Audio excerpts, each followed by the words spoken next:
Hello, everyone.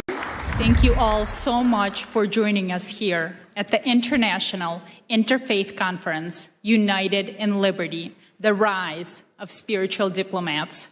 My name is Olga Schmidt, and I am so honored to welcome to the stage a world-class opera singer, Miss Maria Maksakova, to perform the U.S. national anthem.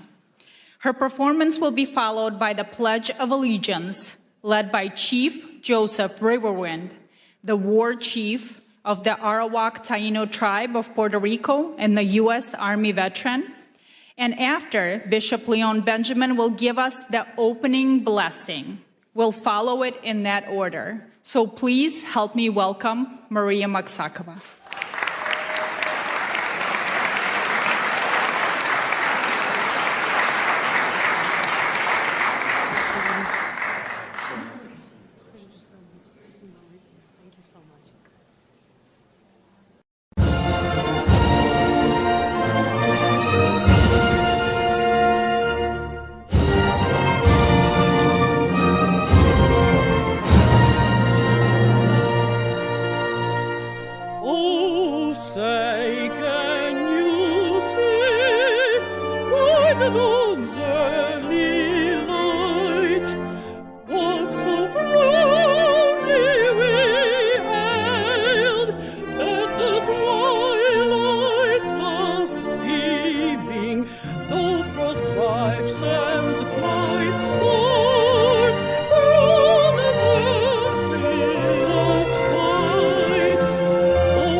God bless America. It's an honor to me to be here at the home of the great. Amen. Thank you so much.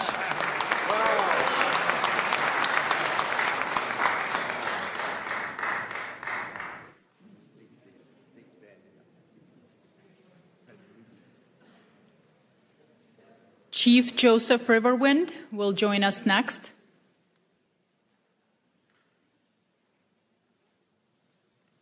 If you will please stand for the Pledge of Allegiance.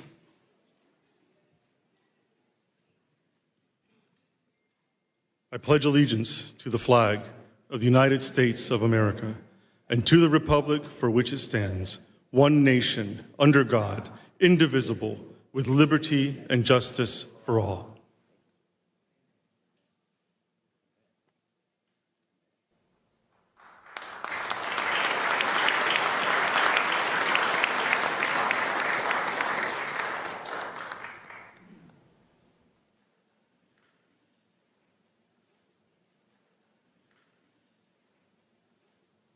Good afternoon, everyone, and welcome to all of the wonderful faith leaders from across this nation and around the world.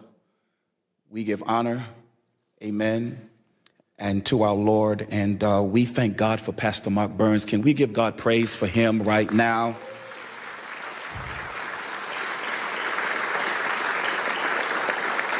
The rise of spiritual diplomats as we pray today. The road of faith is not a road that is sometimes easy to get on.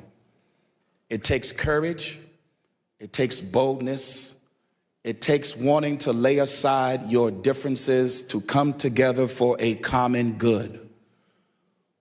What the Lord is saying today is that there are now adults who have turned into children who will walk by faith.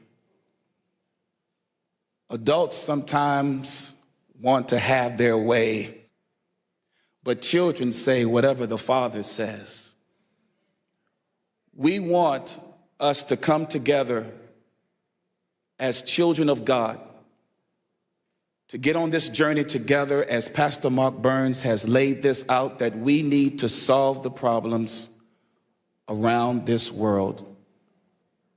You are the solutionaries that have come together. Give yourself a hand for being the solutionaries. The psalm says, praise ye the Lord, in Psalms 133, as I pray this scripture. Behold, how good and pleasant it is for brethren to dwell together in unity. It is the precious ointment upon the head that ran down upon the beard, even Aaron's beard that went down to the skirts of his garments, as the dew of Hermon, and as the dew that descended upon the mountains of Zion. For there the Lord commanded the blessing, even life forevermore. So, Father, we come to you now, Lord, as you said in your word.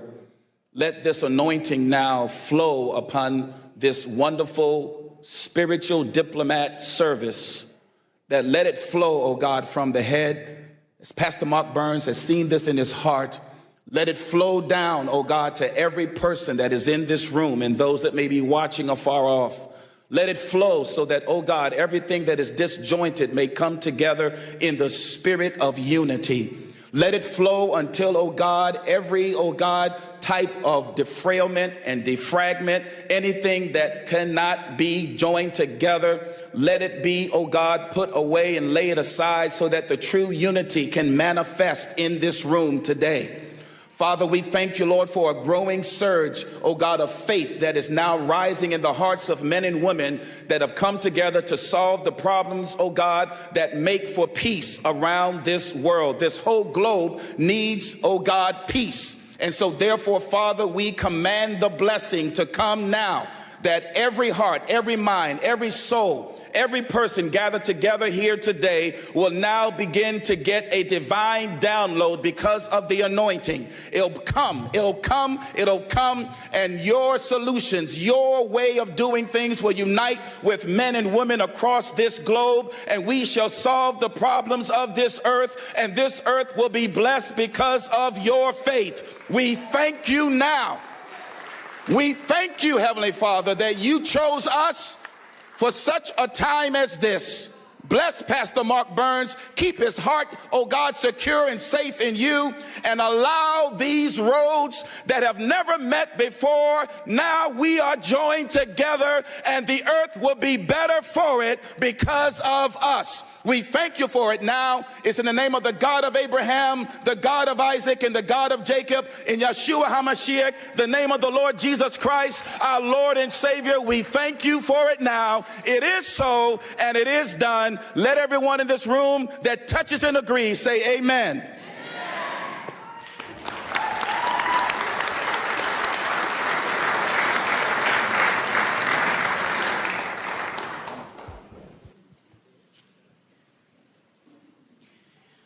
Ladies and gentlemen, it is my profound privilege to introduce a special video address prepared exclusively for this conference from a figure of immense global significance. Please direct your full attention to the screen for a message from the President of the United States of America, Donald J. Trump. I just want to congratulate and thank Pastor Mark Burns. He's been my friend for a long time, and he's been with me from the very beginning, and we very much appreciate it. But on the great job that he's done, so many people believe so strongly in him. So God bless you, Pastor Burns, and keep going forward. We have a world that's very troubled, as you know. It's troubled, I think, perhaps like never before, but we'll solve the problem one way or the other. Thank you very much for the great job you've done, Mark, and keep it up.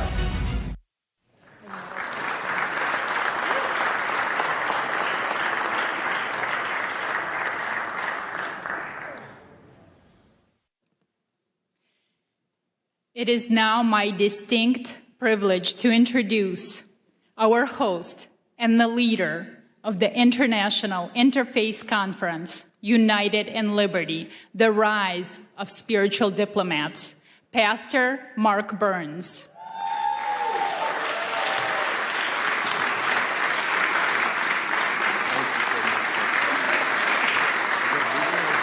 There's more. Pastor Burns serves as a spiritual advisor to President Donald Trump and is the chairman of the Spiritual Diplomats, standing at the vital intersection of faith, diplomacy, and public life. He's also the founder of the Harvest Praise and Worship Center and the co-founder of the Now television network, extending his influence across faith, media, and global engagement. Pastor Burns boldly promotes unity and justice. Through quiet diplomacy and principled leadership, he engages in spaces where traditional politics often cannot reach, building bridges, fostering reconciliation, and advancing peace. Pastor Burns. I love you. Wow, wow. Well, you may be seated, First of all, thank you all so much to all of you faith leaders that are here. Can you just give yourself a really big hand clap? I can't hear nobody. Now, I say this everywhere I go, whether I'm at the synagogue or whether I'm at the mosque. I say this everywhere. Can we pretend for a brief moment that you're at a Black Baptist church in South Carolina and just open your mouth? To all of you wonderful, wonderful leaders from around the world, it blesses me so much to see you that are here. To ALLATRA and to Creative Society and to all of the wonderful volunteers from around the world that has helped make this happen. I just believe that we are truly the answer to ending true wars in this world and bringing world peace. You that are in this room right now, your voice matters. And I believe that in a society where we are breaking down barriers, in a society where division walls are being drawn up, it is we, the faith leaders of this world, that don't carry weapons, we carry wisdom. We don't carry policies, we care about people. And that's why we are here today. It is so important to me that you gather this in your heart, in your spirit. I don't care what your faith is. I know that regardless of what you believe, we stand in unity on peace and love. We are the advocates to speak for the voiceless. If you agree, say yes to that. If you agree, shout yes to that. We are here in our nation's capital to declare to the world, we would not be silent. We would not be moved by the divisions of this world, but we will stand for the voiceless. We will stand for those that need an advocate. We will work together to let the whole world know that there are more of us who desire peace in this world than those that desire power. Are you with me? Say yes to that. And so you will hear from some great men of faith, women of faith, influencers from all over the world. I pray that you stay all the way to the end because you do not want to miss not one word. But not only that, we will have a commissioning and pinning ceremony of new spiritual diplomats that will declare to the world, I will make a vow to stand for the voiceless and stand for those that need an advocate to speak for them. Are you a spiritual diplomat? That's the question you need to be asking yourself. Are you willing to go to the leaders of the world? Are you willing to bring a ceasefire in conflict zones around the world? Are you willing to go to the front lines? Are you willing to speak to those on the local level, the state level, the national level, or the international level? Are you willing to be an advocate for those that need your voice? regardless of your faith, you are a global leader. Your voice matters. We have dignitaries from all over the world that are here. And so it is time that faith and public life come together like never before. And we formulate an army of spiritual diplomats that would go behind the scenes, that would speak to the kings of the world, reminding them that why they have the power that's been given to them by the people. That power that's been bestowed upon them is not so that they may be empowered or rich, but they may use this power to speak to those that are less and to raise up those that need a helping hand. That's why you're here today. And together with all the faiths that are coming from around the world, this is what the world should look like. We are the true representation of human life and human dignity. This is a charge that you will receive today, to be a true spiritual diplomat. That you would go to your Muslim brother, you would go to your Jewish brother, you would go to your Christian brother, whatever the faith is, your Hindu brother, your Buddhist brother, whatever your faith is, regardless of what you believe or how you pray, you would stand on the fact that we are united in peace and in unity and in love. That's why you're here. And I pray that you received a mantle, a charge to go out back to your countries, to go out back to your states, to go out to your provinces, to speak to the kings of your world, to speak to the leaders of politics and political world, and to remind them that you will be the voice of moral compass in their life, and remind them when they veer off and they start serving self-interest, you will be a voice to bring them back to the center and remind them who they are and why God has selected them in leadership. Let's bring peace to the world. Let's end the conflicts of the world. There's so much more that we're going to be doing together. This is not just a meeting. I need you to understand me clearly. If you're here just to be one of the number, if you're here just to take pictures, we don't need you nor want you. But if you truly here to roll up your sleeves and become the pit bulls of the world and remind the leaders that you will not be silent, you will not be moved, but you will stand for those that are lost. You will lead the marches where there may need to be marches led. You will speak up for those that have been killed viciously. You would not be just keyboard warriors, but you would advocate for those that desperately need your leadership. If you agree with me, say yes to that. So that's why you're here. We're uniting the world together. And we started right here in our nation's capital. God bless you. Thank you all so much. There's much more to come. Please, please, stay to the end. You want to be commissioned. You want to be commissioned as a true spiritual diplomat, where you receive one of these spiritual diplomat pins that you wear with pride, that you're telling the world, I am a leader you could call on. I am a leader that will stand in the gap. I will always fight for those that need a voice and a helping hand. God bless you. Thank you all so much.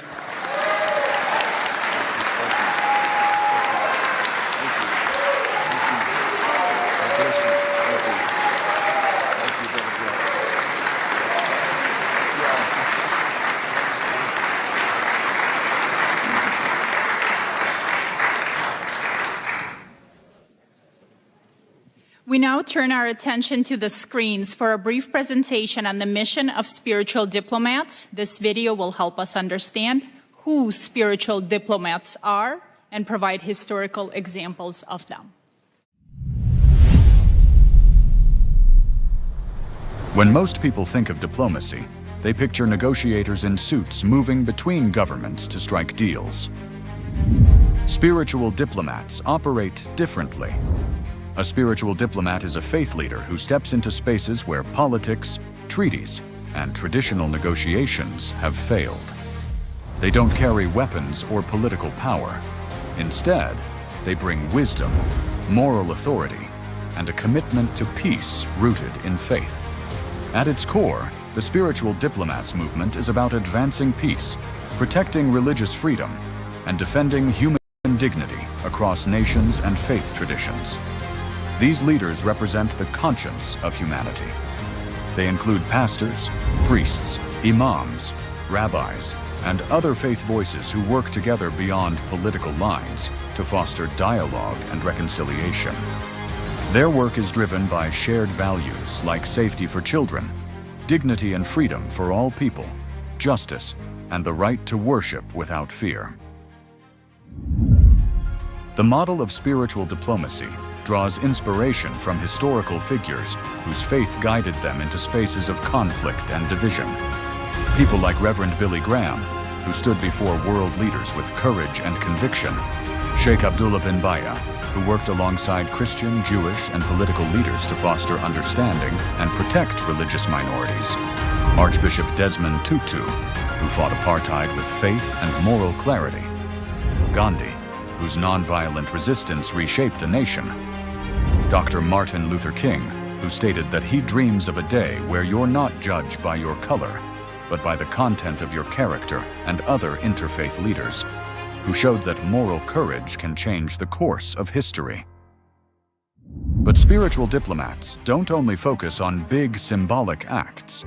They engage in quiet diplomacy by meeting with leaders in sensitive contexts, create safe spaces for interfaith dialogue, stand with refugees and persecuted communities, and advocate for religious freedom in global forums. They also work in conflict mediation, helping calm tensions, rebuild trust, and open the door to reconciliation where political solutions have stalled. A spiritual diplomat is not defined by nationality, title, or political office.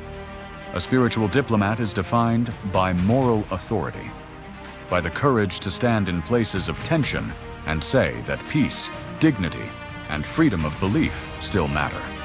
This movement also brings people together across faith lines. Events like the International Interfaith Conference, titled United in Liberty, the Rise of the Spiritual Diplomats, convene religious leaders from around the world to talk about practical paths to peace, grounded in shared values and mutual respect. This movement is intentionally interfaith. It does not ask leaders to compromise their beliefs. It asks them to stand shoulder to shoulder around shared values: the protection of life, the safety of children, the freedom to worship without fear, justice rooted in compassion, peace built on truth. Ultimately, being a spiritual diplomat means working at the intersection of faith and public life to remind the world that real leadership serves humanity.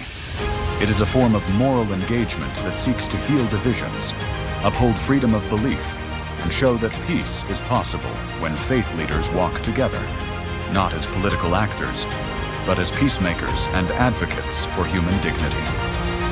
This is the calling of a spiritual diplomat: to walk into difficult spaces with wisdom, to listen before speaking, and to lead, not with authority alone, but with good moral conscience. Are you a spiritual diplomat?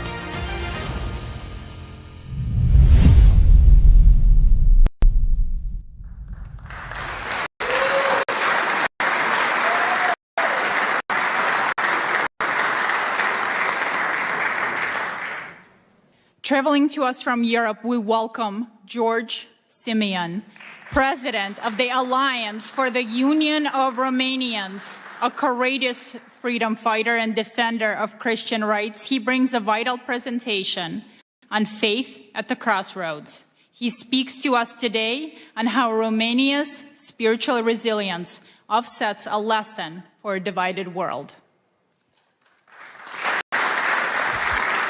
Thank you. It is with great pride that I am part of this movement. It is with great pride that I am the first speaker in this conference. And it is with great pride that I share the same values with Pastor Burns.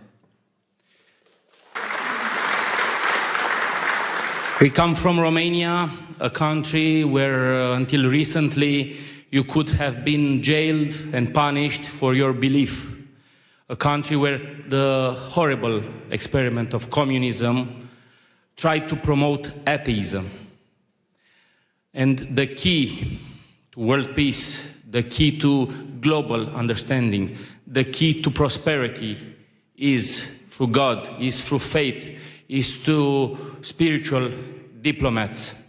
We are here in Washington with a big delegation of members of the European Parliament and the Romanian Parliament, over 40 diplomats who are here to speak about a horrific attack on human dignity. In Romania, the elections have been annulled. In Romania, democracy has been annulled by wicked people who have no faith, no God, and do not like President Donald Trump. I am sure that all of us gathered here today think about world peace. I am sure that, like Pastor Burns advocated, we must find a solution for peace in Ukraine. I am sure that in Gaza, we must adopt the Trump solution for peace. And in the Middle East, I was speaking with Rabbi Duvi Honig earlier. There are so many rabbis here in this interfaith dialogue. We must bring peace. And we are here in Washington, an example of democracy and world peace. You have a great leader for at least 3 more years. And we must follow on the footsteps on Donald Trump for our nations, for our religions. Thank you, great friend. Thank you for what you are doing. And count on us, on the Romanian people, for world peace and for spiritual diplomats.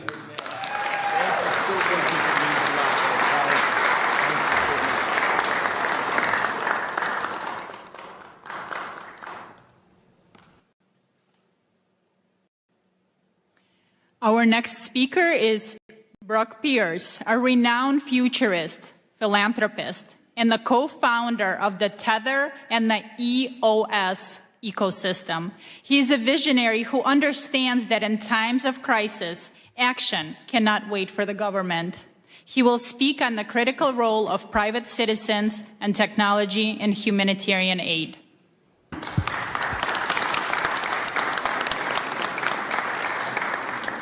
Well, what an honor and a privilege it is to be here with all of you today. And, specific thanks to Pastor Mark Burns, who I've had the great pleasure of working with on a number of initiatives. And this is as exciting as any of them because it is global in nature. And on behalf of all the Ukrainians that are here, this is one of them, and we've got a few other surprises I think we'll see in the months to come. But what a pleasure. I think it's worth talking, for a moment about the world, as it is right now. The world is changing rapidly. Technology has been creating uncertainty about what is our role, who am I, why am I here? And so there's a lot of fear in the world. There's a lot of uncertainty in the world and a lot of doubt that's leading to polarization and division from our technologies and tools. And what is the answer to all of that, in these moments? Faith. Faith is the answer to FUD. When you're feeling lost and you don't know where to go, faith is the answer. And that's what's brought us all together here today, is that we all believe in something more than our current moment, our present reality. We understand that there is a plan, that our life has meaning, and that we have a purpose for being here. And we just have to step into that, right? We have to say yes. Yes to being the spiritual diplomats, those of us that are so blessed and appointed to be in a position to engage with the leaders of the world and speak up, to use those connections and our voices to make that impact, in the world. And so how do we deal with, the current reality, conspiracies that have replaced trust, tribalism, dialogue, ideology that has been replacing wisdom, Again, I think the answer to all of it is how do we continue to find our faith to overcome these challenges so that we can find that peace. We'll be doing another trip to Ukraine here soon, and Israel and Bethlehem. And, for those that take an interest in any of these journeys, please, connect with us. And so, what is spiritual diplomacy to me? It's the ability to engage with those nations and cultures and deepest source of meaning, belief and identity, where it's not just about power, policy, and pressure, but it's those things that transcend our typical negotiations and bringing it back to purpose, bringing it back to dignity, that narrative and moral authority. One nation under God, right? And that's what we're all here for. So I'm so grateful to be able to speak and share this time with all of you and continue to do this, perform this great work in the world together. God bless all of you, and thank you for your presence and participation in this great work.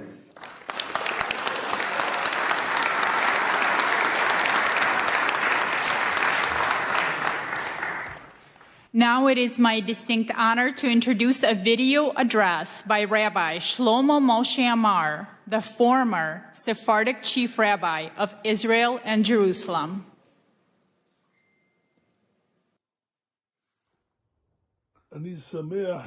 I am happy to bless the attendees of the International Interfaith Conference in the capital city, Washington, in the United States, which comes to share opinions and exchange views between religious leaders in order to increase love, brotherhood, and peace among the nations. We see that America's been blessed with a dear and important president, the Honorable President Donald J. Trump, a lover of peace and a pursuer of peace. And I'm confident that this initiative also comes from Pastor Mark Burns, who President Trump appointed to lead this initiative. I met Pastor Mark Burns in New York, and his entire goal is to increase friendship and brotherhood among nations. This is a very, very blessed thing, to bring about understanding that will prevent wars and prevent great troubles and will increase good life among people, among religions, and among nations. May it be God's will that the blessing of the Lord rests upon you. Do correct things for the good of the entire universe and all inhabitants of the world. And may we hear and be heralded with good news, peace, and blessing. Amen. Amen.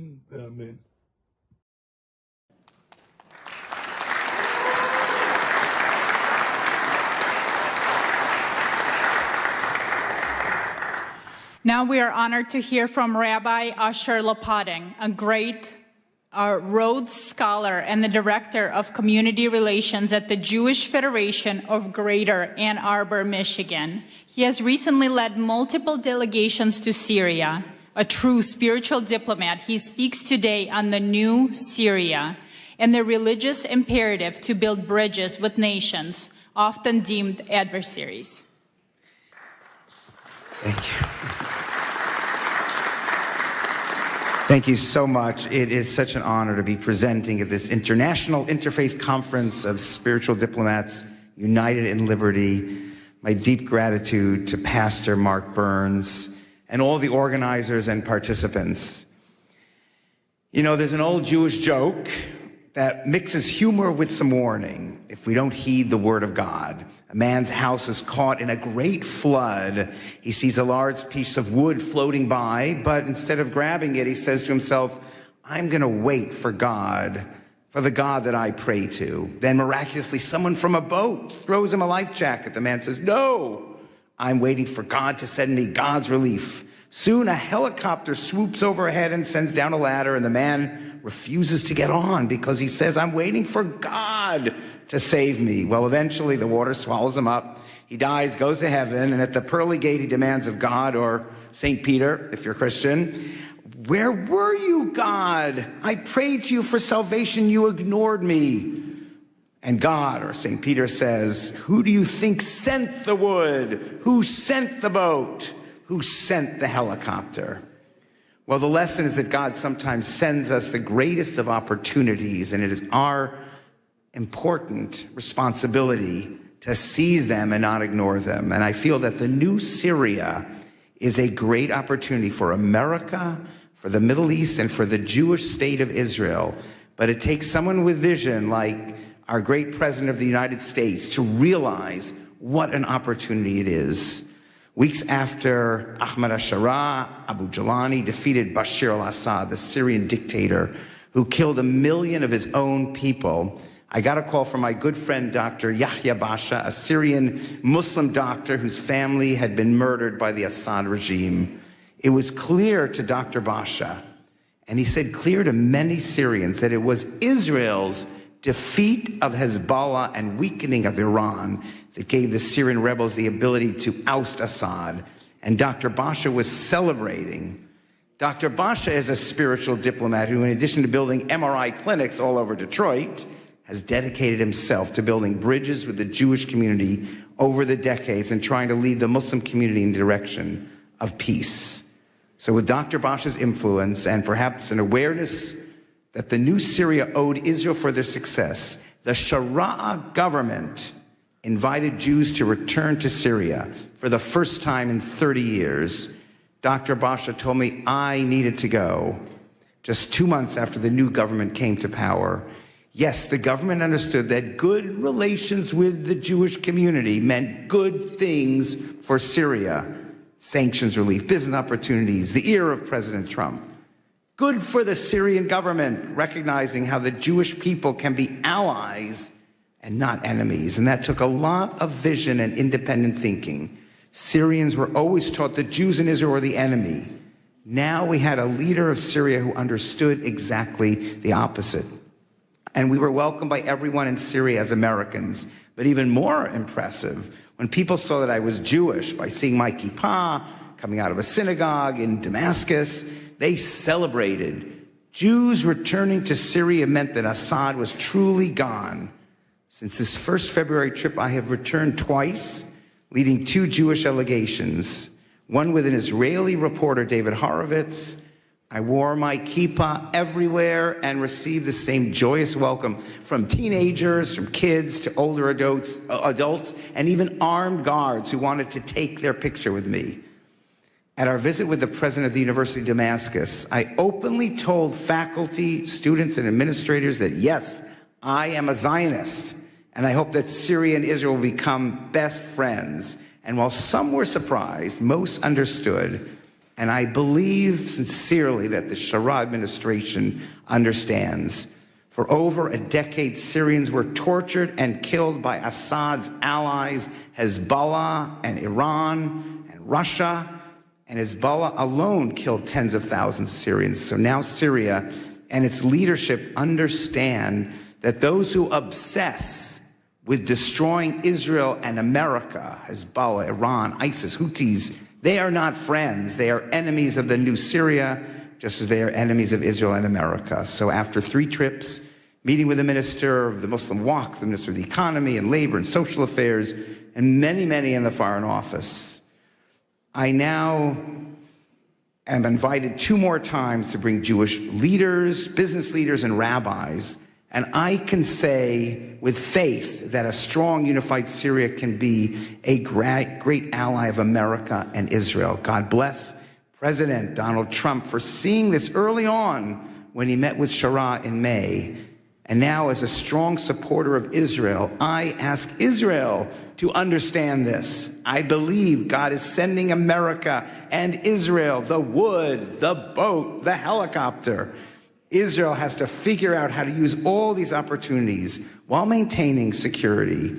But I believe having a strong, unified Syria can be the best allies for Israel's security against its greatest enemies. Part of being a spiritual diplomat is seeing diplomacy and building unlikely bridges and breaking down old, outdated divisions and seeing that all, as the pastor said, as holy work accomplished by trusting in God to guide us to the boat, to the helicopter. At these times, I think of the courage that it took for the great Martin Luther King to join with rabbis and Jewish leaders to fight together.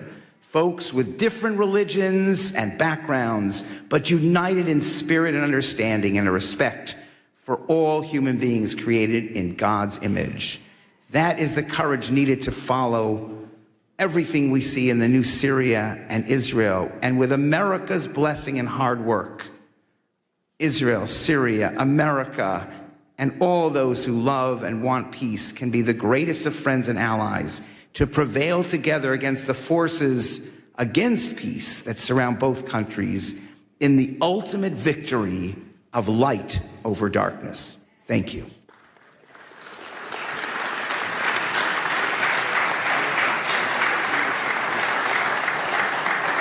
Thank you. And next, please welcome His Excellency Sheikh Ashraf Effendi, a distinguished Sufi master from the Naqshbandi order and a global peace ambassador. Sheikh Effendi came here all the way from Germany. He brings us wisdom from the Sufi tradition on the theme, "In God We Trust," emphasizing the key role of rope of God and divine blessing. And we will have a translator. Thank you very much. Assalamu alaikum wa rahmatullahi wa barakatuhu. Möget ihr alle im Namen des Herrn gesegnet, gegrüßt und von seinem Lichte geführt sein. In the name of Allah, the most gracious, the most merciful. In the name of the Lord, may you be greeted and blessed and guided by His light forever. Zweifellos ist dies eine himmlische Zusammenkunft und das Werk göttlicher Inspiration. This is a divine meeting and standing under divine inspiration of God. Und so wie Allah, der Herr, alle Welten und alle Seelen es wollte, haben wir zu einer heiligen Zusammenkunft hier zusammengefunden. And as God wanted, guiding all the beings on this planet, we have found our way here to this meeting. Ewiger Dank sei dem Herrn der Welten sowie den Organisatoren, die diese göttliche Inspiration realisiert haben. Immense gratitude to the organizers of this event and the volunteers that are here and everyone today invited. Wir werden uns noch später bei Ihnen bedanken, ausführlich bedanken noch. Doch wir haben jetzt nicht die Zeit. Bevor die rote Karte gezeigt wird, müssen wir zum Thema kommen. At a later point, we will express our gratitude to the organizers in more detail and with the appreciation they deserve, but now our time is running out. Wie wahr, bei allen Friedensveranstaltungen zuvor haben wir noch nie so eine Hoffnung gehegt wie bei dieser. Truly, at all previous peace events, we have never had as much hope as we do at this one. Denn eine Veranstaltung dieser Art, die Politik und Spiritualität miteinander verbindet, findet zum ersten Mal statt und dies ausgerechnet an einem Ort, von dem aus die Welt politisch, wirtschaftlich, sogar militärisch beeinflusst und geführt wird. For an event of this kind, which combines politics and spirituality, is taking place for the very first time. And this, of all places, in a location from which the world is influenced and controlled politically, economically, and even militarily. So wie wir es verstanden haben, geht es um die Freiheit des Glaubens und um die Zusammenarbeit von Politik und Spiritualität. As we understand it, this here is about freedom of belief and about the cooperation of politics and spirituality. Oh ihr Edlen, was denkt ihr? Wie können wir die religiösen Führer, spirituelle Autoritäten oder Diplomaten dazu beitragen, die Freiheit des Glaubens und eine Zusammenarbeit mit der politischen Führung zu realisieren? So what do you think? How can we, the religious leaders, spiritual authorities and diplomats, contribute to realizing freedom of faith and cooperation with political leaders? Müssten wir dafür nicht zuerst selbst in unsere eigenen Reihen die Ketten des Extremismus sprengen und unseren Glauben von jedem Extremismus befreien? Don't we have first to break the chains of extremism ourselves within our own ranks and free our faith from all extremism? Wie wahr, Keine Glaubensgemeinschaft ist frei von Extremismus, dem Satansvirus. Truly, no religious community is free from extremism, the virus of Satan. Wie können wir als Menschen des Glaubens dann Frieden und Glaubensfreiheit schaffen unter den Geschöpfen der Menschen? How can we, as people of faith, create peace and freedom of belief among the Lord's creatures? Um Extremismus im eigenen Glauben zu bekämpfen, müssen wir selbst, also wir, die Vertreter unseres Glaubens, konsequent an den goldenen Regeln, dem göttlichen Kodex festhalten. So in order to combat extremism in our own faith, we ourselves, we, the representatives of our faith, must consistently adhere to the golden rules, the divine code. Zum Beispiel im Islam. Wer einen Menschen tötet, ist, als hätte er die gesamte Menschheit getötet. For instance, in Islam, whoever kills a human being is as if he has killed all of humanity. Zum Beispiel im Judentum. Du sollst nicht töten und du sollst nicht begehren, was dem anderen gehört. For example, in Judaism, thou shalt not kill, thou shalt not covet what belongs to another. Zum Beispiel im Christentum. Liebe deinen Nächsten wie dich selbst. For instance, in Christianity, love your neighbor as thyself. O ihr edlen Diener des glorreichen Herrn, wisset, nur wenn wir die Kodizes der Religion des Glaubens ernst nehmen, sie an höchste Stelle setzen, achten und als das Seil Gottes festhalten, können wir eine gute Beziehung zu unserem Schöpfer aufbauen, dem einen und einzigen Herrn. O noble servants of the glorious Lord, know that only when we take the codes of the religions of faith seriously, put them first, respect them, and hold tight to them as to the rope of God, can we build a good relationship with our Creator, the one and only Lord. Ohne Zweifel, nur er kann uns den Frieden schenken. Moreover, only He can gift us peace. Denn nur er, der Glorreiche, ist der Herr des Friedens. Natürlich bedient er sich stets eines Werkzeuges für alles, was auf Erden geschieht, auch für einen wahrhaftigen Frieden in der Welt. For only He, the glorious one, is the Lord of peace. Of course, He always uses a tool for everything that happens on earth, including for true peace in the world. Möge Präsident Trump derjenige sein, der dazu berufen ist, Frieden in die Welt zu setzen, da er auch die Macht besitzt, dies zu realisieren. May President Trump be the one called upon to bring peace to the world, as he also has the power to make this happen. Möge er dafür mit einem himmlischen Friedenspreis vom Herrn des Friedens selbst gekrönt werden. Eine Auszeichnung, die niemandem zuvor zuteil wurde. And may he be crowned with a heavenly peace prize from the Lord of peace himself, an honor that has never been bestowed upon anyone before. Mr. Trump don't need Nobel Prize. Doch zurück zum Thema. Für die Freiheit des Glaubens müssen die Religionsgemeinschaften zunächst in Aufrichtigkeit zusammenkommen und füreinander Sorge tragen. But back to the topic at hand. For the freedom of faith, religious communities must first come together in sincerity and care for each other. So dass wir innerhalb unserer jeweiligen Gemeinden Buddhisten, Juden, Christen, Muslime, Indogene und so weiter sind, uns jedoch in der Öffentlichkeit nicht entlang dieser Zugehörigkeiten voneinander abgrenzen. So that within our respective communities, where Buddhists, Jews, Christians, Muslims, indigenous peoples, etc., but in public, we do not separate ourselves from one another along these lines. Nein, für uns selbst sind wir die Buddhisten, die Indigenen, die Christen, die Juden, die Muslime. Doch in der Öffentlichkeit müssen wir uns zeigen, Hand in Hand als Allianz der Gläubigen. No. For ourselves, we are Buddhists, indigenous people, Christian, Jews, Muslims.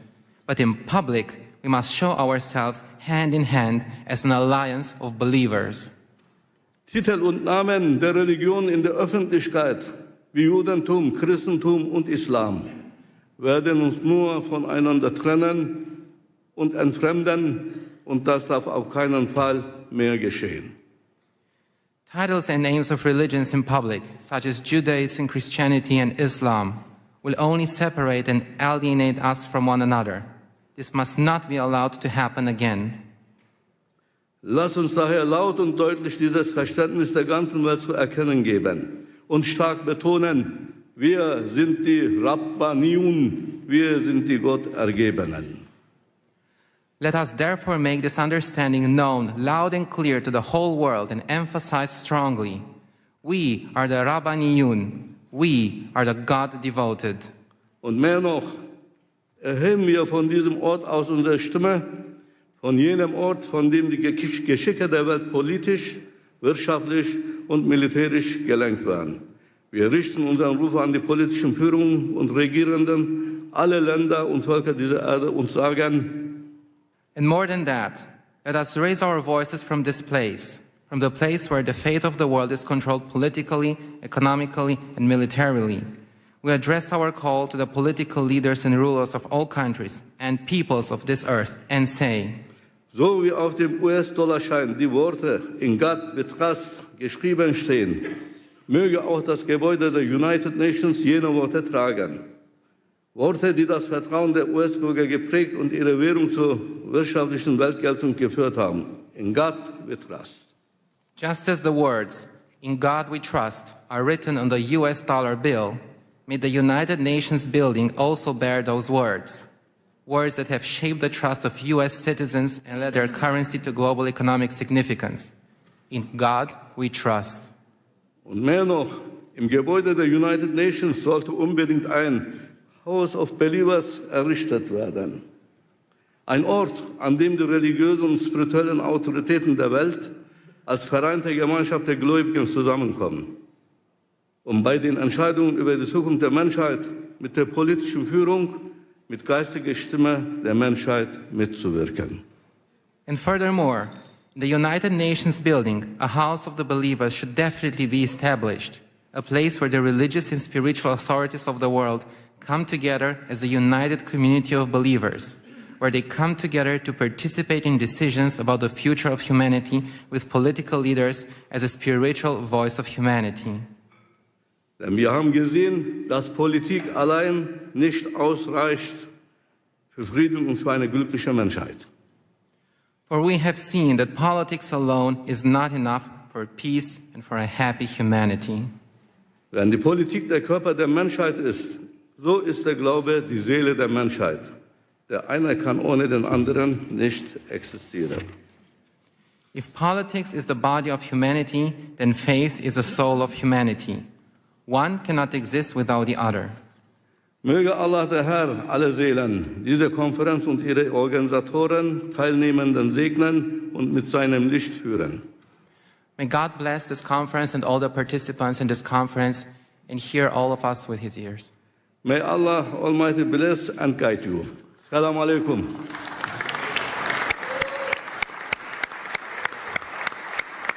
Thank you very much.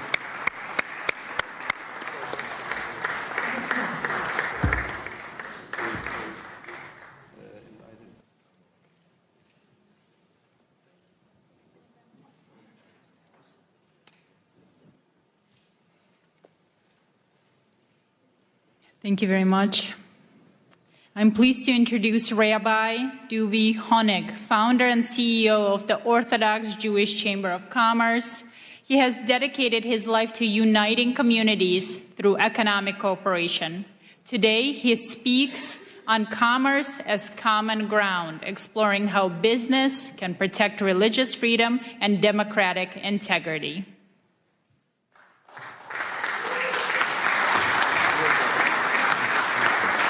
Thank you.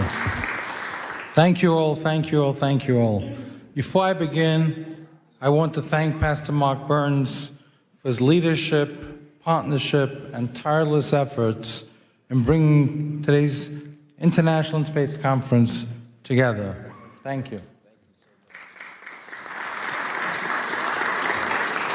I skimmed through the topics, and I wanted to tell you, Pastor, that they couldn't have been more on target, and my short remarks are going to include all three of them: religious persecution, children protection, and spiritual diplomacy. This past Sunday, I attended a concert, the largest Jewish concert on the Northeast, that left the entire room silenced. Alon Ohel, a 24-year-old pianist, kidnapped from the Nova Music Festival on October 7th and held in Hamas tunnels surrounded by complete darkness without seeing sunlight for 505 days, told us that the only thing, Pastor, that kept him sane and alive was saying Shema Yisrael every day. Then he sat at the piano in the auditorium and played Shema Yisrael. There was not a dry eye in the room. That moment says everything. Freedom alone does not bring happiness, purpose, or light. Faith does. When faith is pushed aside, even free societies become confused and hollow. We are seeing the consequences today. The woke movement over the past decade or so, and let's not forget what happened to women's rights, has tried to erase religion from public life. They ridicule moral boundaries and punish those who openly live by their faiths and basic truths, leaving a generation unanchored, divided, and increasingly hostile to one another, all in the name of democracy. That means all us religious leaders, we were absolute with the woke movement because we kept the Shabbat. We didn't want to go to work, so we had to file those briefs to protect religion. Christians on Sunday, all those things. A man, a woman, who's a man, who's a woman. Would you believe that today the Supreme Court's using our taxpayer dollars to decide if a man's a woman's a man? Come on. And I want to go on a little more over here, okay? The woke movement, anti-Semitism, confusion, anger, is not how it was during the Holocaust. It's very different. We have simple, confused children in the next generation. Imagine if you're told two men are your parent. Imagine if you taught, follow the science, follow the biology, follow science. Okay, I'm following it. COVID, follow science. Okay, I'm following it. So how could you tell me in school that a man's a woman and a woman's a man? That brings inner anger. That brings frustration. That brings confusion to the next generation. That destroys our country, our nation, our values. They are hijacking democracy. We are here today to claim it back. Thank you, Pastor. We owe gratitude to President Donald Trump for taking a clear stand against the woke movement. And we all know the lack of stories, people saying he's abusing women. He's the one who's standing up to protect women. There's another issue I want to discuss, and I'm over here, by the way, I'm not wearing any gloves. I'm here, I told the pastor when he spoke, whoever's here for pictures, please leave. You know, we're not here for that. We want takeaways. We want to discuss topics that empower us. We want to discuss topics that empower us all together as faith leaders, that we could stand together and represent our communities without being intimidated or threatened when we speak up, because that happens way too often. And this is a topic that I want to bring up and work with everyone together with Pastor. Too often, political faith-based liaisons and appointees by the government specifically abused authority entrusted to them. Instead of compassion, there's silence when we reach out to them for help. Instead of dialogue, there's intimidation. Duvi, if you make this public, and you speak up and you complain to President Trump that I didn't include the Jewish communities in Nassau County or Rockland County or 770, the Chabad community reached out to me for over a year. The Jewish liaison didn't respond to him. And I have a whole list of the biggest communities. And then I have a tweet from President Donald Trump who said that Lakewood, New Jersey, where I reside, is the #1 supporter of him, the Orthodox community. And we built it. 2016, Donald Trump, the Trump organization was a sponsor by my event, and we built his network with him. And still our community goes ignored. And I spoke up against this, and I got threats from the Jewish liaison from the White House, and he blackmailed me and cut me out of the Hanukkah party because I spoke up. And I am calling him out. Resign. We need to speak up and have people represent the president who represents the president's interests. People who stand by empowering faith-based leaders, not intimidating faith-based leaders. When we stand together like this, our different divisions, different departments, in the White House, in government, and I was threatened by state when I endorsed Lee Zeldin. I was threatened by state liaisons because of the crash, smash, and grabs, and they said you won't have any place with the new administration because you stood up for them. When I called out President Biden's team for hosting a hate-based summit, blaming it on the Jews, blaming it on Jersey City, blaming it on Rockland County attacks, blaming it on anti-Semitism, but not including one Orthodox Jew, I called them out for it, and the White House took a fight with me, and the Jewish liaison cut me out then as well because I spoke up for what's right. But I work with the other liaisons, I work with the government, I work with the administration itself, and I'm able to help community leaders day in, day out because I'm above them. But it's those communities who reach out to me that I have to bypass on their behalf that we have to speak out for. On another note, in a multi-billion-dollar economic stimulation creating thousands of jobs in the U.S., New Jersey will host FIFA 2026. And we, the Orthodox Jewish Chamber of Commerce, are taking the lead, working with the new administration in New Jersey to form. And I met with the Lieutenant Governor. He came to my JBIZ Expo, and we had a meeting for a half hour about this. And he's also a pastor. He wanted to be here today, but he was just sworn in, and he couldn't make it.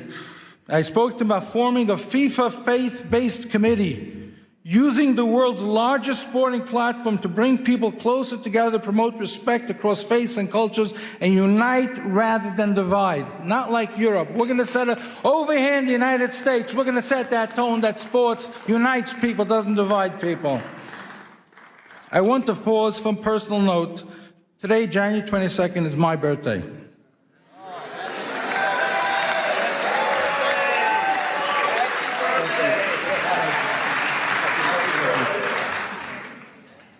And it is also the 21st wedding anniversary of President Donald Trump and First Lady Melania.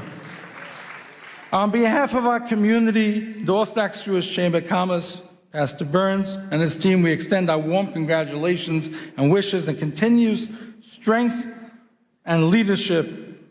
Our chairman, J. Morton Davis, who couldn't be here today, he's close to 100, the close friend of the president, for half a century, sends his congratulations to the president.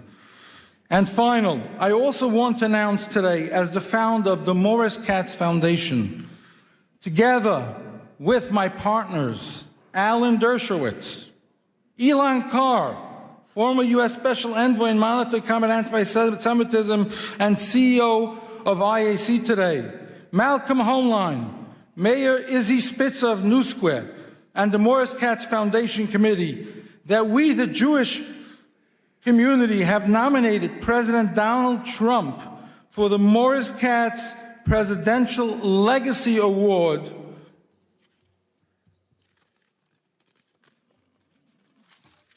for President's Day 2026. Morris Katz was a Holocaust survivor, twice Guinness World Record holder, who spent 6 years painting every U.S. president in old master style with millions of postcards sold from him, never to take freedom or leadership for granted as a Holocaust survivor inspired by Kennedy's assassination to show appreciation to our president.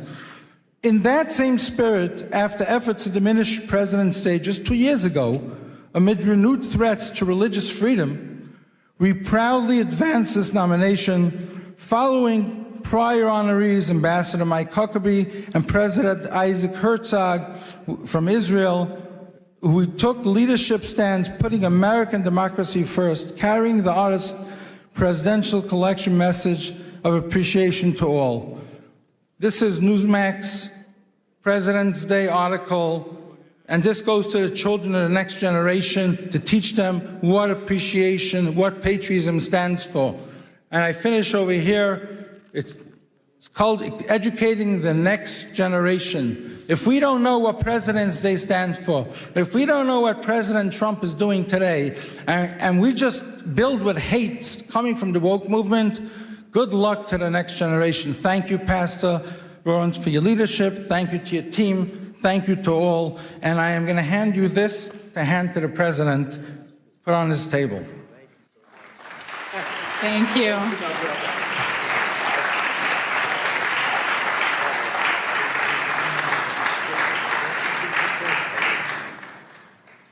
Our next distinguished speaker is Sir Professor Dr. Gabriel Paupe Andreoli, President of the Institute for Advanced Studies and Cooperation and an ethical AI leader affiliated with the Vatican. A polymath in medicine and ethics, he addresses the shift from law to conscience, discussing the future of global governance.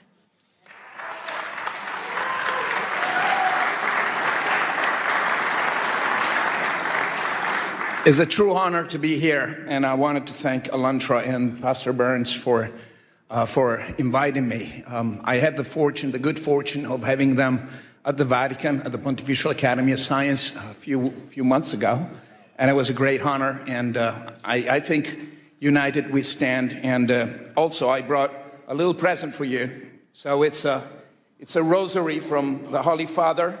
It's been blessed, and you know, so I wanted to take this little time to give it to you. Man, thank you. Wow. So the Holy Father is always with us and in our heart. Wow, thank you. So much. Thank you. What is that? So special. Wow. I'm going to try to read this, and because I think it's important. We're standing in a threshold of a new era, and I need your help. We all need to stay together. So esteemed spiritual leaders and diplomats, ladies and gentlemen, we're living in a time of extraordinary paradox. Never before has humanity possessed such technological power, scientific knowledge, and global connectivity. Yet never we face such a systemic fragility, polarization, and planetary risk. This paradox reveals something essential. The central challenge of our time is no longer technological, but political, constitutional, and ethical architecture. At WEF in Davos yesterday, leaders have spoken of the essential need for a new world order, and it was about time. We've been working on it for the last few years. In recent days, I was at the Vatican seeking guidance from His Eminence, Cardinal Pietro Parolin, Secretary of State of the Holy See. And we reflected on a question that is at once urgent and hopeful. How can humanity move beyond fragmented effort and begin to shape a shared constitutional pathway for peace, for human dignity, and for regeneration of our Mother Earth? And by the way, I think Kathleen Rogers is here with us, and she was a great inspiration. Kathleen, are here? Or maybe she's... Oh, okay, great. Thank you for being with us. How can we transition from sustainability to flourishing? The conclusion was clear. We must work together through institution, through commitments, and through technological guarantees, because what humanity needs today is not merely a better tools, but a new framework of trust. A framework capable of translating ethical intention into credible, verifiable, enforceable cooperation across borders, systems, and generations. For many years, sustainability has guided political discourse. To sustain is to hold, to resist, to maintain balance, and balance, when treated as an end rather than as a phase, becomes stasis. In living system, biological, social, and civilizational, stasis is not life.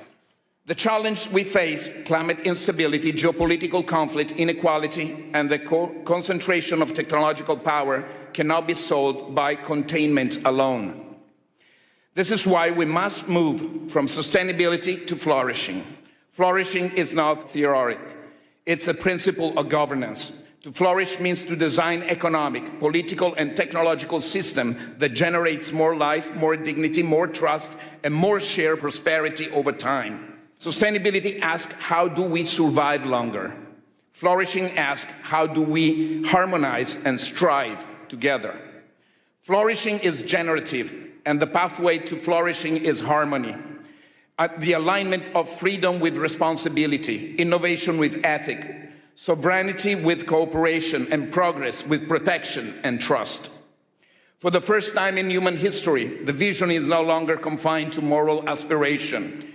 We now possess the technological platform capable of making it real.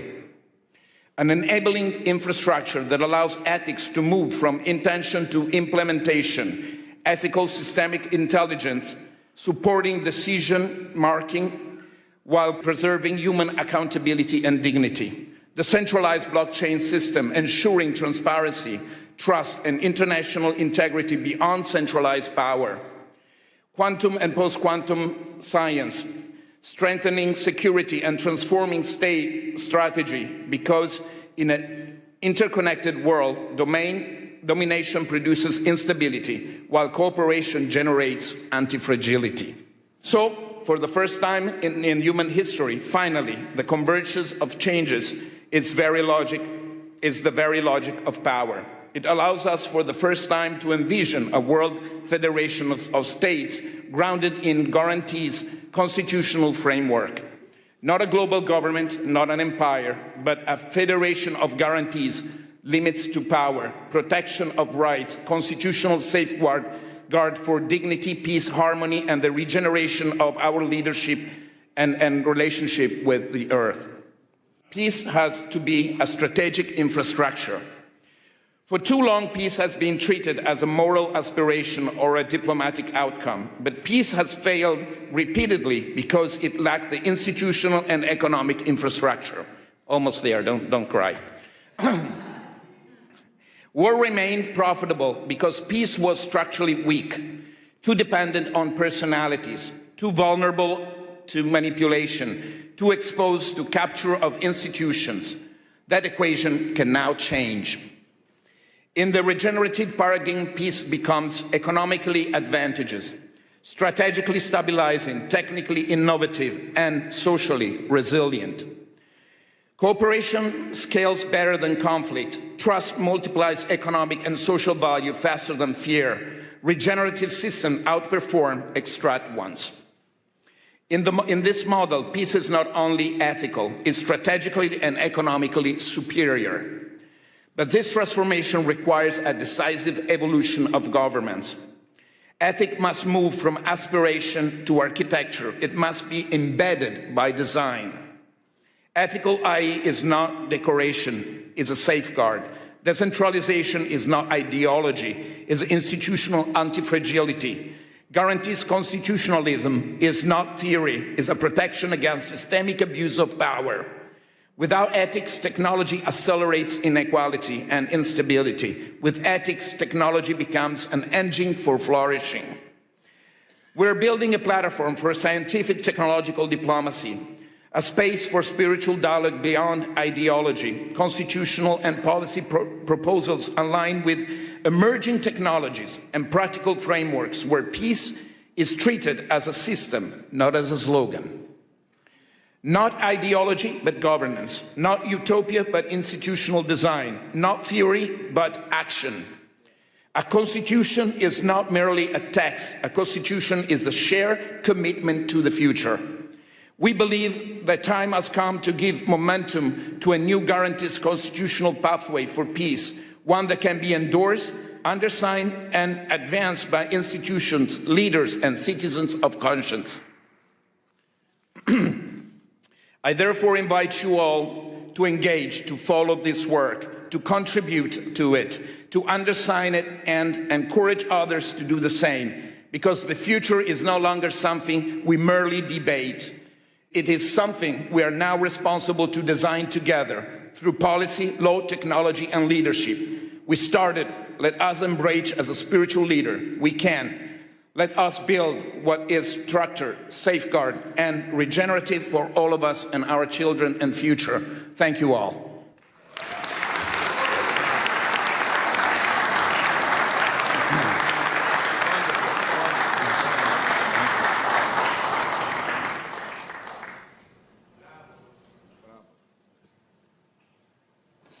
From Nigeria, we welcome Reverend Biodun Fadoyinbo, the Global Senior Pastor of the Commonwealth of Zion Assembly, impacting millions across Africa and the globe.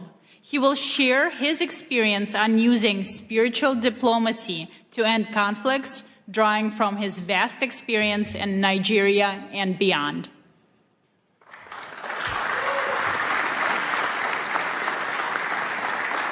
Good afternoon.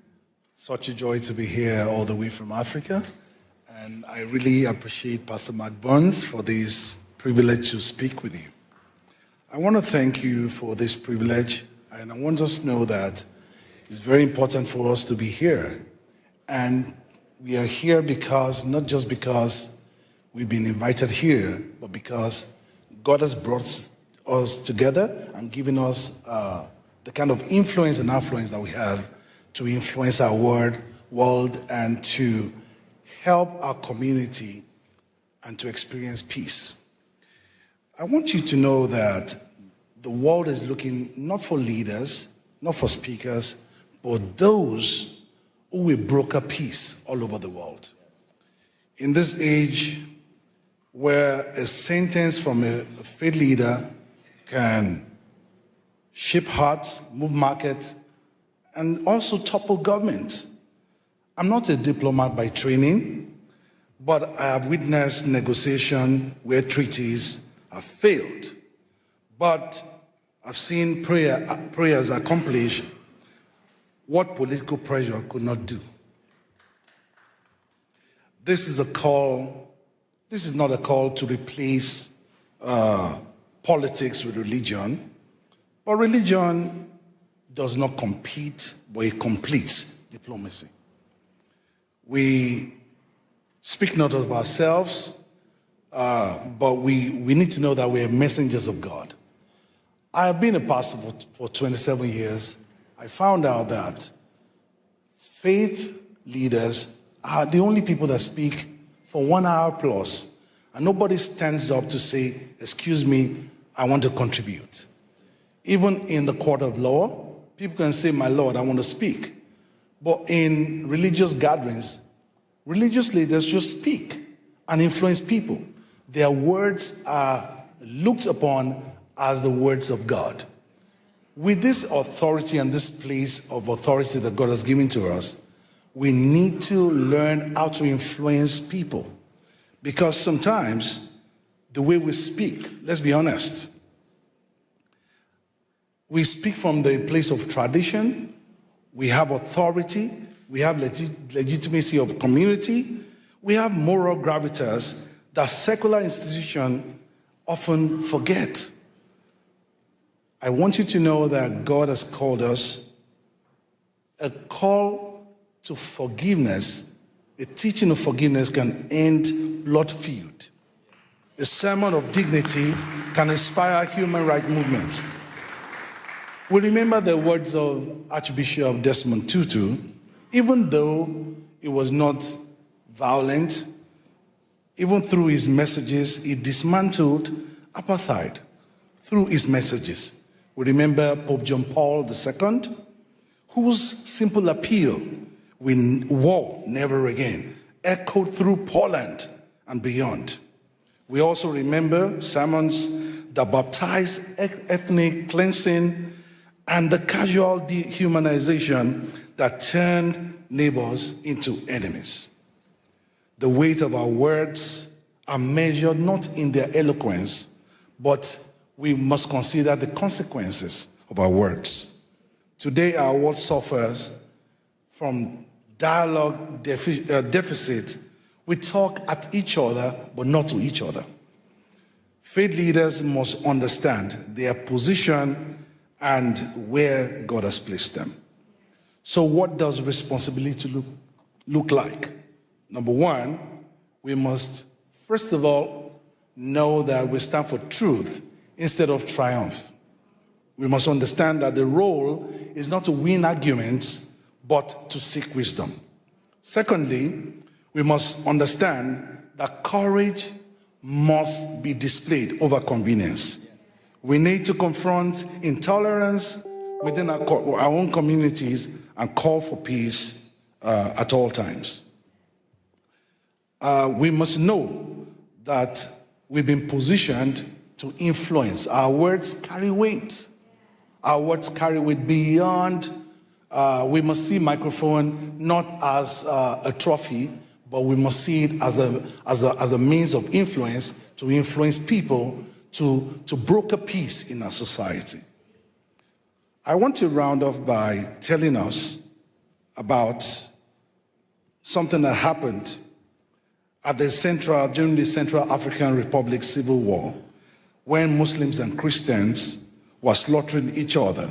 One imam and one pastor made a pact. They stood at a checkpoint between warring neighborhoods, joined hands together, and they said the first bullet to be fired must pass through the imam and the pastor. For 18 months, they stood there and they held hands together. But for 18 months, no one fired a bullet.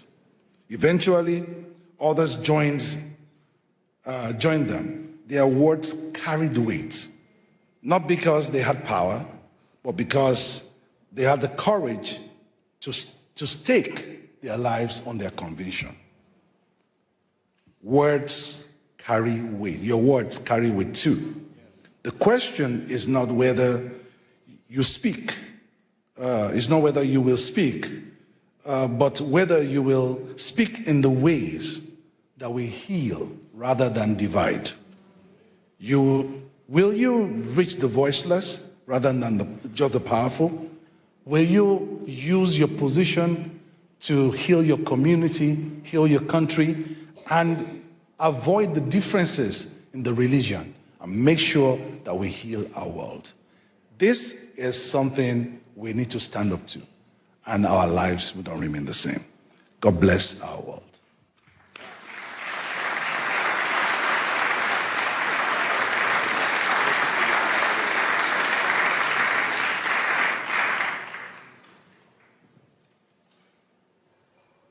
It is my honor to welcome Ms. Marina Ovtsinova, the president of the ALLATRA International Public Movement and a specialist in global risk strategy who pursued her studies at Harvard University.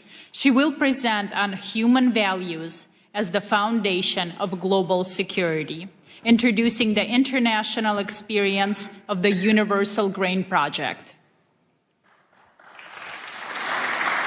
Thank you so much, Olga. Hello, dear friends. It's a great honor for me to welcome you here at this hall and at this landmark event. I believe the very fact that representatives from different religions, different cultures, different nationality, different worldviews are here today, that means a lot. That means we're right now in the middle of creating a great change in this world.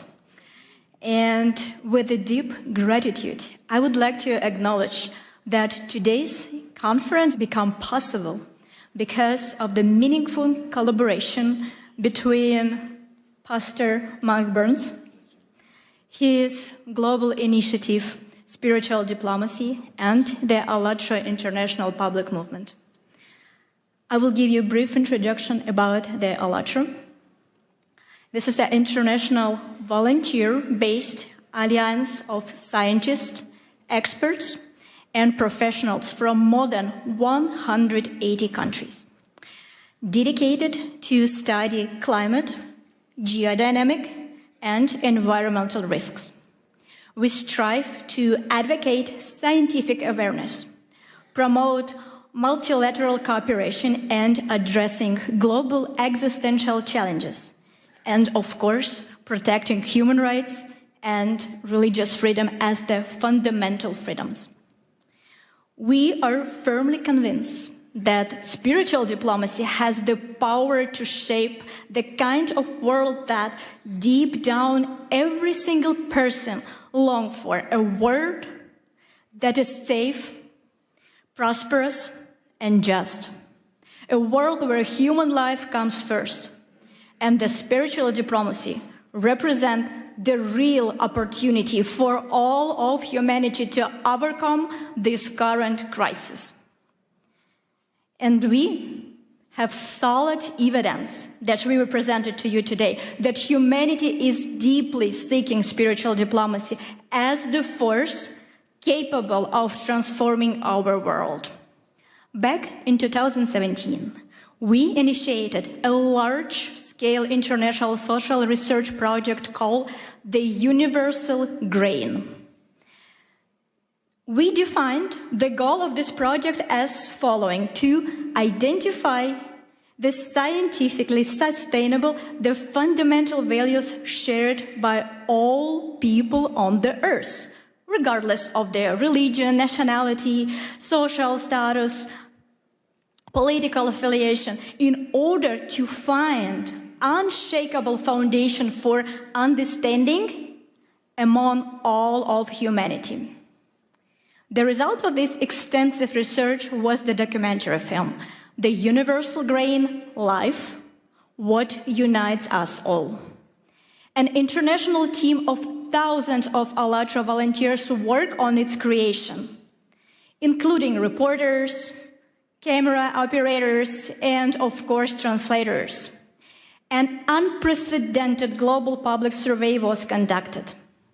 Our volunteers went basically everywhere, into the streets of major cities, and they also traveled to the remote settlement of indigenous community. They spoke with a leading expert across scientific discipline, with representatives of different religion, tradition, with community and the ethnic leaders also, as well with the public figures and politicians. Around the world, we ask people one simple question: what unites all people on the planet, regardless of their religion, political views, skin color, or place of residence? Then, of course, we had to sit down and analyze thousands of responses, and what emerged was a holistic pictures. People in every culture aspire to the same thing: peace, safety, justice, and the opportunity to live a dignified life. This is the universal grain that lies at the foundation of all world religions and humanistic teachings. Why is this knowledge important today? Because we are living in an era of global climate and geodynamic and environmental change. The challenges facing our planet know no borders. Nature does not ask which religion we follow or what kind of passport you have, right? In the face of growing threats, we are all simply people, residents of one shared home, the Earth.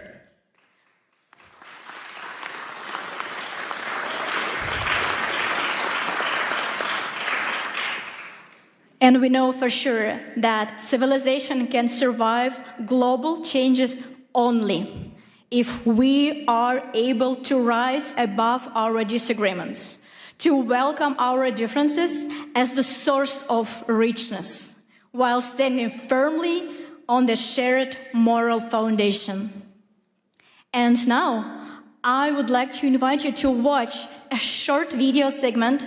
It is only a small section from the vast collection of interviews gathered during this project. But you will see it provides how much we all have in common. Let's watch it.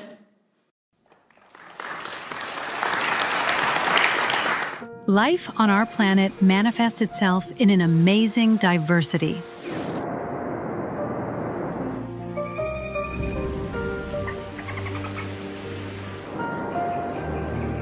Likewise, human civilization demonstrates an equally impressive variety of cultures, traditions, and religious beliefs that have been forming over centuries. This kind of rich heritage reflects various approaches to understanding human values and people's life in society. Within the framework of the Universal Grain, the unique social research project of ALLATRA International Public Movement, the volunteers addressed people worldwide with question, what do all of us have in common? And their answers show what unites us all. Siamo partecipanti volontari di un movimento internazionale che si chiama ALLATRA. And we're conducting a research, the Universal Grain. And the purpose of this project, we want to find out what unites all people across the world internally. En todos los países del mundo nosotros hablamos con la gente. We ask certain questions of people on the streets and famous people, like everybody. Apa yang mempersatukan manusia di planet ini tanpa melihat agamanya? Unabhängig von Religion, Politik. Co właśnie robi człowieka człowiekiem, co jednoczy właśnie wszystkich ludzi. As one unified world community. We are all human beings here. Aside everything, aside the colors, we are all human beings. So it inspires all of us here. I think people feel love and care for other people in the same way, despite whether from their religion, their beliefs, anything like that. So I definitely think we all have that in common. Definitely. I think that love unites all of us. When this feeling fills our hearts, you know life becomes very happy and beautiful. And you're happy. Love is something what connects us. Love to other person, love to everybody. Everyone feel it. I think everyone feel it. We are all human beings. We are all made by the one Creator. So we have to live in harmony with each other. We can change the world by giving love to others, so that as each one of us receives love, then we have more love to give the next person. You deposit love in yourself. Love. Humaneness is the most important thing, because people shouldn't do evil. A human being should do good. It is love for life in all its manifestations. God has endowed us with many qualities. We need to be able to fill them with our hearts. Humaneness, mercy, being caring towards everything that surrounds you. We should all be like this. The greatest commandment is love. Love your God with all your heart and all your mind. And then he said the second of this is your neighbor as you love yourself. I live my life not based off of theology, but based on the example of Jesus Christ. And that's love. So when you do that, it doesn't matter. I will still feed you. It doesn't matter who you call God. I will still love you. If you have been persecuted for your religious freedoms. Does that make sense? My rallying cry to the world have a right to do what they have a God-given right to do, and that is to worship God in freedom. The first thing is to forgive, to love, to create, to be a honeybee. Yeah, a bee builds everything, right? We should create, and then we'll be fine. What unites us all on the whole planet Earth, regardless of where we live, who we are by nationality, and what our religion is?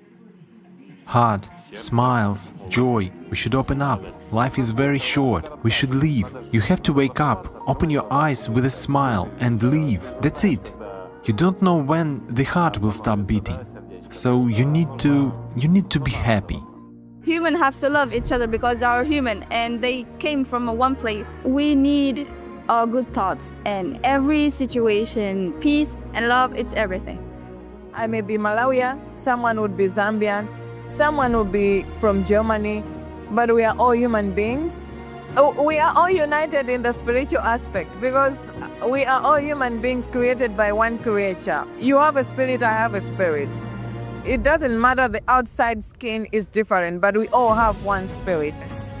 People, they are all the same, despite the fact that they are from different cultures and have different backgrounds.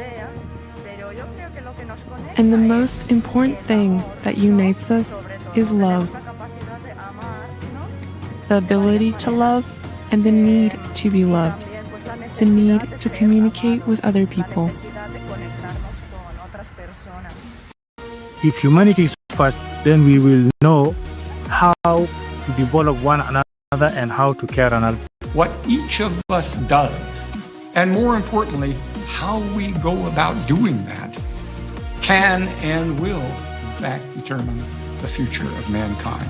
Working together, we can forge a more promising future. No, I'm a diplomat, but above all, I'm a human being. And as a human being, what I want peace and reconciliation. We are all human beings, so we have different culture, we have different religion, but we believe in life, we believe in love.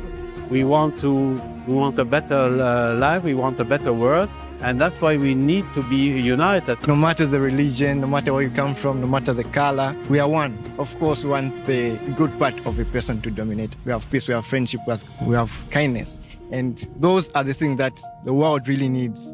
Whatever our color and shape or beliefs may be, we are all human beings. We are all here together to do something together. Love is what unites all inhabitants of this blessed earth, given to us by God. It is love, heart. It is joy which may be radiated through a look or a smile. I think each of us has to remember that we should treat everyone as equal, treat everyone the way we would like to be treated ourselves. Humans are humans. You know, everyone, even it's from the India or even from America, everyone's emotions are same. All humans are same. So respect each other, respect the individuality with them, and serve others, help them. That's fine. That's the way you can find the purpose in your life. People around the world share so many common values and ideas. They dream of a better future, and so many people, even when they are in terrible situations, they all still have hope. Every person is like that drop in the ocean. And the more drops you have, it suddenly becomes a tide and it becomes a wave of change. So every drop in that ocean counts. Doesn't matter how small it is. You know that the situation in the world now is not so safely to live because of this war, conflict everywhere. But you know that love can fight for these things, yeah? And friendship, no border for friendship. We can friends each other. In the era of informations, we can change the good informations, not bad informations. Thank you very much for this moment, because however that you can spread this the good things to the world, and how people thinking about what is the importance of living together, living in the peaceful, in the society. So thank you for this TV, So conversations and purposeful conversations, meaningful conversations like these will set a thought process in society, and they get to understand more about what are we looking for in this life, and bridging yourself, connecting yourself with the world around you.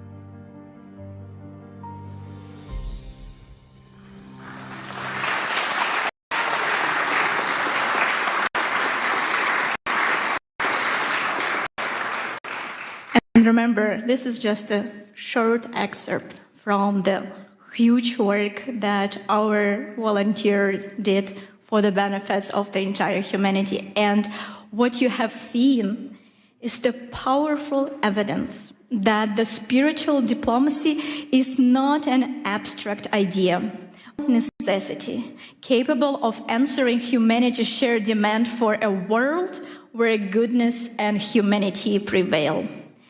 And we have another example that the power of spiritual diplomacy. It is the living story of one person. You know, unfortunately, world where we need to pay a very high price for the desire to say a truth. We often are persecuted for that. And that's what happened to public movement in Russia. The reason why Russian authority persecuted us because of our uncompromised scientific position and our open position for support of Ukraine. And the Russian authority, they did not forgive us that, of course, right, for telling the truth. And we become the target of their propaganda and their persecution machine. Our participant, in order to have the ability to continue their work, continue to spread the truth, had to leave their homes and leave very, very rapidly.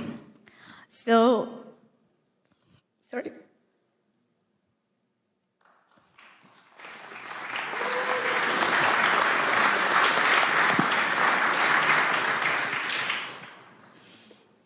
Among them who left the country was one remarkable young woman. She is a very, very talented scientist, geophysicist, and she has a unique ability to present a very dense scientific information and present it this way that millions of people are able to comprehend the very difficult topic.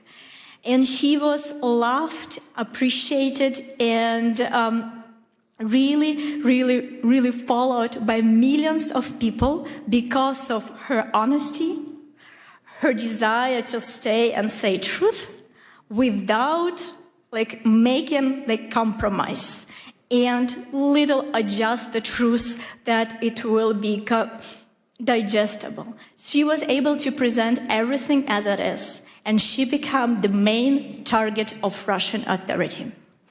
So, and her way was very, very difficult.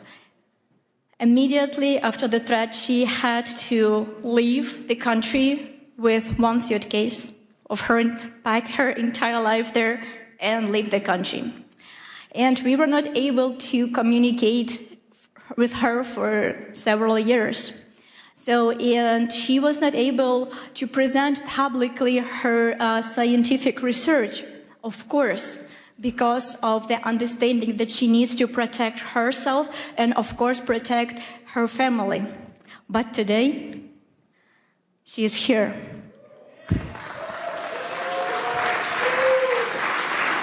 And this is one of the victory of spiritual diplomacy. And she is here because she wants to express her gratitude to Pastor Burns because of his support, his guidance. She is here to present him personally with the book that she wrote about Pastor Mark Burns. Ladies and gentlemen, please welcome Елизавета Кромова.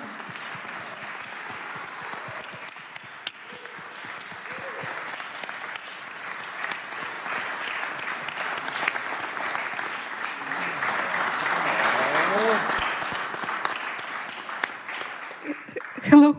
Hello, everyone. Hello, dear Pastor Mark Burns. My name is Елизавета Chromova, and I am a volunteer for International Public Movement, ALLATRA. I came here to the conference which you organized to personally express my gratitude to you. It is a great honor for me to speak those words looking you in the eyes. First, let me share a brief backstory. As you already know, in Russia, ALLATRA International Public Movement has been banned. I endured persecution along with my friends. I lost my homeland, my home, my life's work. And at one moment, I even lost my hope that I can even find the reason to believe in humanity again. Then one of the darkest days of my life, everything changed when I saw your interview. I didn't know you, but when I watched it, I felt as if we had known each other forever. And in your interview, I didn't saw judgment or desire to lecture someone. It was just disarming sincerity. You said, I am neither left nor right. I stand for human rights. Wow. And you spoke of a God who loves people. And your words reach the deepest part of my soul. I'm really sorry, I'm so nervous. I'm so sorry. You showed by your example that there are people who don't stay silent, who choose what is right, but not is popular. There are people who build bridges between people, cultures, and beliefs. And in these bridges, we can meet each other face to face and see in each other the dearest and the closest one another. I saw in you the ministry of Jesus Christ in action. As Christ sit at the table with the despised and outcast, he said, I see you, I am with you, and you did the same. You reached out to those whom others tried to destroy it. And your words reminded me that our rights, granted not by people or laws, it comes from God. Yes. And we have protected in every corner of this world for all people and for all faiths. And this is why I wrote this book about persecution, about my path back to home, to hope and faith, and I dedicated this for you, because you became a voice for me in the darkness. And this book is called Pastor Mark Burns, The Man Who Restored My Faith. You didn't just help me find my faith back, but you also showed me that faith can unite, heal, and lift us up. My God.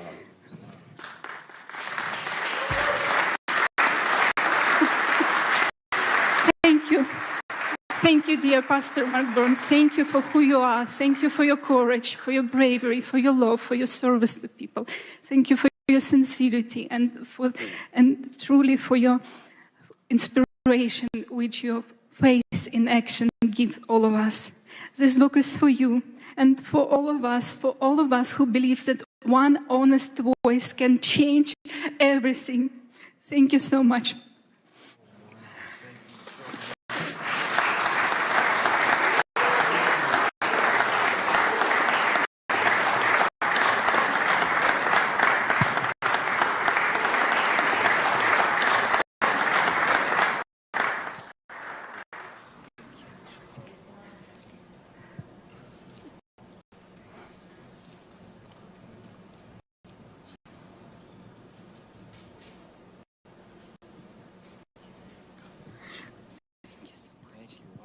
Give her a wonderful hand clap. Wow.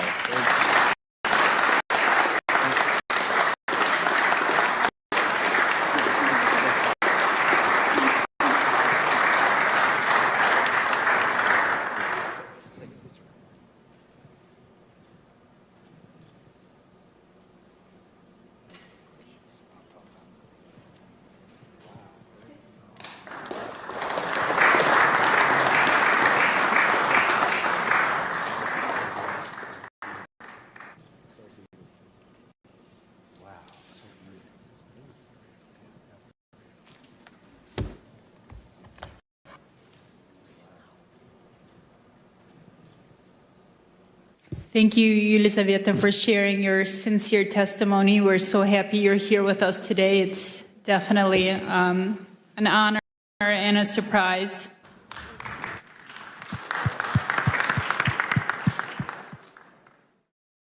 Ladies and gentlemen, we are starting. Thank you so much. And we are honored to welcome Congressman Mark Harris, representing North Carolina, to the podium to open the second session dedicated to the critical theme of religious persecution and human rights. Mark Harris is a pastor and a dedicated public servant. He will speak to us on the absolute necessity of safeguarding the rights of all people to practice without fear. Congressman?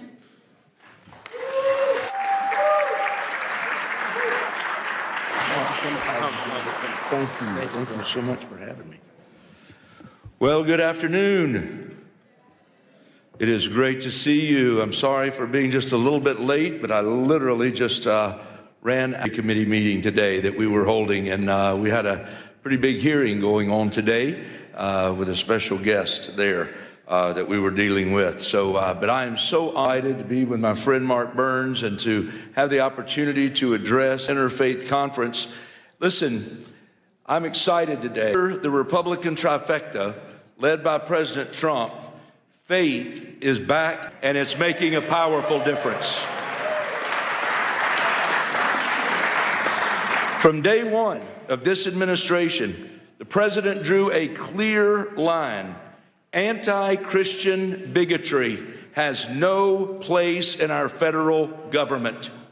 Go ahead, give that a hand. Listen, he boldly affirmed that the United States recognizes only two God-given genders, male and female. He stepped in to protect the most vulnerable minors from irreversible body-mutilating surgeries that the radical left once celebrated. And he restored fairness, safety, and dignity for young girls in sports, ending the painful experiment that allowed biological males to compete against them, shattering dreams, causing injuries, and leaving too many girls feeling unsafe and sidelined in spaces that were meant just for them. And President Trump said, that will not stand any longer. We all know that deep in our bones, that the soul of this nation is inseparably tied to our Judeo-Christian heritage and the timeless truths of the Western tradition. Our founding fathers didn't just mention God, they wove Christian justice, natural law, and biblical principles into the very fabric of this republic. For decades, those foundations were chipped away by an aggressive secularism and left-wing ideology. But praise God, the tide is turning. It's turning in the halls of government, it's turning in communities across the land, and it is turning in the hearts of everyday Americans. Government works best when it gets out of the way, when it respects the sacred space. When it respects the sacred space of parents to raise their children according to their convictions, for entrepreneurs to be able to build businesses without endless red tape, and for churches to be able to preach the gospel and biblical truth without fear of reprisal from any source, come or shine. Listen, that's the limited, accountable government our founders designed. Yet for far too long, unelected DC bureaucrats have overstepped, intruding into schoolrooms ahead of moms, ahead of dads and local teachers, and even casting shadows over the pulpits of our pastors. Consider the IRS's chilling overreach, threatening to revoke a church's tax-exempt status if a pastor would dare to apply scripture to the moral issues of our day. Ladies and gentlemen, the First Amendment was written to protect exactly that kind of speech. That's why I am so thankful to have been able to introduce in this 119th Congress the Free Speech Fairness Act, which is legislation to shield pastors and churches and nonprofits so they can speak freely according to conscience without the constant threat of IRS intimidation. It's frankly absurd that we even need this bill in the first place. Imagine having to explain to George Washington that the government he helped forge would one day try to muzzle Christian voices in their own sanctuaries. But I'm standing before you today because I believe you're a group that understands that there's still urgent work that must be done. This very week, as thousands march the streets of Washington for the National March for Life, celebrating the Dobbs victory while pressing forward to protect millions of unborn lives still at risk, I believe we've all got to stand shoulder to shoulder and arm in arm, and we've got to recommit ourselves to that fight. And we've got to do it together. Listen, the Supreme Court got it right in the Dobbs decision, returning the issue to the people and their elected representatives. Tragically, as I stand here before you today, the total number of abortions has actually risen since that time, fueled by the explosion of chemical abortions delivered by mail through telehealth and shield law loopholes. That's precisely why I've introduced legislation to shut down abortion by mail, effectively criminalizing the practice and closing the deadly back door. Ladies and gentlemen, legislation is essential, but even that is not enough on its own. As conservatives, as people of faith, it's our calling to keep sounding the alarm. It's our calling to keep holding our leaders accountable. And it's our calling to persevere until we end this grave evil once and for all in this nation. House Republicans step into this new year, I believe, with great optimism and real resolve. We're committed to restoring peace and safety in our communities. We're committed to securing a hopeful future for our children. And we're committed to lifting America back to respected leadership on the global stage. So as I come to you this afternoon, I just want to humbly ask something of you. Please lift us up in prayer.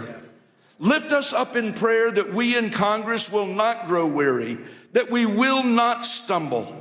But as Hebrews 12 exhorts us, that we will run the race with endurance, the race that is set before us, looking to Jesus, the author and perfecter of our faith. Thank you, and may God bless you, and may God bless the United States of America today. You're sent here to fight, so let's fight, fight, fight until we get it done. God bless you. That was good. Thank you, brother. That was powerful, brother. Appreciate it, man. Amen. Pleasure to be with you. Ladies and gentlemen, please welcome Mr. Matt Schlapp, Chairman of the American Conservative Union and a pivotal figure in American political strategy. As a leader who has guided the conservative movement globally, he addresses the critical intersection of faith, freedom, and political action.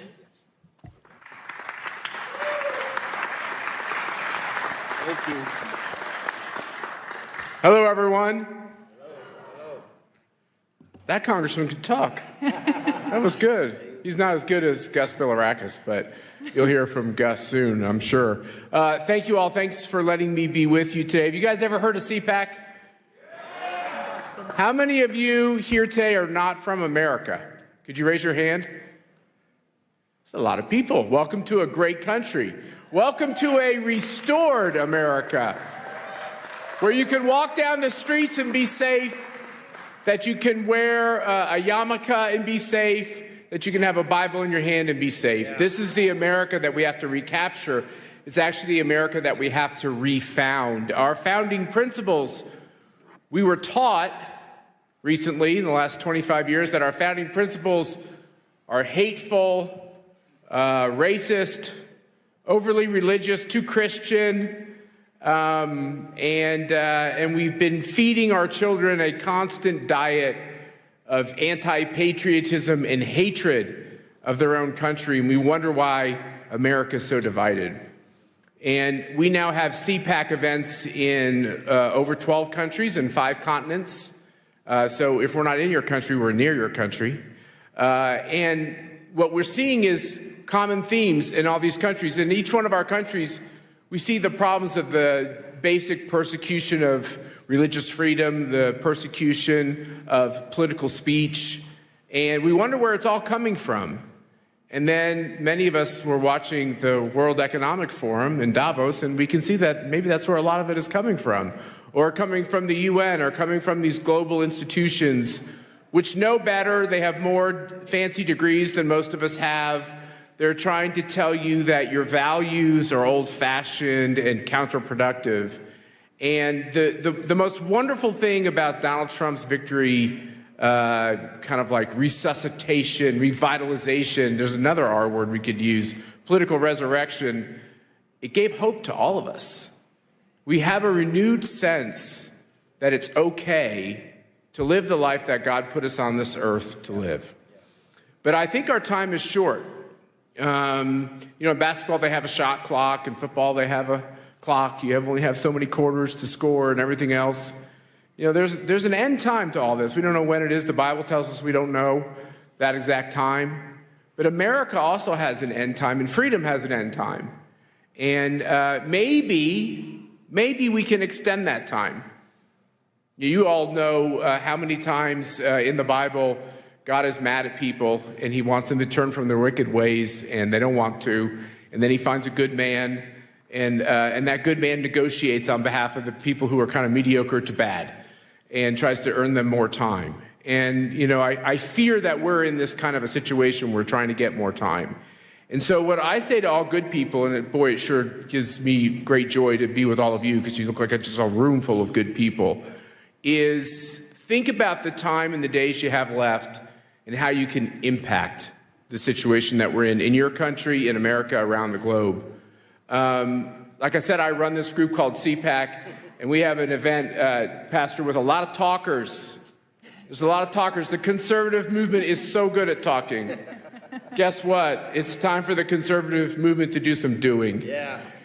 And Donald Trump has showed us that, by the way, he's a good talker too, so there's nothing wrong with being a good talker. Being a good talker is great. It's just not sufficient. It's not enough. So our theme at this CPAC is going to be actions, not just words.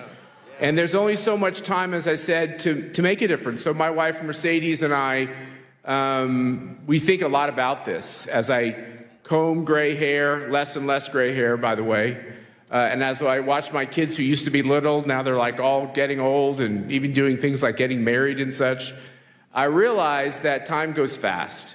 And all of us have to rededicate ourselves to our purpose, to our reason. Why are we here? Why have we been put on this earth at this time in history? It can't be an accident. There are no accidents with the creatures that God puts on this earth. It's for a purpose.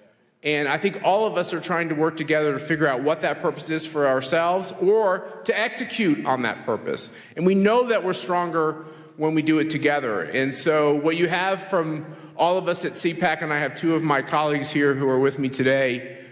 Stand up, guys. Where are you? There we go. Spencer, Ernesto. They're doing great work. I feel like a grandpa at the office because everyone's so young. But they're the non-woke kind of young people we have in the CPAC office, which is great. But we decided to dedicate ourselves to a couple important lines of action.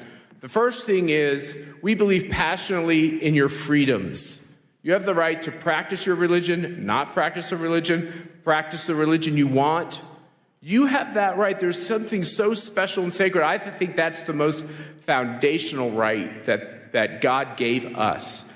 And we see both this freedom of religion and freedom of political expression, both of them, under attack. We just did a review of all the countries on the globe on political speech. There are some countries where you can be put to death for simply saying something against the leader of the country. Think about that. You can be put to death for that. Look at what's happening in Western Europe, where you can be put in prison if you put up a Facebook posting that's overly pro-Jesus. Think about that. This is what's going on in quote-unquote the civilized world.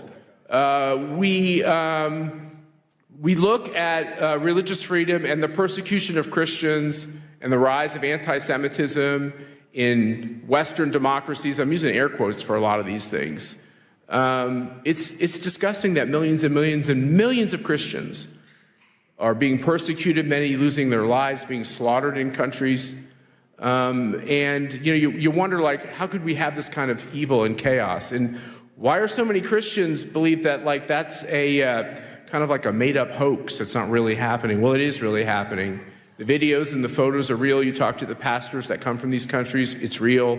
There's the persecution and the martyrdom through the blood, but then there's the martyrdom through the persecution in the sense that if you're too bold in your faith, you can't get the job, or you can't get into the school, or that's what we're seeing growing and growing and growing, and sadly in my own country here in America and in other Western democracies. And I want you to know that I believe you do have a friend in President Trump and the Trump administration on these issues. I believe you have a friend in Mike Johnson, who's the Speaker of the House, who's a very good man on all these issues. We have a lot of great people who are trying to make a difference. But as far as CPAC is concerned, we're going to be in these countries. We're going to be confronting these regimes. We started up a new center to end communism. How about we just end communism? Aren't you tired of fighting communism? Let's end communism. What China is doing to destabilize the globe, there's kind of a cozy conformity with China because they're rich and they're powerful, and a lot of countries need support. It's a dangerous game they're playing, because really at the end of the day, what a communist totalitarian regime wants to do is they want to take away all of your freedoms, your promise and your hope, and really turn you into a slave of the state. And it happens every time, everywhere, always. My wife's father tried to stop the Castro regime in Cuba, which looks like the end of that regime could be coming pretty soon. That'd be good for the world. And you have people like Jimmy Lai, who was arrested in Hong Kong, who simply wanted freedom for the people of Hong Kong. What you're seeing around the globe is really disgusting. And what we're going to do is take our voice, our team, our message, confront all these regimes. It's amazing. I don't think those of us who believe in freedom have all the money. I don't think we have all the power, but man, sometimes we look like we do.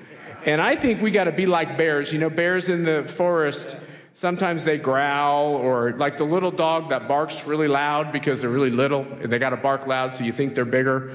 We have to recapture this idea that if God puts you on this earth for a purpose, and the purpose is now, why would he put you on earth for this purpose to just be humiliated and lose? Why did Donald Trump get off that canvas? Was it to lose that race? No, I think he got off that canvas with the help of angels to win that race and to give people hope all over the world. And I think we're in the same position. I think the reason why it seems like all the money against us and all the power is against us, and that it's an impossible fight, the reason why we have to look at that every day is because of one simple thing. We are small, he will be large. He will have the victory. You just have to ask for it, and we have to be true to it. And that's the moment that we're in. We have to believe that God put people on this earth to prosper and have freedom, right, and to live their purpose. And that it's our job right now in these dark times to make sure that that can continue. So that is our motto. It's about action. The action is now. You all are welcome. We have to get out of this idea that the only way conservatives will come together is if you agree on everything I agree with, and you have to sign a piece of paper that says you'll never disagree with me. That's a bad way to build a movement. What we ought to do is say, hey, is there one or two important issues that we agree on? Can you agree that someone should be able to practice their faith as they choose? Yeah. If you do, we should be able to work together. Do you think that people should be able to get in politics and vote for the candidate that they want to? Do you believe in that? That's something we can work on together. Do you believe that communism fails every time, for every people, always? If you do, we can work on this together. And I think that if we can stitch this together and get out of our orthodoxies and instead focus on our commonalities, I think we can reshape the face of the earth, and I think we're going to do that. And God bless you, and thank you for letting me be with you today. Thanks, Pastor. That was awesome. Perfect, brother. Now it is an honor to introduce Congressman Gus Bilirakis of Florida, recognized as one of the most effective lawmakers in Congress. He's a steadfast champion for international human rights and will speak on the importance of protecting religious freedom against discrimination worldwide.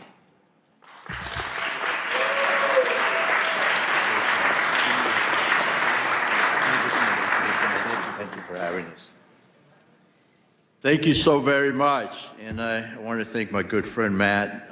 He's so right about these issues. We have a lot of things in common. We have to work together for the good of society, humanity. And you talked about, Matt, you talked about your wife, Mercedes' father, that was probably a political prisoner in Cuba. But this shouldn't happen in our hemisphere. And President Trump is doing something about it. We have hope now. And, Cuba is 90 miles from just south of Miami. And that's in our hemisphere. Venezuela, same thing. We need to take care of our people and make sure that they have freedoms and opportunities to succeed. So we appreciate President Trump as well. We gather here today, folks, on Capitol Hill for a truly remarkable occasion. The International Interfaith Conference, the Rise of Spiritual Diplomats. Thank you so much for attending.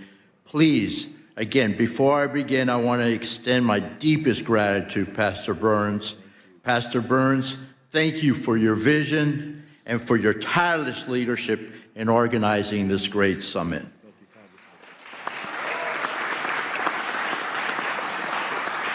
You have called us here to recognize a new era of spiritual diplomacy, where faith leaders don't just shepherd their own flocks, but step into the breach as mediators, peacemakers, and defenders of the innocent, where traditional politics often falls short.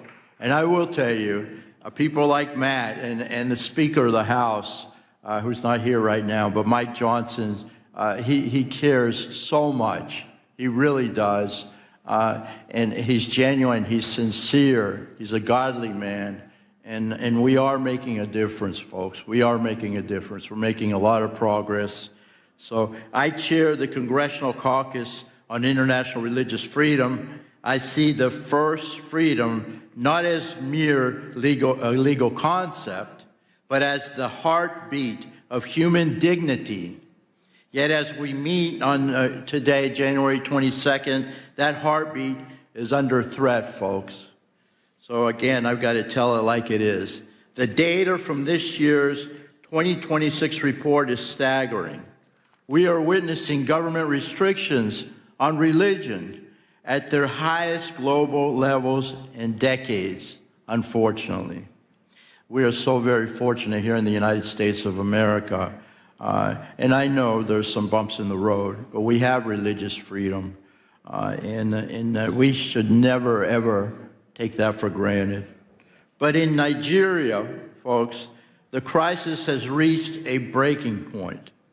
Statistics from the start of this year show that over 3,400 Christians were killed for their faith in the last reporting period alone. In this day and age, it's happening around the world, folks.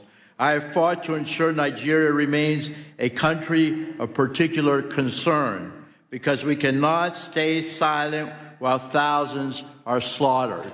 Do you agree? Yeah. In China, the CCP continues to target Falun Gong practitioners and Uyghur Muslims with high-tech surveillance and arbitrary detention. This is happening, folks. It's happening every day. China currently leads the world in the arrest and sentencing of believers. I mean, they're not spreading it. They're just practicing their faith, their religion. And in some cases, it's meditation, what have you. But they should be free to do so. In Pakistan, the shadow of blasphemy laws still hang over Muslim minorities. The Ahmadiyas and Christians turning private faith into public death sentence. Unbelievable. Global anti-Semitism. We must confront the reality that Jews are facing a resurgence of hate that we once promised would never, ever happen again. But it's happening now, folks, before our very eyes. We must stop it. The challenges we face are not only legal, in which regimes weaponize the laws to crush dissent, but also social, as tolerance breeds in the vacuum of silence. We must not stay silent. We must act, folks. And that's what we're doing in this Congress. This is where the spiritual diplomat comes in. You are the ones who can reach the places a secular envoy cannot. You speak a language of universal values, justice, peace, and the sacredness of life that resonates deeper than any treaty. You're the ones. We can do this together. I'm Greek-American, and we say, Oli Mazi, all together. We can do this together if we stick together.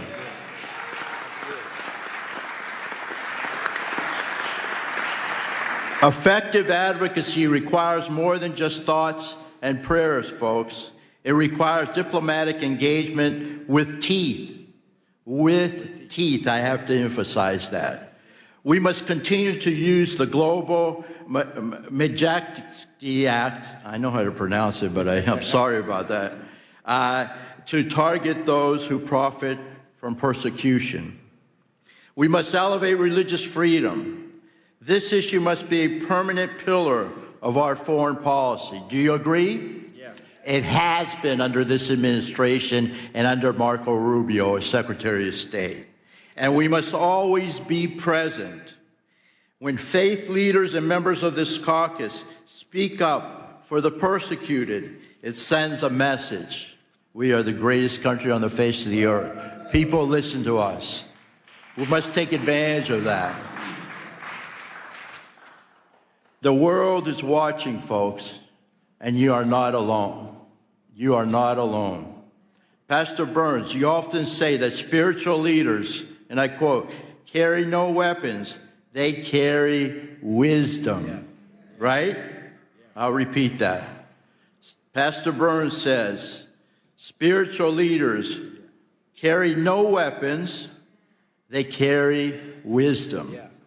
Today, let that wisdom guide our policy, whether it is Christians in the Middle East who are being persecuted, a Muslim in China, or a Jew in Europe. And I will tell you that the Orthodox Christians are also being persecuted in the Middle East. Syria in particular, and of course in Turkey as well, there's not religious freedom for Orthodox Christians in the country of Turkey. We must speak up, folks. We must not be afraid. Let us leave this conference, not just as observers, and I know you won't be, but as diplomats of the Spirit, committed to ensuring that every child of God can worship without fear. That's our goal. Thank you very, very much. God bless each and every one of you, and God bless America. That was powerful. That was good, Congressman. Thank you so much.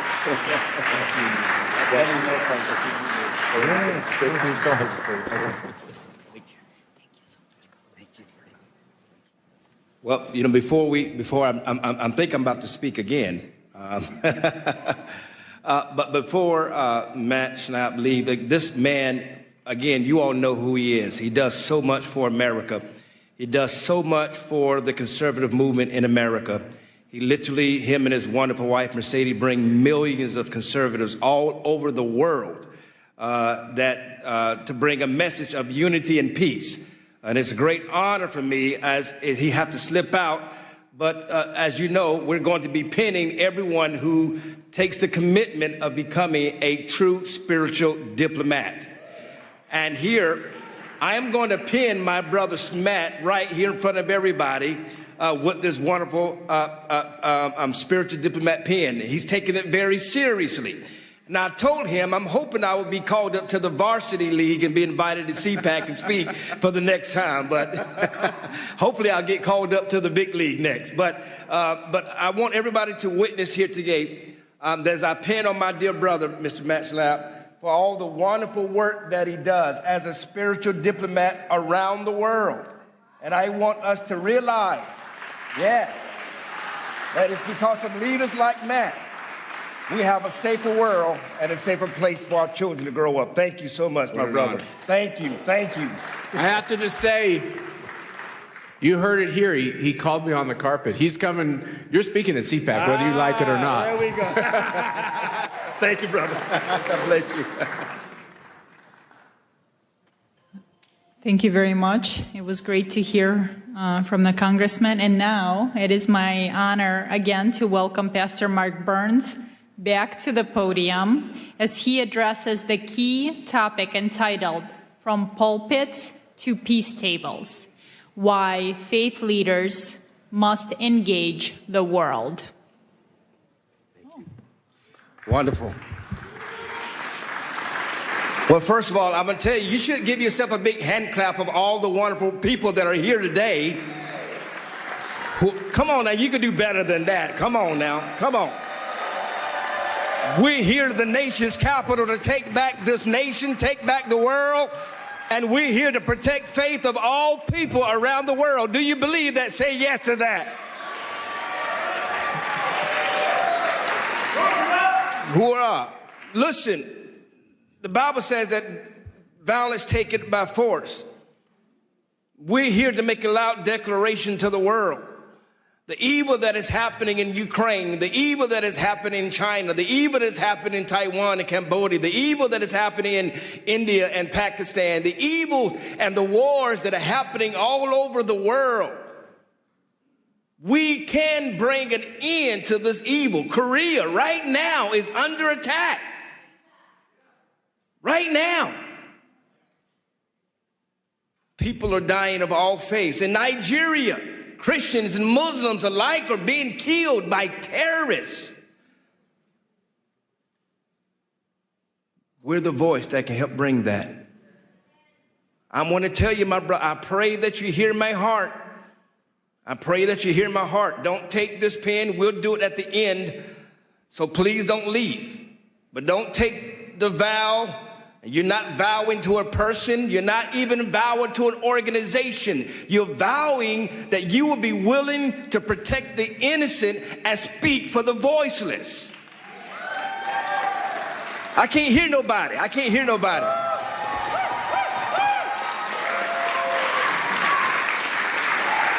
That's why you're here. And so many of these great leaders that are on this podium that you're hearing from, these are thought leaders. These are real spiritual diplomats. These are people working behind the scenes that are working to to protect children, to protect religious freedoms.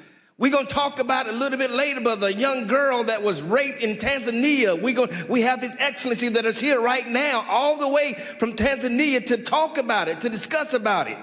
It's not always about the things you see on CNN. I'm not here to play games with you. I was recently at an embassy, and I'm not going to mention the name of the embassy, but I was sitting down with the ambassador, and we were sitting down, and everybody was eating, and everybody was loving on each other and patting each other on the back, and I put my hand down, and I said, "Don't you understand why we're here?" I said, "I'm here because people are dying right now in your country. We don't have time to be sitting here drinking champagne. People are dying.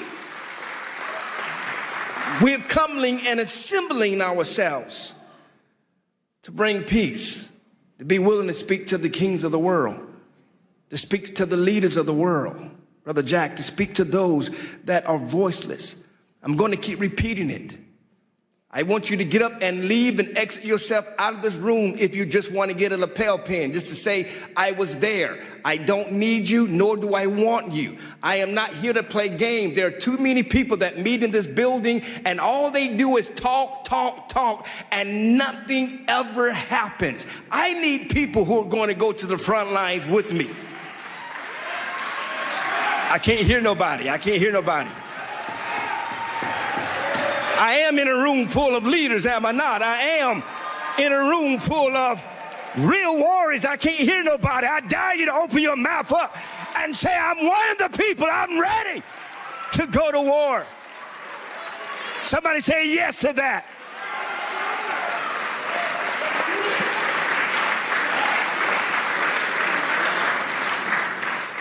And so I pray that you're not here. Right now, Korea is under attack. Who's going to stand with me?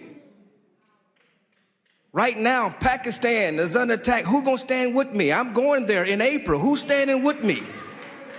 I am going to Iran. Who is standing with me? I can't hear nobody. Who is going to stand with me with Ukraine until every bullet and every missile stops, until we bring that war to an end? Who's going to stand with me?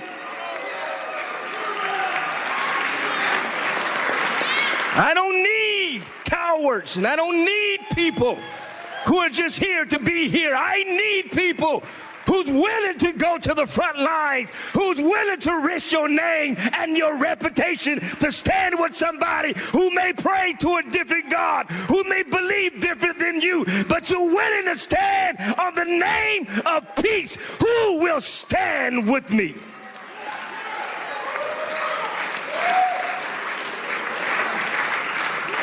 Who will stand with me?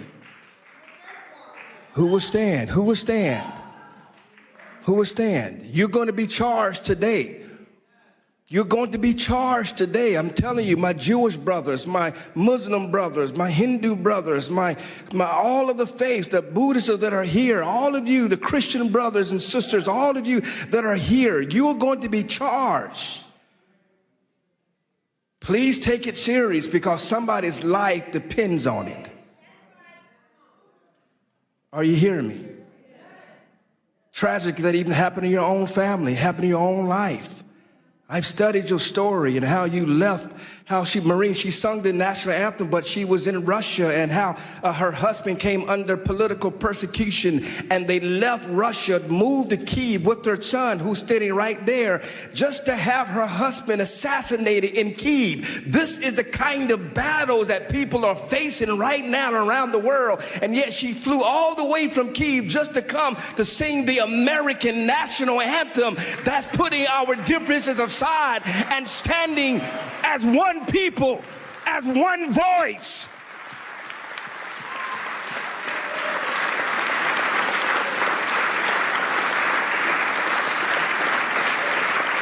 ALLATRA, even right now, who is under attack by Russia, by Ukraine, and yet they're standing. Creative Society of Russia is attacking them for standing with Ukraine.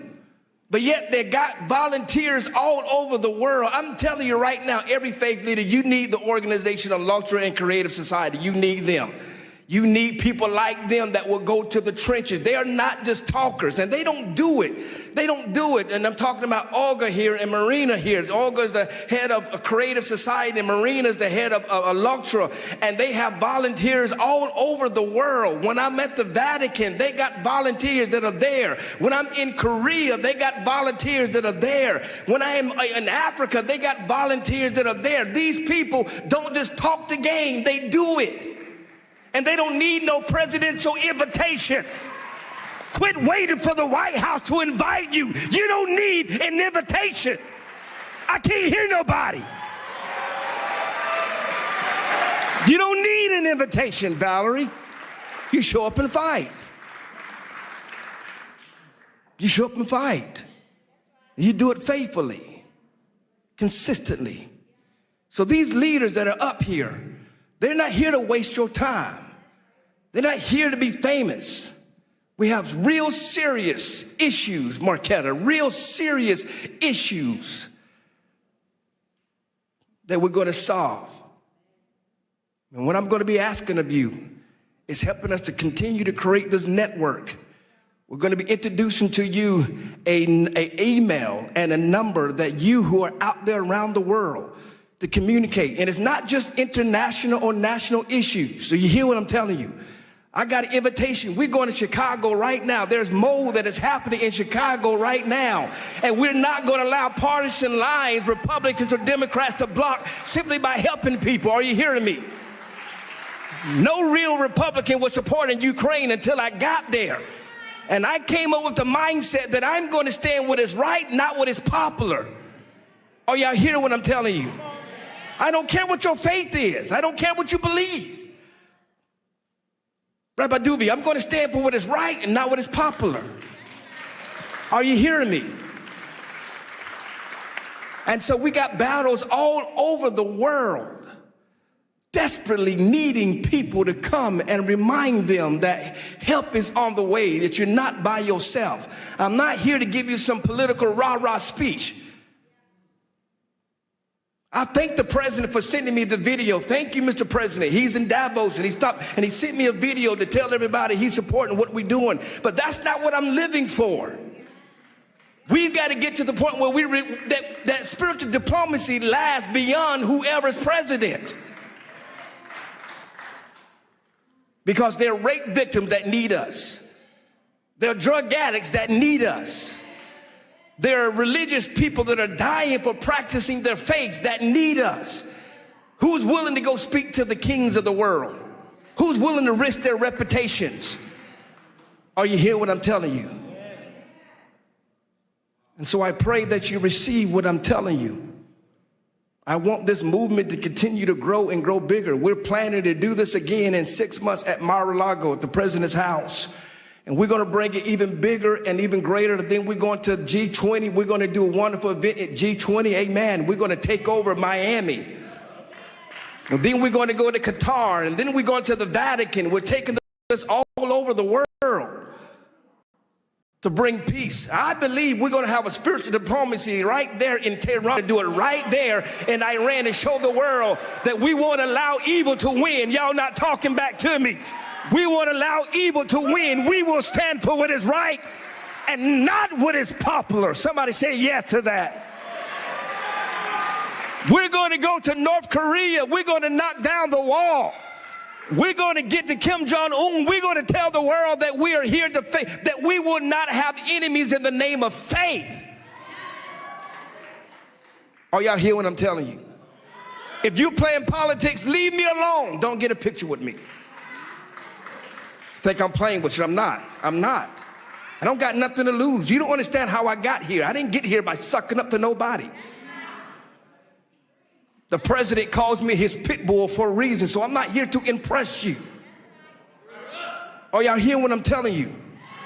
But I'm going to be here after President Trump. But I'm going to be here to be in the next president face, and the next president face, and the next president face, to tell the world that we will unite the communities around the world. We will stop being divided by who you pray to, and we will stand on the principle of peace and love for the whole world to come together. Whether you're black, whether you're white, whether you're young, whether you're old, whether you're Jew, whether you're Christian, whether you're Muslim, Buddhist, it doesn't matter. If you're a human being, we shall stand until we reach the promised land. God bless you all.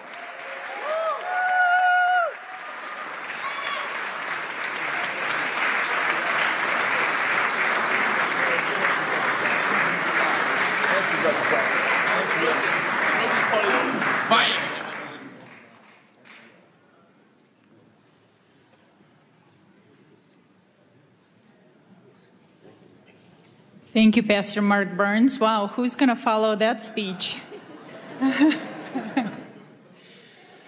We are honored to hear from Rabbi Eli Abadi, medical doctor, a senior spiritual leader and member of the Council of Sephardic Sages. He speaks on building bridges of faith and peace in a post-Accords world, examining how the Abraham Accords have opened new paths for coexistence in the Gulf.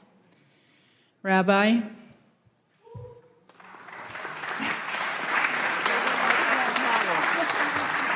Pastor, that's a very hard act to follow.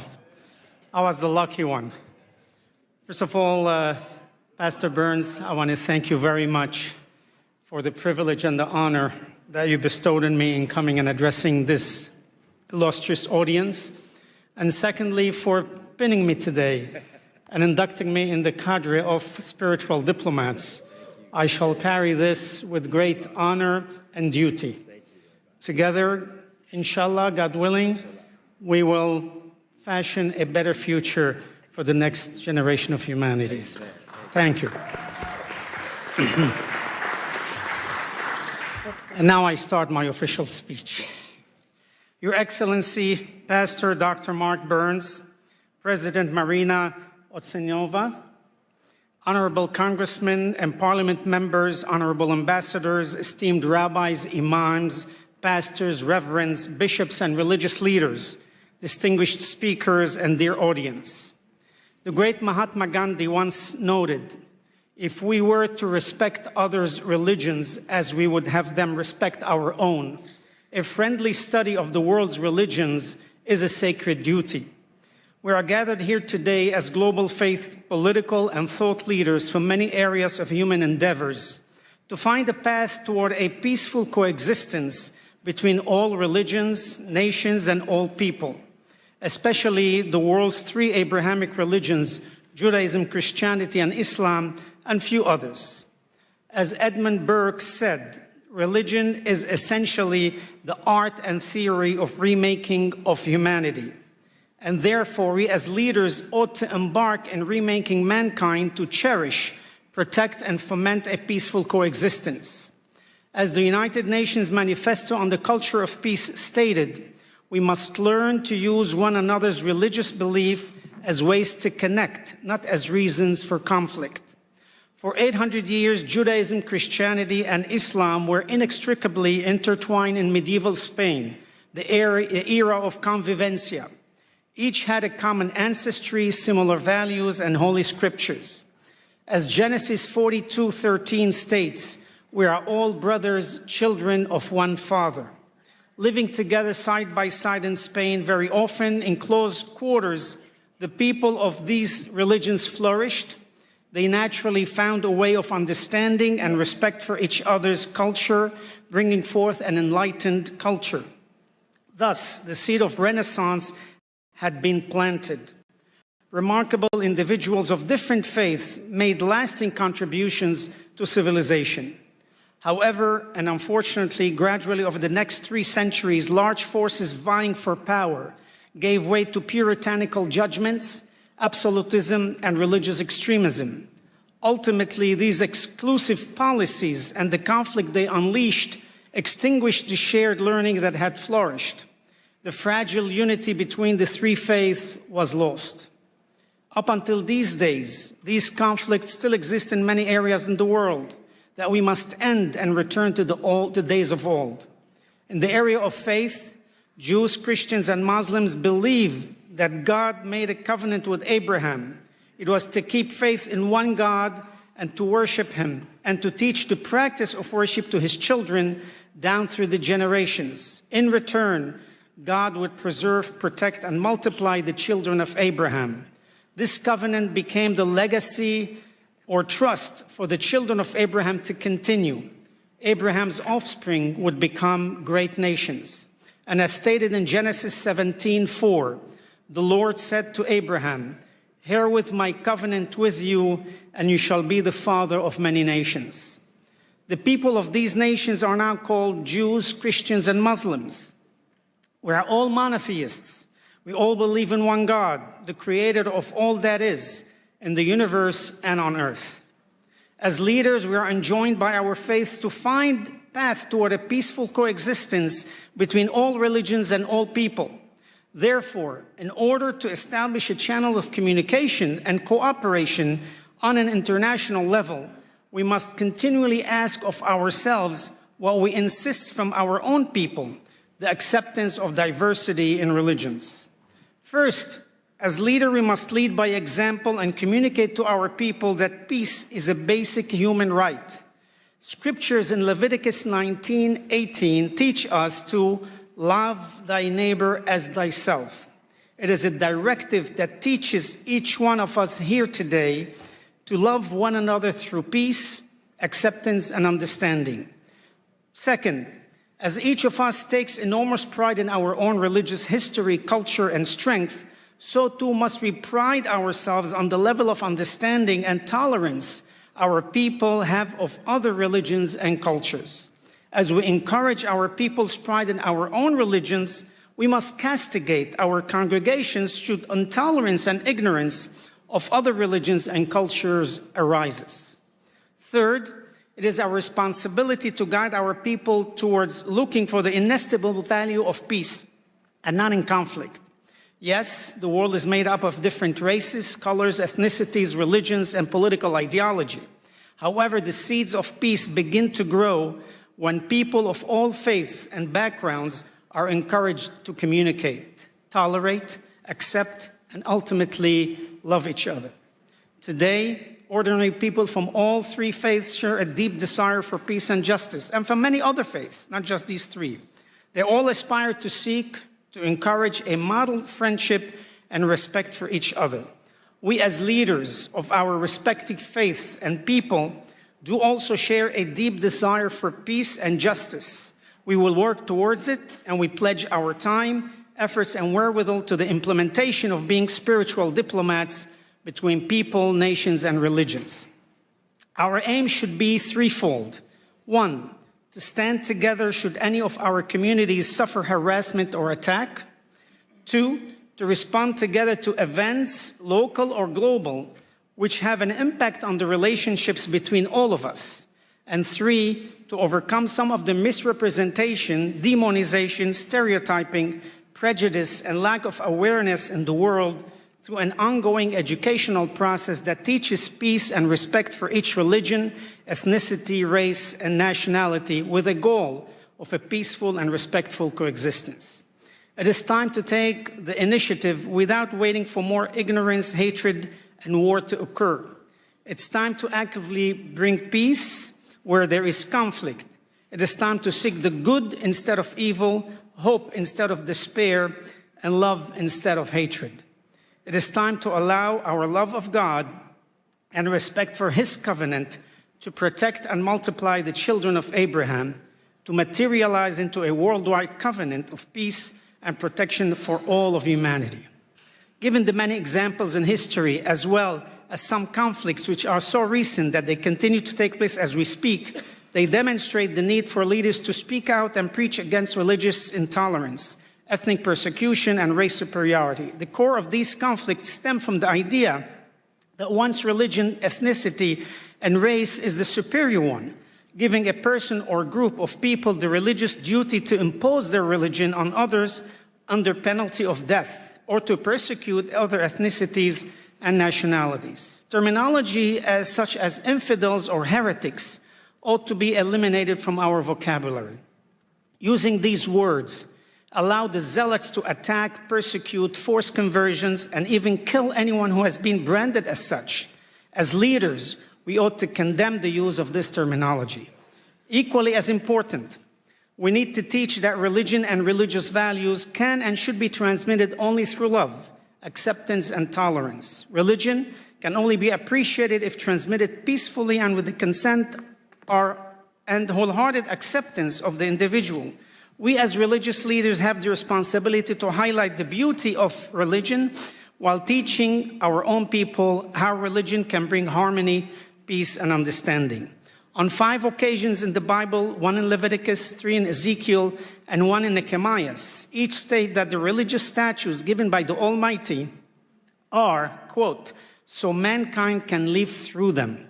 And our sages in the Talmud expound on this announcement, saying specifically that by obeying the religious statutes, we are to live through them and not to die through them.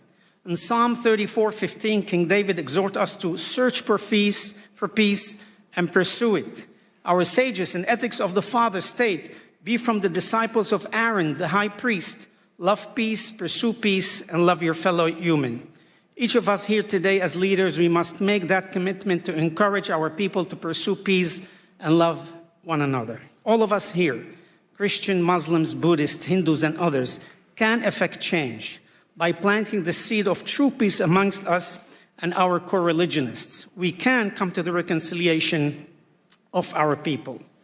Oseh shalom bimromav, hu berachamav ve'aseh shalom aleinu, v'al amo Yisrael ve'imru amen. He who makes peace in his high heavens, may he in his mercy bring peace upon us and upon his entire nation, and let us say amen. Peace be unto you. Assalamu alaikum. Shalom aleichem. May God bless us with this endeavor. Thank you, and God bless you. That was beautiful, my Rabbi. Thank you for that powerful speech. Hey, we just get started.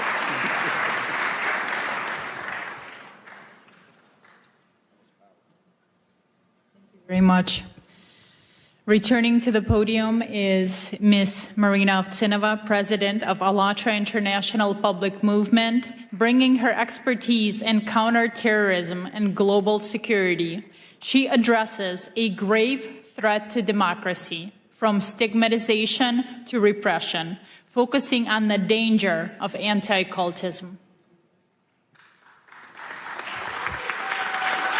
Thank you so much.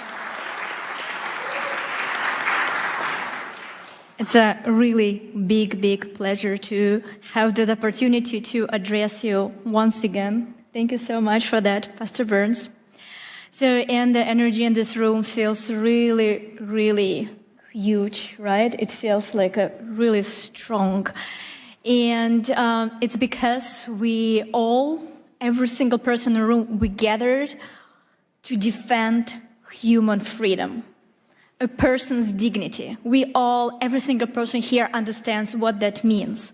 And we're here to protect the right to believe, to speak the truth, and to live without fear.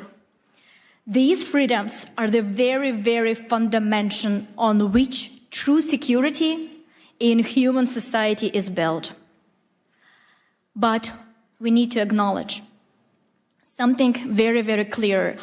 That foundation, that really important foundation for the human freedom is now in danger. Because today there is a well-organized structure at work, deliberately attacking that very foundation. And many of the deep, tragic stories that you will hear today from our speakers from this stage are direct result of the action of this transnational structure and its destructive manipulative techniques. So let me educate you a little bit. So what is that, and why does it pose a threat to every person and to society as a whole? The transnational anti-cult network is the highly coordinated international system made up of individual organizations, activists, pseudo-experts, and biased journalists. Their goal is to systematic dehumanization and destruction of targeted group of people and the incitement of hatred and hostility within the society.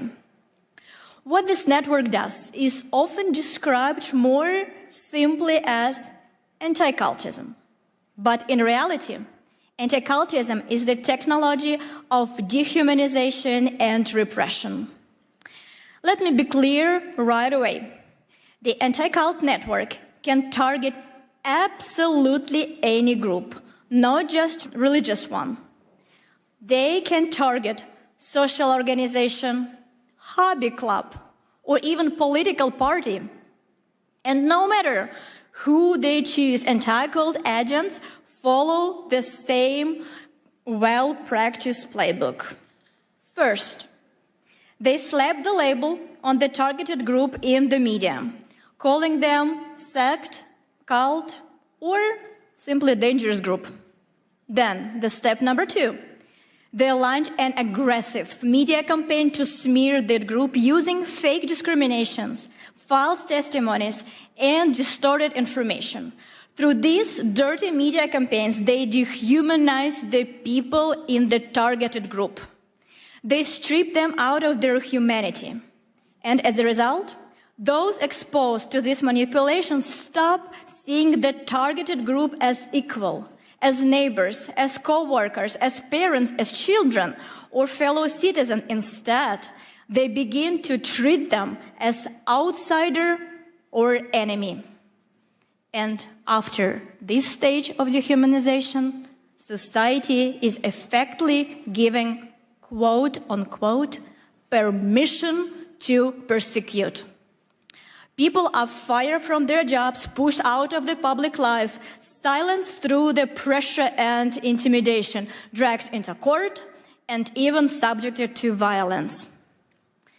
And in the end, the very foundation of democracy collapses. Freedom of consciousness, the right to speak freely, the right one's face, and the right to human dignity. If these step-by-step patterns feels historically familiar, you're not mistaken. This is the very same mechanism Nazi Germany used to dehumanize the Jewish people, one step at a time, through the language of hatred, lies, and systematic propaganda. That process led to the tragedy of the Holocaust.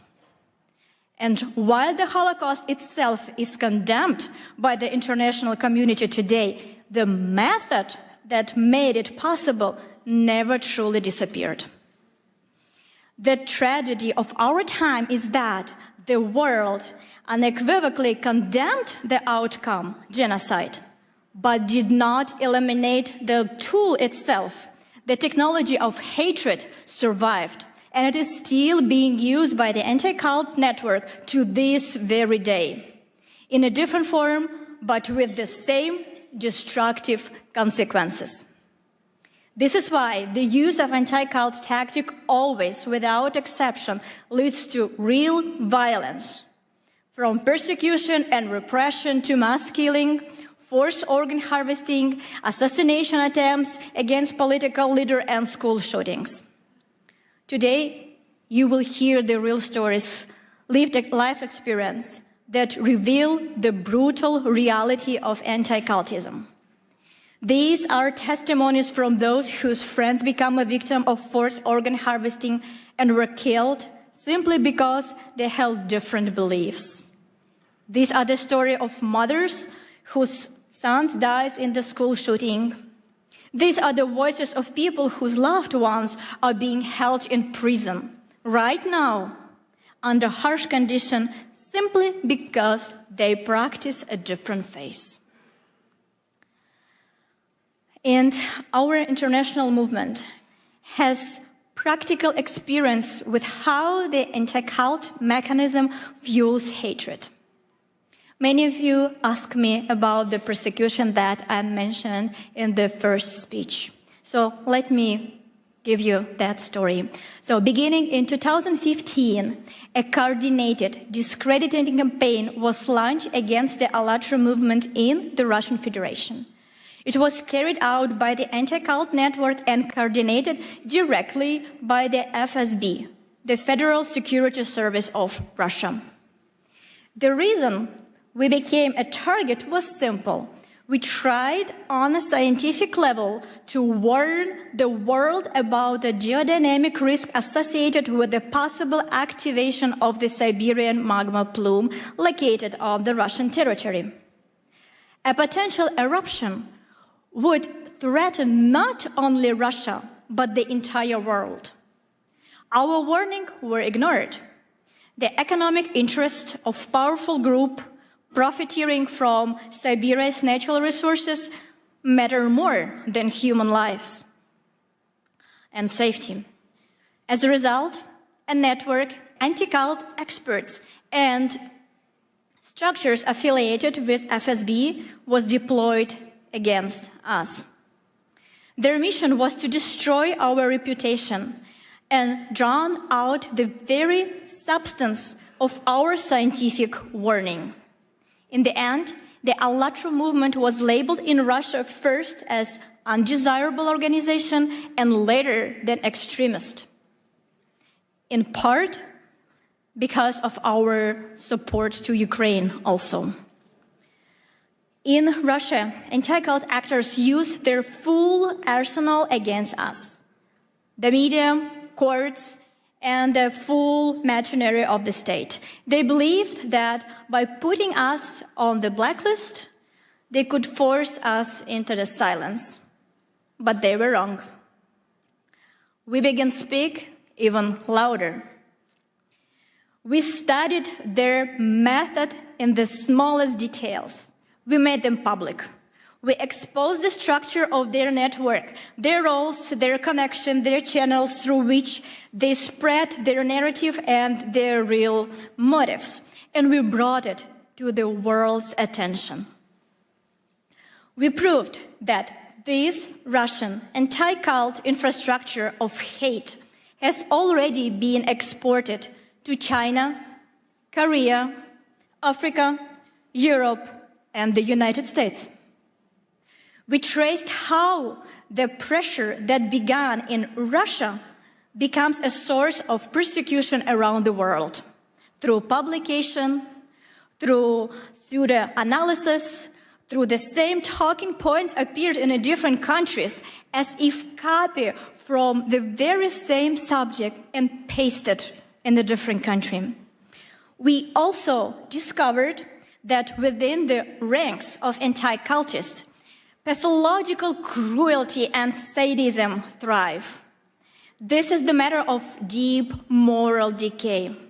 And there are strong reasons to suspect their involvement in human trafficking and crimes against children. One of these stories we will share today with you. It is a real case that will show you the true brutal face of anti-cultism. You need to understand that anti-cultism is the global assembly line of crimes against humanity. It runs on the same playbook everywhere, and we have exposed it for what it truly is. Anti-cultism strikes at the most basic rights: freedom of religion, freedom of speech, independent media, the right to a fair trial, and the principle of the presumption of innocence. So today, I want to deliver one simple and clear message. As long as anti-cultism exists in this world, true democracy and human freedom are impossible. And if we do not eradicate anti-cultism as the phenomenon, we will not be able to secure a future, safe future, prosperous future for our children. And I would like to note a particular that you, dear Pastor Burns, play a special role in the countering the destructive anti-cultism. Through your spiritual diplomacy initiative, you are uniting leaders of different countries, different religions, different worldviews, who have stepped forward to defend human dignity and freedom of conscience and the right to live with dignity. And we all know, and we can say it, that you, Pastor Burns, act as the true leader. You build unity where others saw division. You give a voice back to those who are being pushed into silence. And you offer protection to those who are in need, who cannot protect themselves. And it's because that initiative, like yours, extremely important right now. And we understand that thanks to initiative, humanity will inevitably prevail. And for all our participants of ALLATRA International Public Movement, it is a great honor to stand shoulder to shoulder to you. And for decades, the anti-cult network acted with impunity. But today, thanks to you, Pastor Burns, the situation has been changed. And we can say with the full responsibility and confidence, for a final victory, only one thing is still missing: the unity of everybody, especially the unity of those who has been targeted by that group. To stop the threats and killings and the destruction that anti-cult network brings, we need more than words. We need decisive action. We need a coalition of mutual protection, international and interfaith. The principle must be simple and shared by all. An attack on one group is an alarm for everyone. Instead of indifference, let them deal with it themselves. We must stand and unwaveringly solidarity. We will defend them because tomorrow someone could come for any one of us. If everyone who has been targeted by the anti-cult network and harmed by its manipulation unites to expose its criminal activities and publicly expose how the anti-cultism works, we will inevitably achieve justice and prevent new tragedies for sure. There is an age-old and very accurate metaphor. I'm pretty sure you all know that. But please, think one more time with me when I will cite this word, how we can use it, what we can take home. We all know that it is very, very easy to break a single twig. It takes almost no effort. But if we gather all twigs together into one bundle, it becomes stronger. Not because each twig has become stronger, but because they are together. And that is exactly how we must act right now. Each of us may believe in our own way. Each of us can continue doing what we are doing. We're all leaders. We all have our missions. But together, by protecting our future, our children from this organization, by standing for rights, for freedom of religion, for freedom of choice, for freedom of your thoughts, your action. So we definitely can change this world. Because by the end of the day, our strength is in unity. Thank you so much.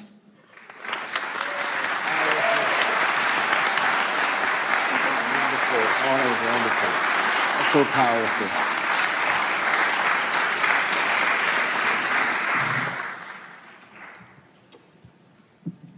Thank you, Marina, for that sobering analysis and for making it clear that as long as transnational anti-cult network exists, democracy and freedom are impossible. And right now, please welcome Dr. Michael Jenkins, President of the Universal Peace Federation and the President of the Washington Times Holdings, with decades of experience organizing peace initiatives in the Middle East and Northeast Asia. He speaks to us today on the urgent issue of global religious persecution. Thank you very much. Thank you. Thank you, everybody. To our distinguished panelists and outstanding audience and delegates, it's great to be here with you. Pastor Mark Burns is really doing a great job for freedom, religious freedom, and all freedoms. I want to give him a hand with my heart. Thank you. Thank you. United in Liberty. Also want to thank President Trump, who's doing an excellent job with religious freedom, forming the White House Faith Office with Paula White, and Pastor Burns is also leading that effort throughout the world. We are in a global war right now. There's a global war against God. And it's hitting every faith, every community, and also people of conscience. What are we going to do? Nigeria, Christians are dying there, being persecuted for their faith. Muslims also. The Uyghur Muslims in China are being held in, a massive place with over 1 million people. And many are dying under persecution. India, also many nations of the world. And I really want to say, how will we stop this? How are we going to turn this around? We have to bring the faith communities together.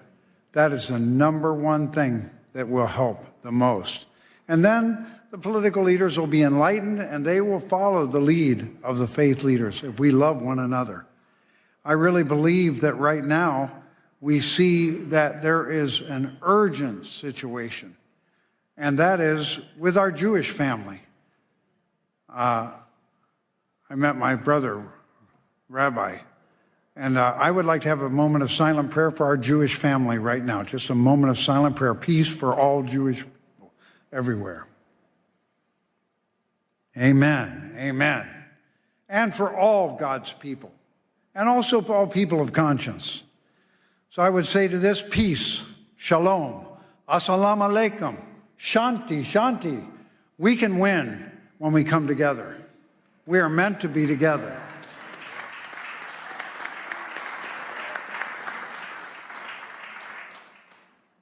I was fortunate to be called for the Middle East Peace Initiative for many years, and I went over there dozens of times to Gaza, to Jordan, also to Lebanon, all the countries around that area.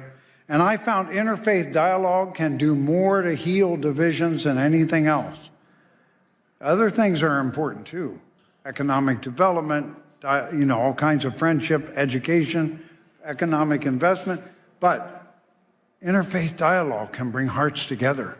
Suddenly, your Muslim brother or your Jewish sister or whoever it is, your Christian friend, are no longer strangers that we have images about. They become family.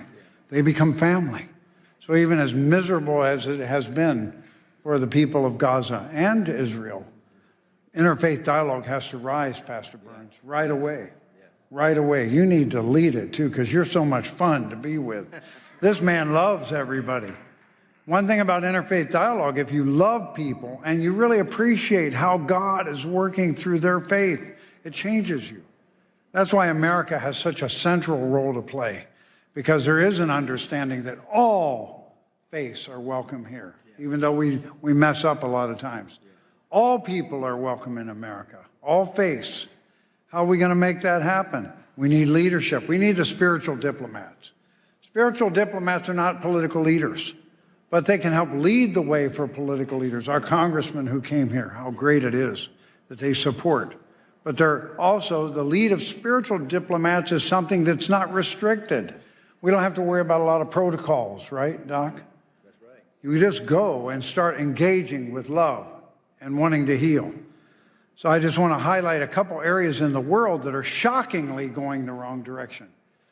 We usually see countries that are unstable or countries where there's kind of a strong leader, a strong man leading that oppress other people. But how about democracies? How about democracies? We never imagine democracies. No, they really follow the will of the people. Well, in Japan, a terrible thing has happened. Matt Schlapp talked about communism. Why is communism a problem? Fundamentally, it denies the existence of God, and it sees religion as the enemy. So earlier on, Father Moon and Dr. Han developed a movement in Japan in the late 70s, and it was so effective at stopping communism. Prime Minister Kishi brought him in together, and then Prime Minister Abe, and they all worked together. And communism did not take over Japan. They were trying very hard in the 70s. It was possible it could happen. But then those same communists formed lawyers groups that have been against this movement of family federation. And they've been against it for years and years and years. And then finally, a more liberal leader came as the Prime Minister of Japan, and he kind of caved into them and said, we got to get rid of this group. And he announced, we can't. They haven't broken any law. So somebody came up with the idea, we don't need a law. If they've just made some disturbances or they've had lawsuits, we can use that. So they used that. Fortunately, there's a new prime minister now, so I think a new history is about to be written. But why do we bring this up? Because when a democracy like Japan goes the wrong direction, a domino effect occurs. So last year, Rwanda and Kenya cited Japan's example of closing or dissolving a religion without breaking any law. They got excited about it. This happened in 23 and 24. Rwanda has now closed, shut down, or destroyed 10,000 Christian churches in 2 years. And they cited Japan's example. They're a world democracy. And then also Korea. Now the leader of Korea is really not supporting the faith traditions. He's more of a left-leaning person. That's why President Trump challenged him when he came to the Oval Office. He said, what's going on in Korea? Looks like some kind of a revolution or purge. You're persecuting churches. They went after Yoido Full Gospel Church. They went after Billy Kim, who was the translator for Billy Graham. On July 18th, this last year, they raided thousands of organizations, or thousands of people came out and raided many churches, including the Family Fed. And they went to Sagero Church, a Presbyterian church, and because that leader is standing up for family values, marriage in the image of God, and freedom of speech, he's now in jail now. He's been in jail for almost 137 days, right? And Mother Han of the Family Fed, she's been put in jail now for 125 days. She has not been convicted of anything. So we're just calling your attention to that, because when you come together, we can move our faith communities together, and then the nations can move. God bless you all from your nations, your faith. God bless your family, and God bless America. You're so good. You're so good.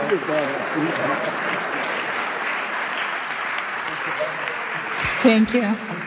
Thank you, Dr. Jenkins, for your leadership. Now it is my pleasure to introduce Reverend Damian Dunkley, President of the Family Federation for World Peace and Unification, USA. He brings a critical report on religious persecution in Korea. Thank you. Thank you, thank you, thank you. Good to be with you up here, Mark. Dr. King said, I've been to the mountaintop and I've seen the promised land. So leaders can see the way, leaders can lead the way, but we can't leave them alone. We need to stand together. We cannot watch from the sidelines. So, Pastor Mark Burns, thank you. Thank you for convening this room. Thank you for bringing us together. Your courage and clarity, the president's pit bull. Yeah, that's just maybe one thing you are. The image, as you spoke, came to mind of those, those huge logs they used to use in the medieval times to break down palace doors.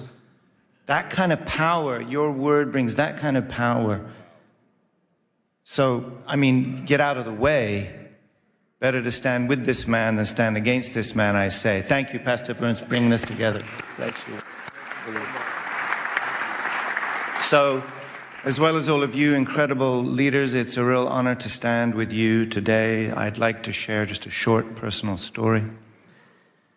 I've lived all over the world. It's crazy how many places, all over Europe, Southeast Asia, Northeast Asia, and I've visited all kinds of places, Oceania, Central Asia, Central and South America, Middle East. But America is the only country that I've ever truly cried for. I want to explain. I was 10 years old. This isn't that dramatic a story, but I was 10 years old. I was in London, beautiful city, and two young men ran up on me to attack me and take my bag. And I wrestled round and around. I wrestled with them, and I stood my ground. But on the way home, I cried. I wasn't crying because I was all bruised up. or because they took my bag, because they did not. I was crying for something deeper. And I couldn't quite put my finger on it, but I knew it was something to do with America, my first home. It was something that you couldn't see. It wasn't McDonald's or whatever, you know, they got all of that in London too.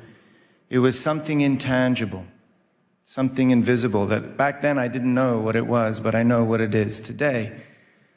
Even at 10, I could sense that freedom in America and freedom, even in Europe, is not the same thing. We use the same word in England and America to say freedom.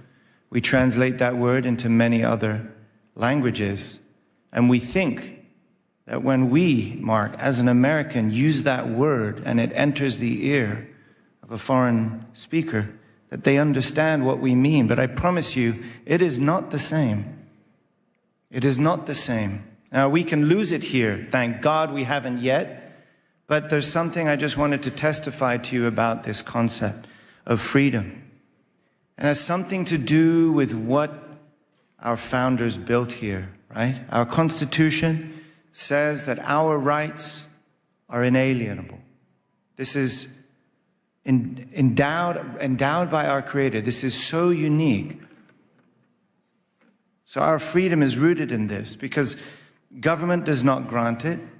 Government is realizing it, honoring it, accepting it, and protecting it.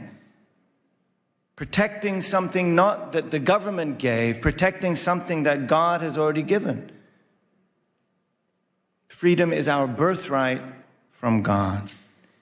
And freedom of religion is the freedom to worship God. There's a lot of folks that may think that's just important for religious people. But I've been experiencing through many of these stories that you're hearing about, when you go to these places firsthand, you realize whether it's a democracy or not doesn't mean necessarily anything anymore. Because there's no democracy without freedom, and there's no freedom without God.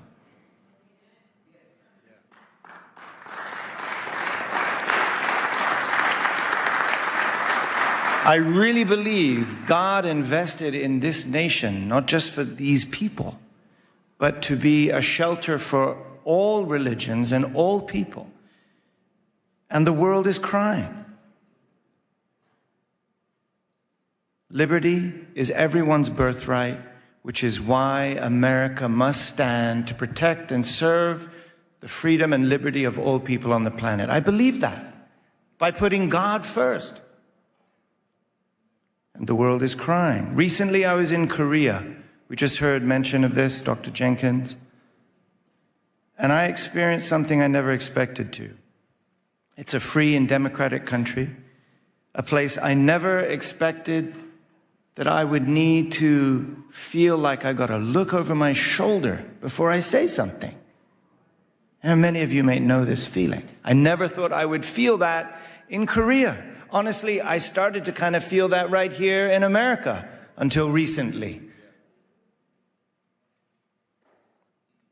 I visited Dr. Han, the Mother of Peace, in a detention center in Seoul. I visited Pastor Son Hyun-bo in a detention center in Busan together with my brother, Pastor Mark Burns. Thank you for standing up for freedom in Korea and all over the world. Thank you. We saw them together. We saw them in their miserable prison garb. Hemmed in on all sides by cement walls. Cut from the world. Reduced to their most humble essence. But what struck me in both cases was the testimony of the guards. They recognize their loving character. They recognize their spiritual authority. And these detainees had already earned great respect through their daily actions. Those cells do not stop their spirits, Those cells do not stop their light from shining and influencing the entire world. Amen? So why are they imprisoned? Dr. Han, the Mother of Peace, is turning 83 in a couple of days. A great-great-grandmother, 8 decades of serving, living for God, living for humanity, sacrificing for peace. Not even a single parking ticket. So why? Why 1,000 police investigators like stormtroopers raiding her home and spiritual campus, throwing all of her personal things around her bedroom, looking for something they still haven't found? And like we heard, over 3-4 months in a jail cell. She'll be there for her birthday, as she was there for Christmas. Why? Perhaps the only threat that she poses is that of being an inconvenient faith. A faith that reminds the powerful that their power is not above God. This is what makes America great, actually. The state is not saying, we grant you your freedom because you are a child of God. The state is saying, you already have your freedom because you are a child of God, and we cannot stop that. It is not the government that gives you your freedom. And that is the difference that I'm feeling even in democracies around the world. So we know this isn't just about 1 or 2 churches. There's a global war on God. And that's why I'm just drawing our attention to this unique taste of freedom rooted in religious freedom right here in America. We need to protect it right here in America for the sake of not just America, but for the sake of the world. That is why we're coming together. Religious freedom is America's greatest treasure. And if we lose it, it's not just lost here. It will affect the planet, I promise you. So, to defend American democracy against godless dictatorships, this is what Dr. Han reminded us why we've been working in America, why founding the Washington Times, to protect American democracy against godless dictatorships, against communism, and to restore the original virtue and value of the family, the moral spine and backbone of this nation, and to remind everyone that we're not just one nation under God, we're one family under God. When America attends God, it becomes the beacon of freedom and liberty, the light and hope to the world. We cannot leave one another alone on that mountaintop, Mark. We'll only be able to defend liberty when we rise up together, when we stand up together, when we work together, just like those sticks we're talking about, right? That is why it has been an honor to stand together with you here today. Thank you so much. Let's do this. Where are we going next? You're so powerful. Such a nice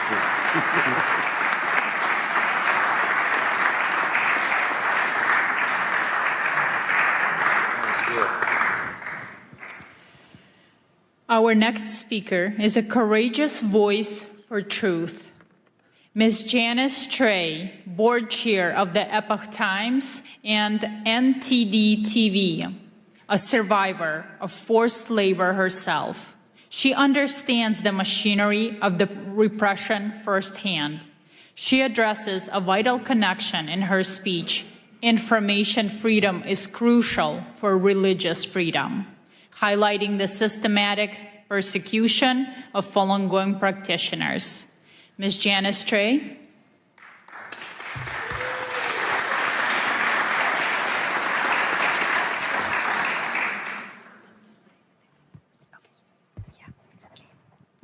Thank you, Pastor Burns, for having me here in this magnificent Cannon building, congressional buildings.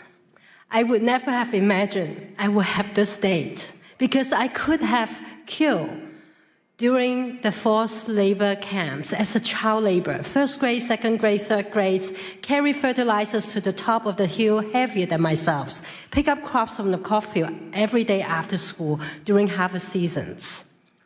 And I could have been killed during the Tiananmen Square massacre, June 4th, 1989. The fact that I am alive in front of every one of you, in front of all the Spiritual diplomats, we all should give a voice to the voiceless.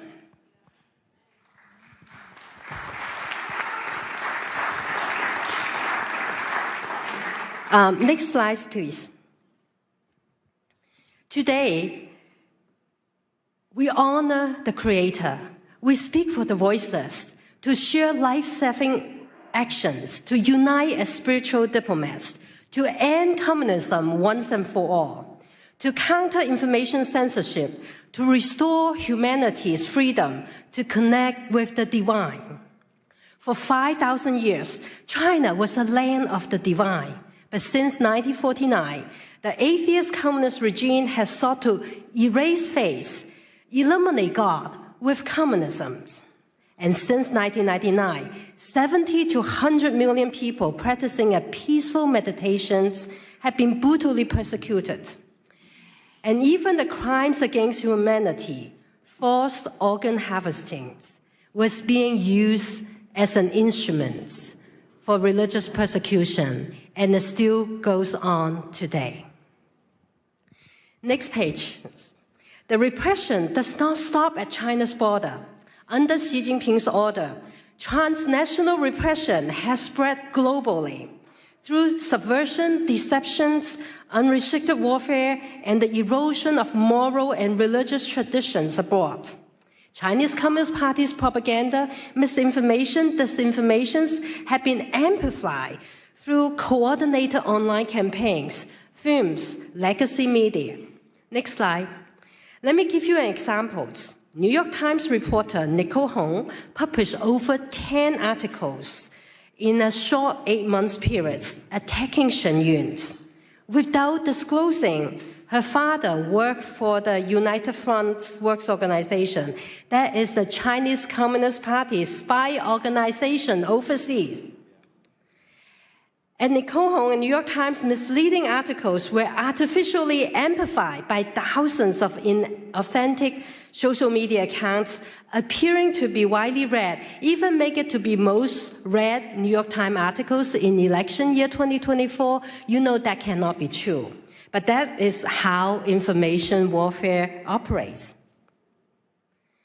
Next slide. What New York Times recycling the propaganda of the Chinese Communist Party on Shen Yun. What is Shen Yun? Shen Yun is the beauty of divine beings dancing. Shen Yun brings to life 5,000 years of China's divine traditional culture, nearly destroyed by the past several decades of Communist Party rule.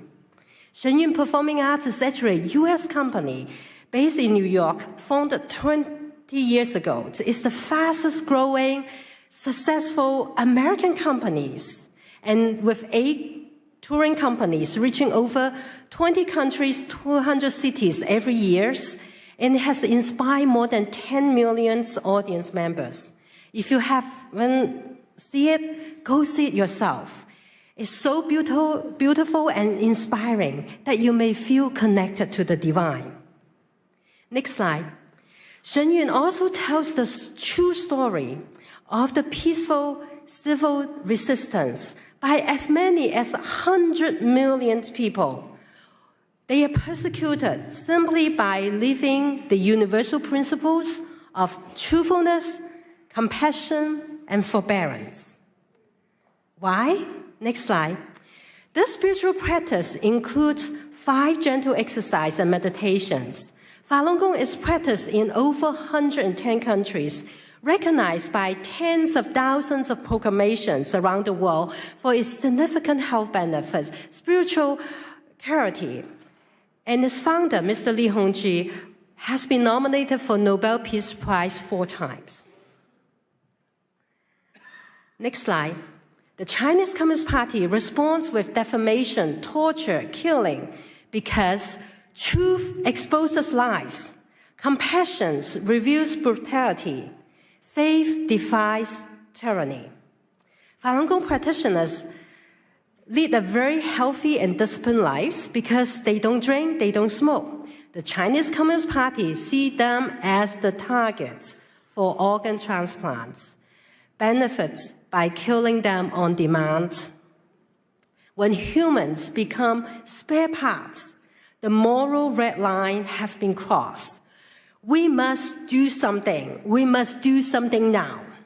First, next slide, call on the United States Senators to co-sponsor and pass Senate Bill A-17, which censors perpetrators of forced organ harvesting and mandates the State Departments to report on China's practice, which Secretary Rubio are ready to enact that. We're just waiting for Senate bill to pass A-17.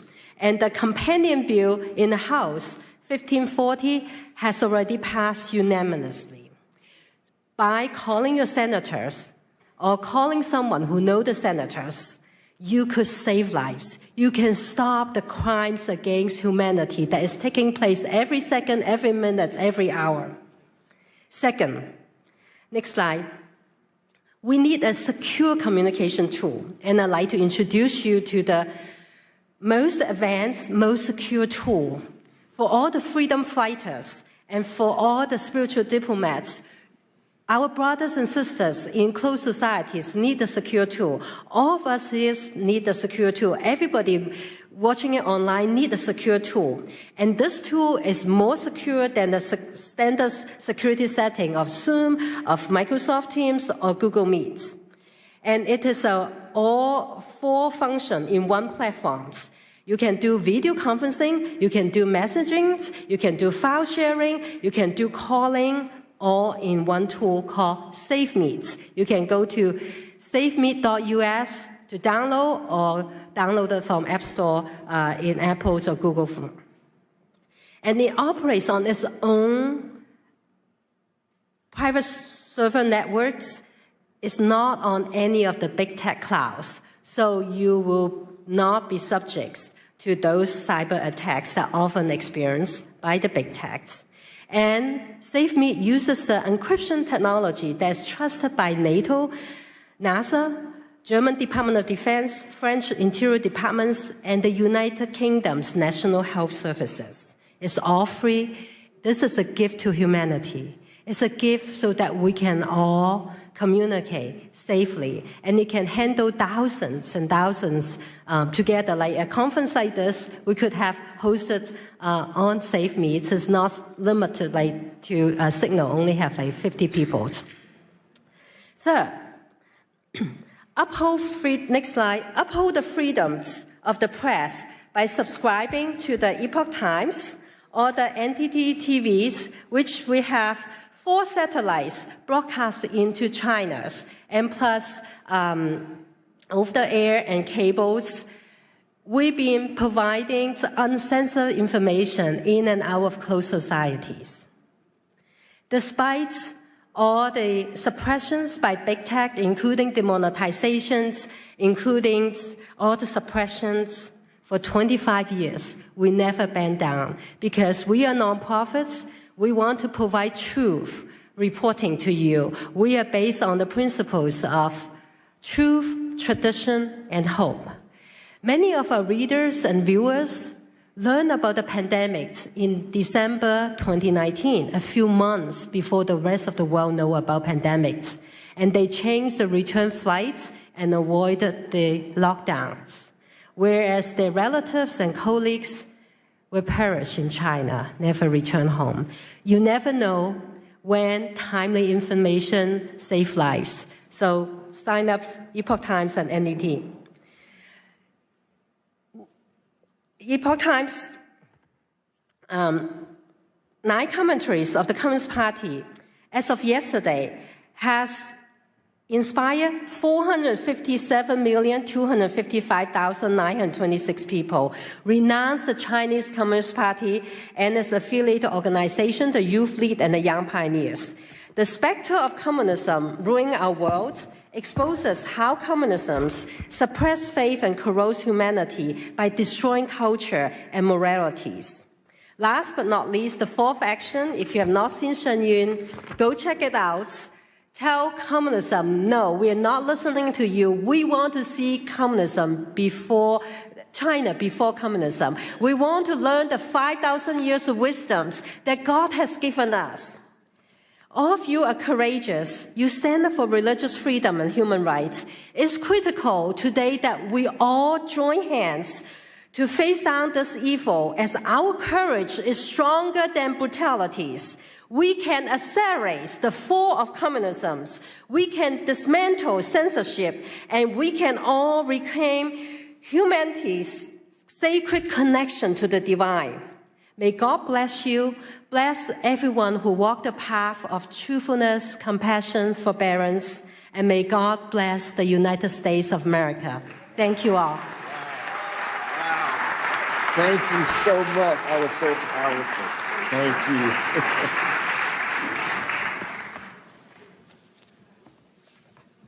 Thank you. Next, I'm honored to introduce Ms. Rushan Abbas, founder and executive director of the Campaign for Uyghurs, with her own sister unjustly imprisoned by the CCP. Her advocacy is personal and unrelenting.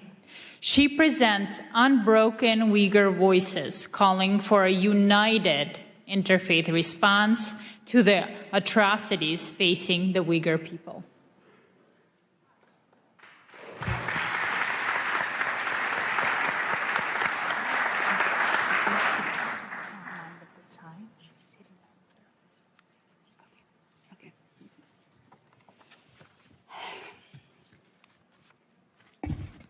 Assalamu alaikum. Good afternoon, everyone. It's a privilege to join you all here to this wonderful conference, an extraordinary initiative led by brave Pastor Burns to advance peace, dignity, and the freedom of belief. I speak as first-hand witness to China's religious persecution. My people, Uyghurs, in East Turkestan, also known as Xinjiang Uyghur Autonomous Region, under China's occupation. They're enduring an ongoing genocide right now because of their identity and religion. The Chinese regime brands Uyghur Muslims as extremists, criminalize normal practice, and disguise mass detention of millions of people as re-education centers. And where the Uyghurs' faith is erased and replaced with enforced loyalty to the communist Chinese government. For them, the faith is a threat to absolute control. Surveillance technologies track people who pray, attend religious gatherings, and Uyghur mothers are sent to the jail because they are teaching their children the culture and the religion. Some of them are sentenced for more than 10 years. Over 1 million Uyghur children are taken from their families, sent to state-run orphanages, where being raised with Chinese communist ideologies, forsaking their religion and religious and their cultural identities. Uyghur women are subject to forced sterilization, forced abortions. Because of that, the Uyghur birth rate dropped down to 0% to some of the Uyghurs' mostly populated areas. And the Chinese embassy is not hiding that. They're publicly, Chinese embassy here in the United States, publicly celebrated those genocidal efforts by saying Uyghur women are no longer baby-making machines. And this persecution is not just limited to the Uyghurs. As my sister Janice just remind everyone, they started in our homeland with surveillance technologies and they using our homeland as a testing ground. And then Tibet, Southern Mongolia, Falun Gong practitioners, they all endured the same fate. The democracy in Hong Kong demolished in front of all of us in our eyes, and the world stood silent. Now Taiwan is under threat. Next, it will be all of us, unless if we speak out and hold the CCP accountable. If we don't speak now, the only voice left will be one of regret. CCP has destroyed churches, removed crosses, jailed pastors. Beijing publicly announced that they are going to rewrite the Bible and the Holy Quran to make it compatible with Chinese communist ideologies. How in the world any religion can be compatible with Chinese atheist ideology? Just the last month, right before Christmas, over 100 pastors were detained. And also Pastor Ezra Jin from Zion's Church is still in detention. The same machinery of repression is long used against those who speak the truth, expose China's crimes, including China's transnational repression Janice just explained. And I am one of them. In September 2018, I participated in a public panel at Hudson Institute talking about the mass detention of the Uyghur people and outlining fate of my in-laws, 24 members of my husband's family, my parents-in-laws, all of his siblings, their spouses, 14 of his nieces and nephews disappeared. And when I talked about that, as an American citizen, practicing my freedom of speech in the land of the free, in Washington, they took my sister, a retired medical doctor, non-political person, just an ordinary mother and grandmother living peaceful life. They took her just 5 days after my speech to punish me. She's still in jail. 7.5 years, she's still in jail. So the Chinese government wanted to silence me and intimidate me. And what I did was I was working as the International Business Development Director, and I took lunch break when I did that speech. But then I quit my job. I became a full-time activist now. And last 7.5 years, I'm traveling around the world exposing China's crimes. Thank you.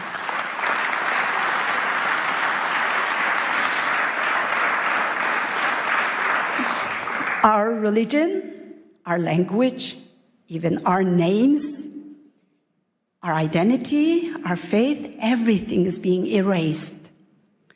And that's why I'm so grateful today for Pastor Burns to giving me this platform and all these wonderful people, all the staff who made this great conference available for me, providing me this platform.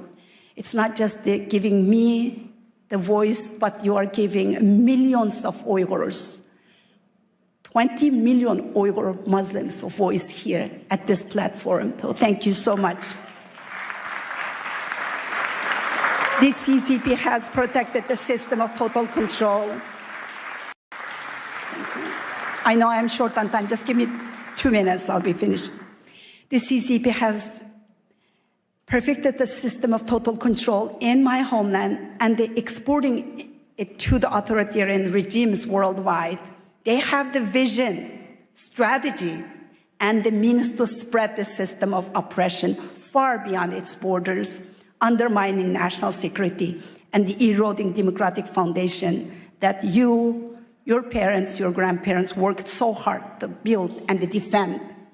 This is not just the Uyghur issue anymore. It's China's war on faith, war on freedom and the democracy, war on the women and the children, and a war on humanity itself. We stand at the turning point here. Silence is the oxygen for the tyranny. Unless we hold China accountable, it will be your children and the grandchildren who will pay the consequences of an illiberal world. Our faith, our hope, our courage, and the support for each other, and all of you here, is what we have left to fight onwards. And do not allow China to make this genocide a profitable venture with forced Uyghur labor. Your cotton, your tomatoes, the parts of your car that you drive, and everything you use is made by Uyghur slaves. Blood, sweat, and the tears. The shirt on your back could have made by my sister, Dr. Gulshan Abbas. Our faith should let us speak out for the Uyghurs. I thank couple of the doctors here mentioning the Uyghurs. I really appreciate the people who are bringing the Uyghur issue up, and I am so grateful for Pastor Burns. Freedom survives only when we stand together against those who would destroy it. We are all responsible for what happens next. Thank you. Thank you. I want to give this book to Pastor Burns.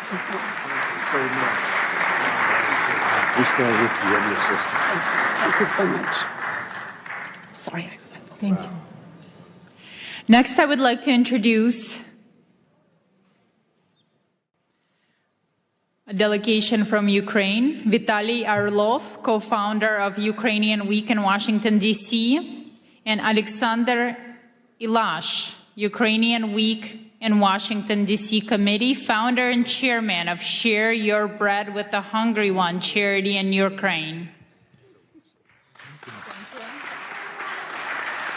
Good afternoon, everyone. It's a pleasure to be with you, and we just arrived yesterday to be here at this very important event, and we heard a lot about Ukraine today. A lot of those of you who support Ukraine and who are really concerned, and we really believe that spiritual diplomacy, this is very important subject, and this is what we all have to be united for, to do and to change the world together.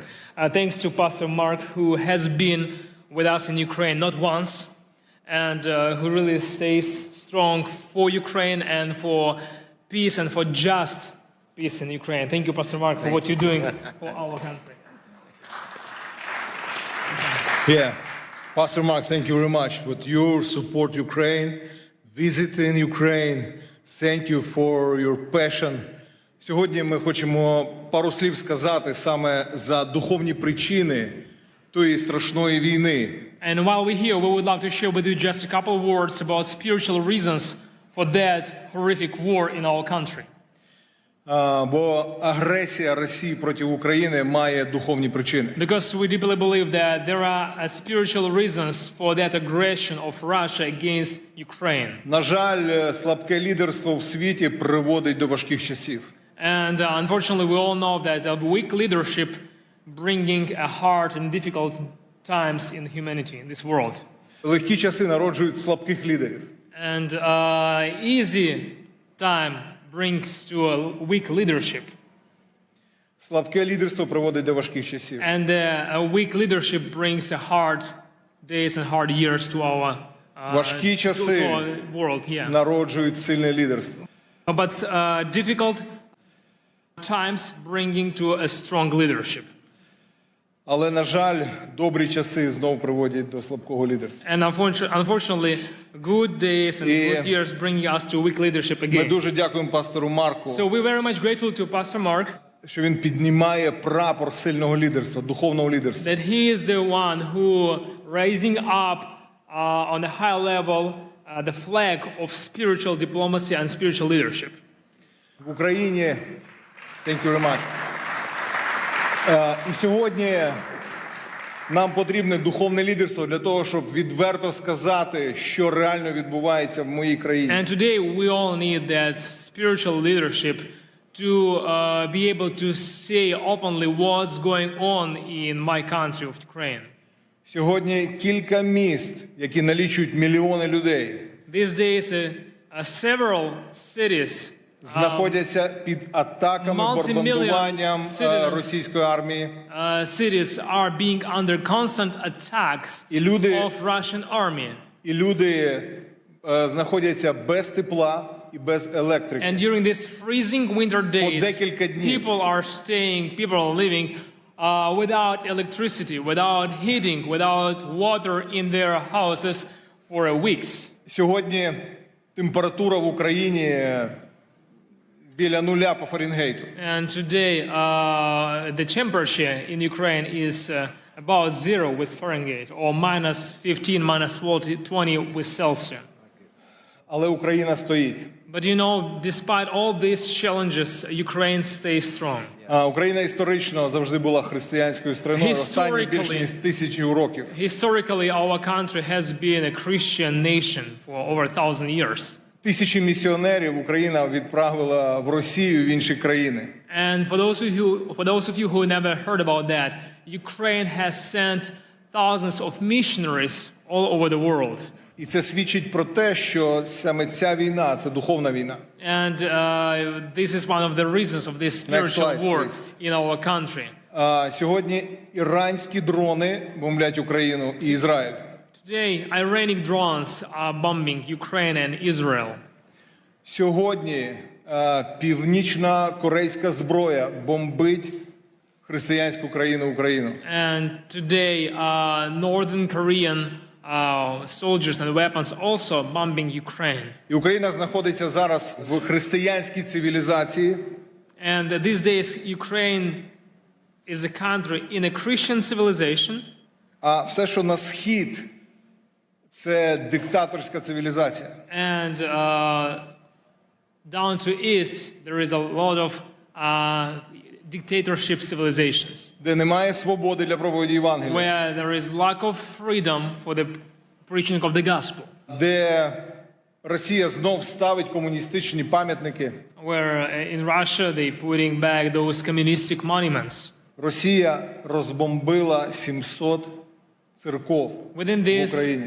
Within this almost 4 years of this war in Ukraine, Russia has targeted and destroyed over 700 temples and church buildings in Ukraine. І деколи цілилась саме в церкву, бо поруч нічого більше не було. And we have a lot of cases when, for sure, we can say that they, for reason they wanted to target church building because around the church there is nothing. It's just a church building. Next slide, please. В окупованому Мелітополі, окупованому Росією та Мелітополі, вони забрали церковне приміщення. And there is a city of Melitopol in Ukraine with a very nice church building. І зробили з нього військовий музей російської армії. Russian forces they occupied and they took over that church building and they made kind of like their military storage there. Росіяни вбили біля 70 пасторів і священиків. And it's over 70 pastors and priests who were killed within these 4 years of this war by Russian soldiers. Половина з них це протестантські євангельські віруючі. And half of those priests were evangelical Christians. Next slide, evangelical pastors and priests. Це один з пасторів, Юрій, я його особисто знаю. This is the picture of Pastor Yuri. I knew him personally. Він прийшов на ранок для того, щоб провести ранкове молитовне служіння. He came to his church building in the morning to lead morning prayer service.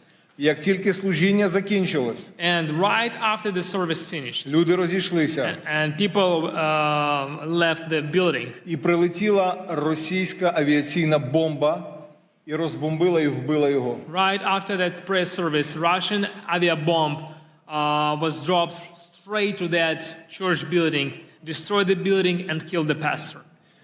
Тому я дуже прошу, щоб ми духовна дипломатія повинна називати чорне чорним, а біле білим. And that's why, today here we are talking with you about spiritual diplomacy, and we have to be the people who will call white things white and black things Це black. справжня духовна битва. There in Ukraine we are on the real spiritual warfare. Наступний слайд. Why do I say this?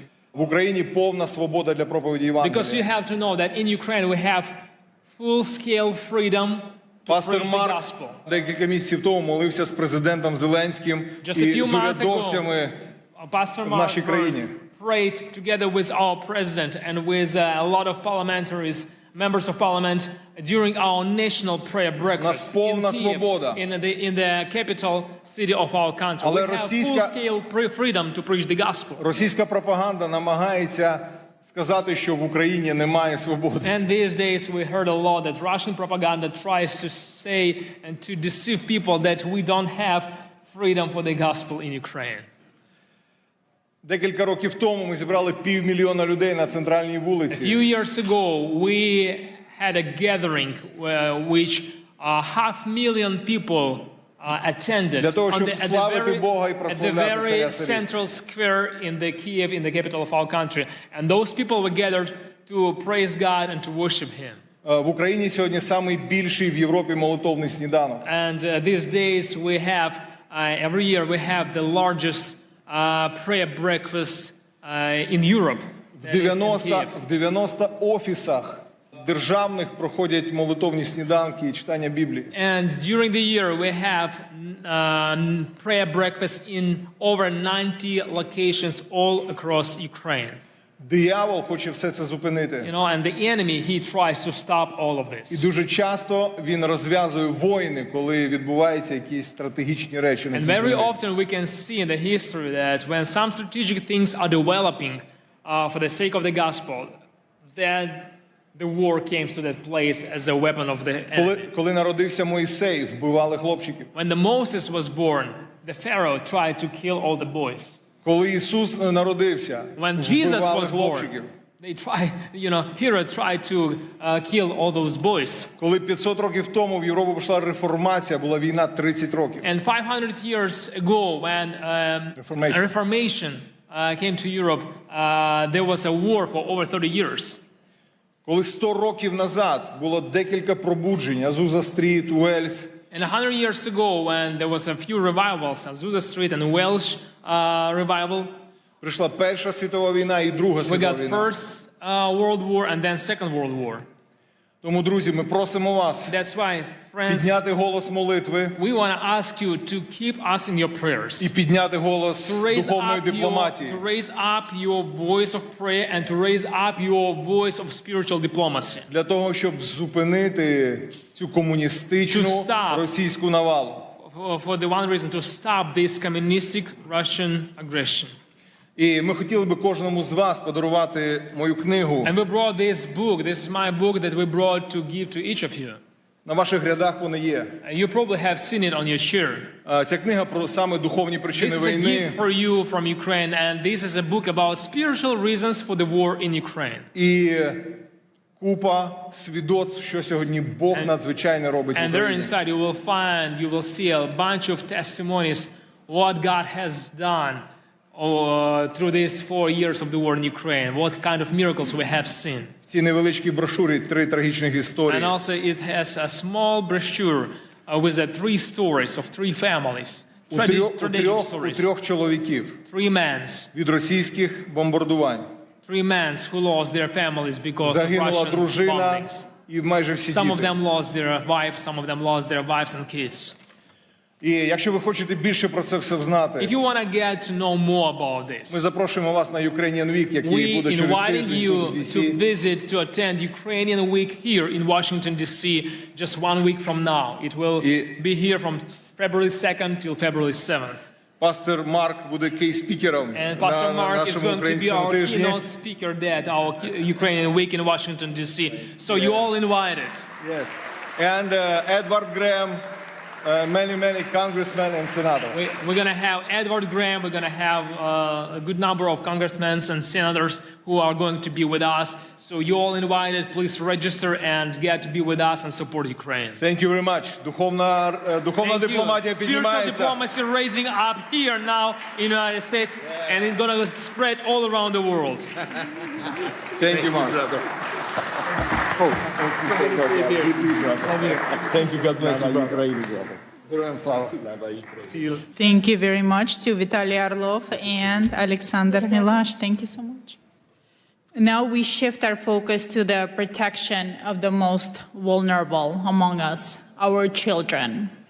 Please welcome His Excellency Ambassador Lazaro Nilandu, a distinguished Tanzanian diplomat and former cabinet minister, who will discuss the critical work of protecting children in Tanzania and securing their future. Thank you so much. Thank you. Thank you. Thank you. Thank you. Good afternoon, everyone. Pastor Mark Barnes, God bless. It was a pleasure having a chance to speak with you over the phone the other time, and I can see you now. I wish to recognize congressional leaders, some of whom had spoken before, spiritual leaders who are here.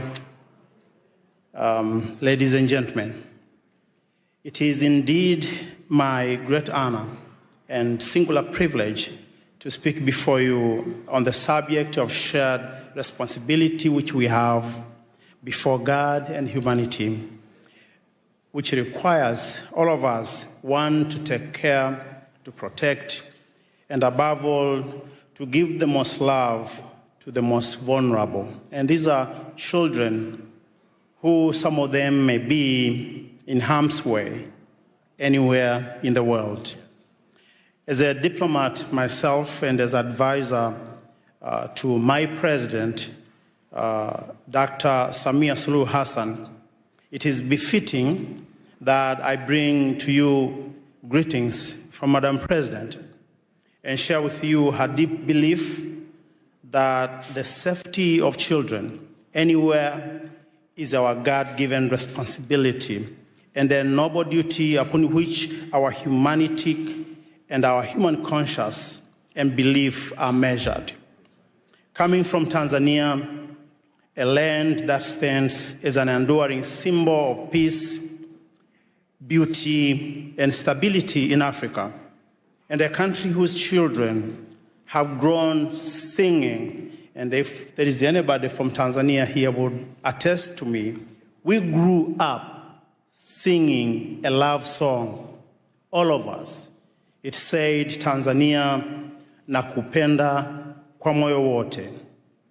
Ninapokwenda safarini, kutazama maajabu. And it was speaking rather about people and children who had no home, who had no place to go. Tanzania would be a country that welcomes them all, give them home, give them refuge.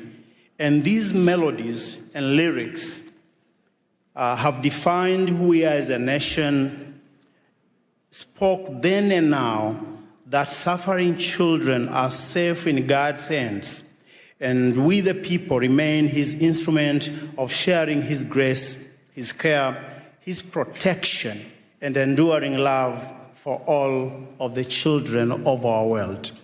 Currently in Tanzania, and I wanted to give this perspective so people understand where we are currently today in Tanzania. We are hosting around 231,000 to 232,000 refugees.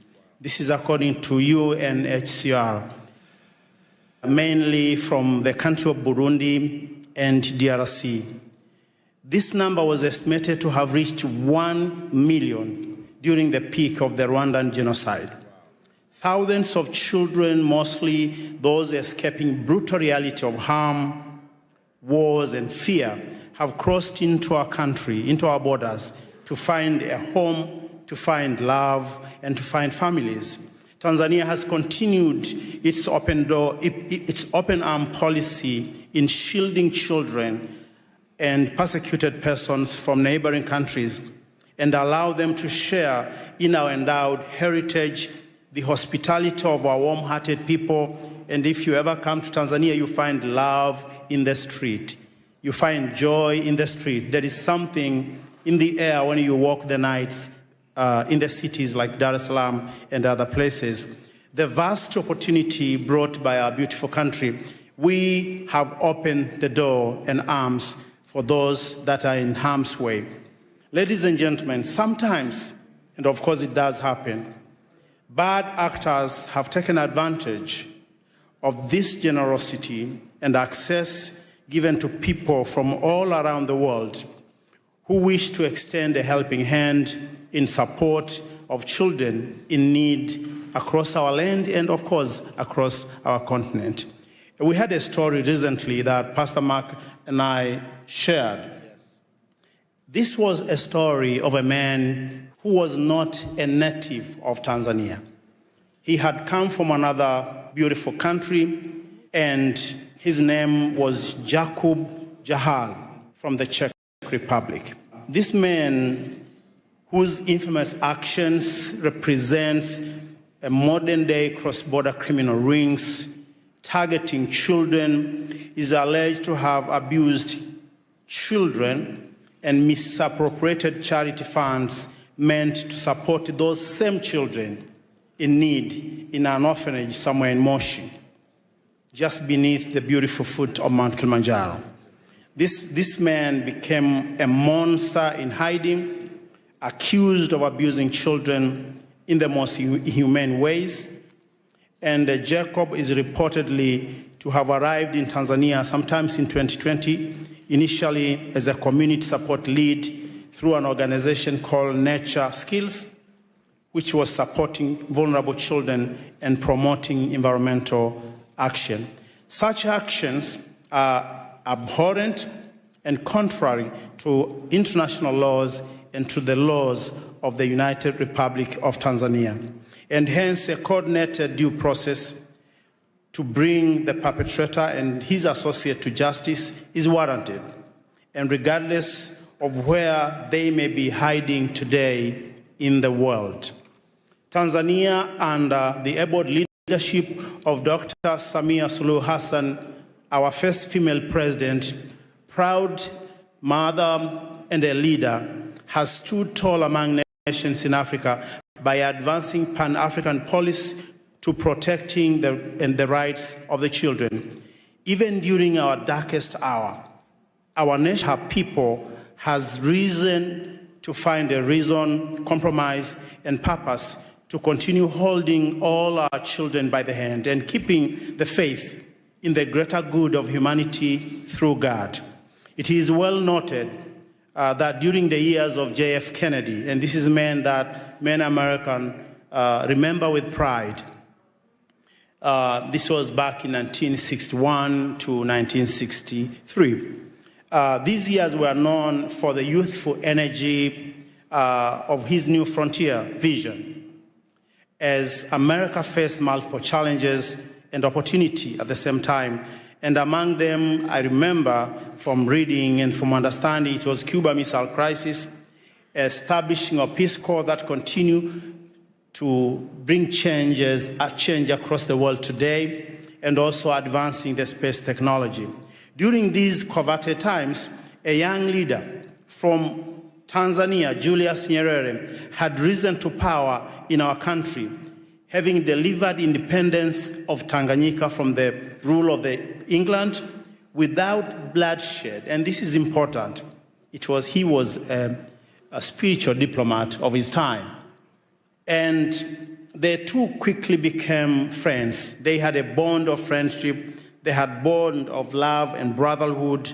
And this friendship resulted in JFK inviting Julius Nyerere to come to this city, Washington, D.C., on January 15, 1963. Among other things that they discussed was making the children of Africa and the children of Tanzania an endowment that we will all be proud. They discussed, among other things, the children's safety that would be the epicenter and foundation of Tanzania and U.S. relationships that have endured today. The welfare of Tanzanian school children, as I said, was among things they discussed then in 1963. Ladies and gentlemen, at such times as these, interfaith dialogue must continue to build trust. Where politics alone cannot, humanity is brought together in shared values and perspectives.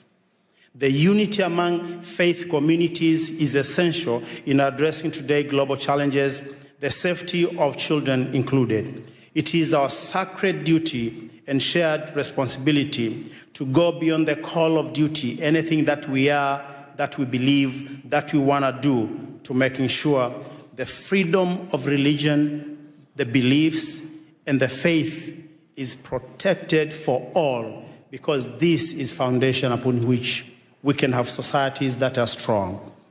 Ladies and gentlemen, whatever that happened now and today, I wish to say that one of the famous things that Nelson Mandela once said was that Africa, as he was looking at the continent, having come out of jail, the Lord gave you struggles, and struggles made you strong. We are all made strong because of some of the things we go through. And I believe as we continue to stand united, as we continue to work together, the voices of far places like Africa what we do, what we are achieving should be part of the contribution, positive contribution to this debate in the world, to making our world a better place. And I want to finish by giving you this. Someone somewhere in Africa continue to believe we do have that African dream to be a better people, to be loving, to open our hands to the rest of the world. We are over 54 different countries speaking hundreds upon hundreds of languages, but yet when you visit the continent, even places where you may not have heard, there is love in the air. If you come to Tanzania, if you come to places like Arusha, Mount Kilimanjaro, and you go to just ordinary folks in the villages, you find love in the air. We would like to have this love continue to unite our world as we continue to be free people, working for the whole world and uniting all our perspectives for the greater good. Thank you, and thank you for listening. Thank you.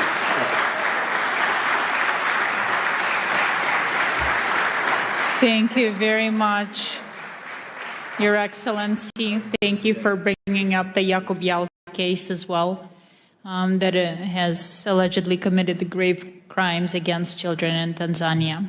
That is devastating, and I'm glad you're looking into it.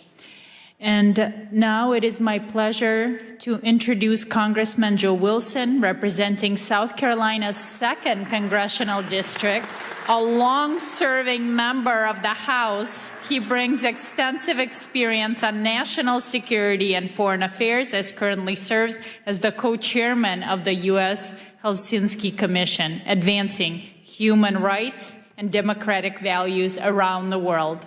Congressman, it is a pleasure.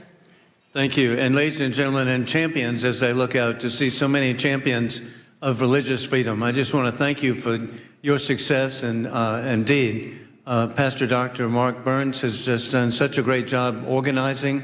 He also has another identification. He is a friend of somebody named Donald Trump. Aside from that, and so, but the bottom line truly is that I'm grateful to be here, and we're from the same state, South Carolina, and he's from the upstate now. That's where the money is. That's where they make BMWs.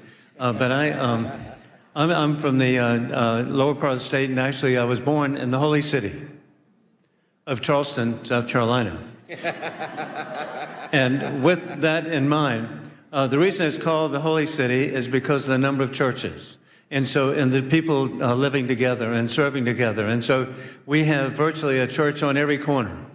And so it's really exciting because most of the churches are from denominations or from people who had to, were expelled or flee from other countries. And so from that, what an example indeed South Carolina, the United States is. And that is, and for example, I grew up in the First Scots Presbyterian Church. And I want you to visit Charleston, the only church in North America with the seal of the Church of Scotland on the front in stained glass. And so the reason the Scots, my ancestors, came is because they were expelled from the villages in Scotland because the landowners realized that they could make more money growing sheep than having people to support. And so they actually expelled the population. And I'm very grateful that my ancestors came to South Carolina. Additionally, also my family is French Huguenot. They too were expelled from France and came to the United States. And I'm really grateful the only functioning French Huguenot church in North America is in Charleston. So please come by and visit. Beautiful church. And the significance of that is our country benefited, again, from having people come to our country to realize freedom and liberty. As I tell you about French Huguenots, I was working with patriotic organization. Somebody that Pastor Burns really appreciates is the Swamp Fox, Francis Marion of the American Revolution. He was a Huguenot. And so I was working to help raise money for a statue here in Washington. And I kept telling people, hey, this is exciting now. We'll finally have a statue to a Huguenot in Washington.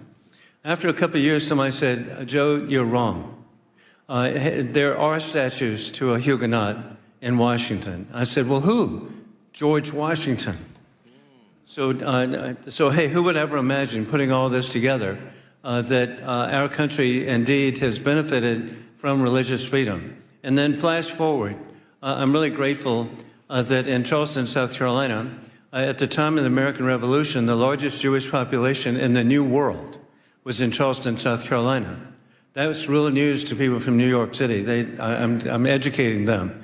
And also the first provincial constitution recognized Judaism as a religion was the provincial constitution of South Carolina. The first Jewish American elected official was in the Provincial Assembly of South Carolina, and the first Jewish American killed in the Revolution was in Charleston, South Carolina. So that's the environment I grew up in. And then flash forward, I've really had such a great opportunity to work with so many different communities, and in particular, I've been working with the Hindu community. And as a real estate attorney, I worked with Indian Americans buying hotels and motels in the United States, and particularly in South Carolina. And flash forward, they now have a majority of the hotels are owned by Indian Americans. Additionally, the Indian American community, it's 6 million people, of Hindu faith, a substantial number of Christians now, but they are elected to public office. We know that, Governor Nikki Haley. We're really grateful for the success. And then you can see their success. Who would ever imagine FBI Director Kash Patel? And hey, who would imagine the Second Lady of America, Usha Vance? And so the Indian American community has just been so successful. And in particular, I was grateful to be with President Trump in Houston to welcome Prime Minister Modi. And at that welcome program, it was clear, Pastor, that we were with the largest assemblage of millionaires in the history of the world. 40,000 people were there.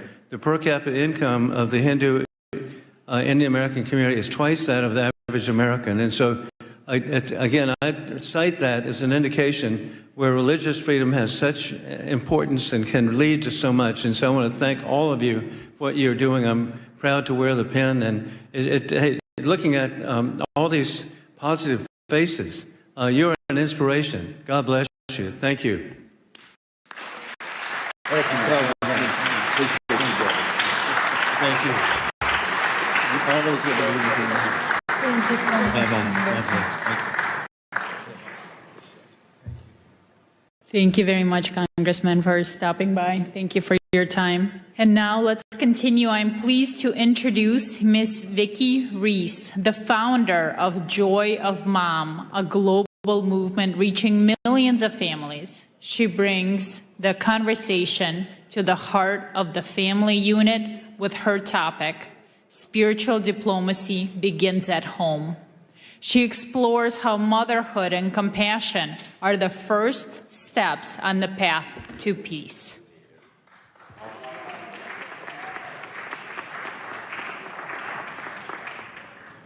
Hi, everyone.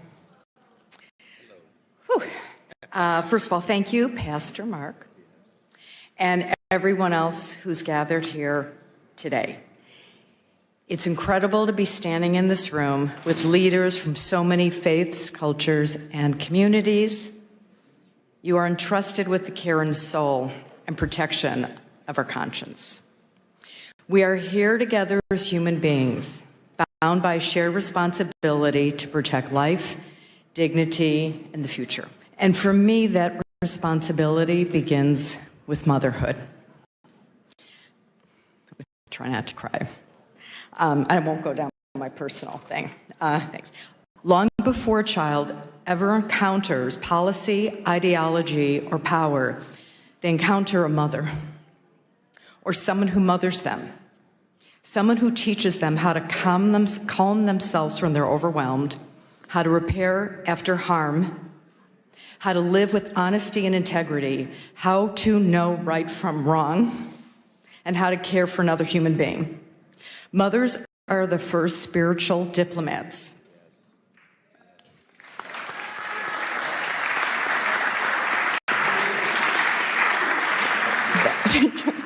That our children will ever know. I think that was the most important thing I could say out of this. In kitchens, in classrooms, in car rides, in quiet moments, mothers teach empathy, accountability, courage, and compassion in action. They are not soft skills. They are the foundational skills of peace. This is why spiritual diplomacy cannot be separated from maternal wisdom. Shifting. Because peace is not enforced from the top down, it is formed from the inside out. Wow, that's good. When mothers are supported, heard, and connected, families stabilize. When families stabilize, communities heal. Peace becomes possible, not as an idea, but as a lived reality. Spiritual diplomacy asks us to lead beyond labels and ideology. Motherhood lead with responsibility. Both are rooted in the same truth. Love is not passive. Love is protective. Love is courageous. And I'm almost done. We are living in a time of fear is amplified, trust is eroded, and too often the burden of holding families and communities together falls quietly on mothers. Unseen, unsupported, separated by noise, a lot of noise, that tells us we are more divided than we truly are. But when mothers come together across faiths, across cultures, across borders, something powerful happens. They don't argue ideology, they protect children, they restore dignity, they remodel repair instead of revenge.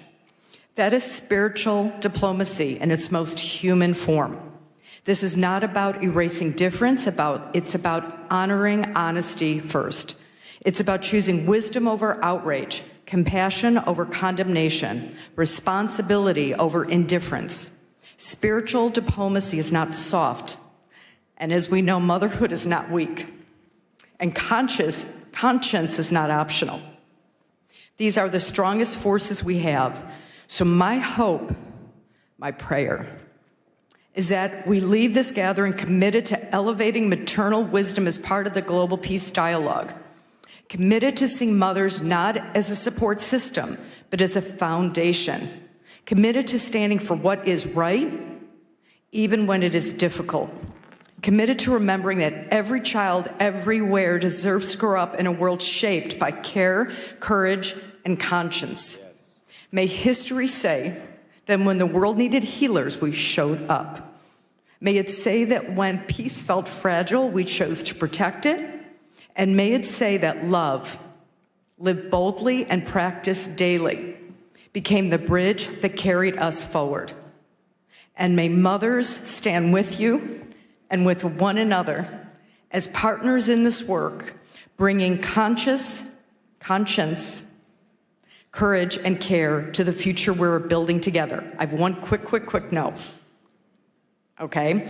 In a few moments, you're about to meet Scarlett Lewis shortly, and you'll hear her incredibly moving story and journey. And as part of today's commitment to peace, we're deeply honored to share the joy Mom will be bringing Choose Love from classrooms into homes and families, embedding peace and choosing love over fear into live daily practice for moms and children.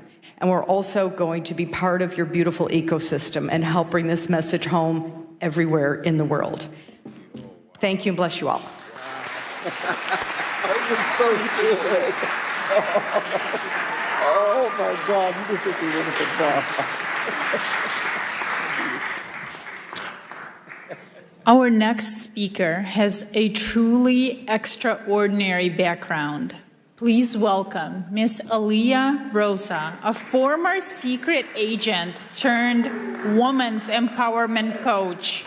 She has risked her life to stop criminal networks. She speaks to us today on the dark reality of child and human trafficking and the fight to save innocent lives.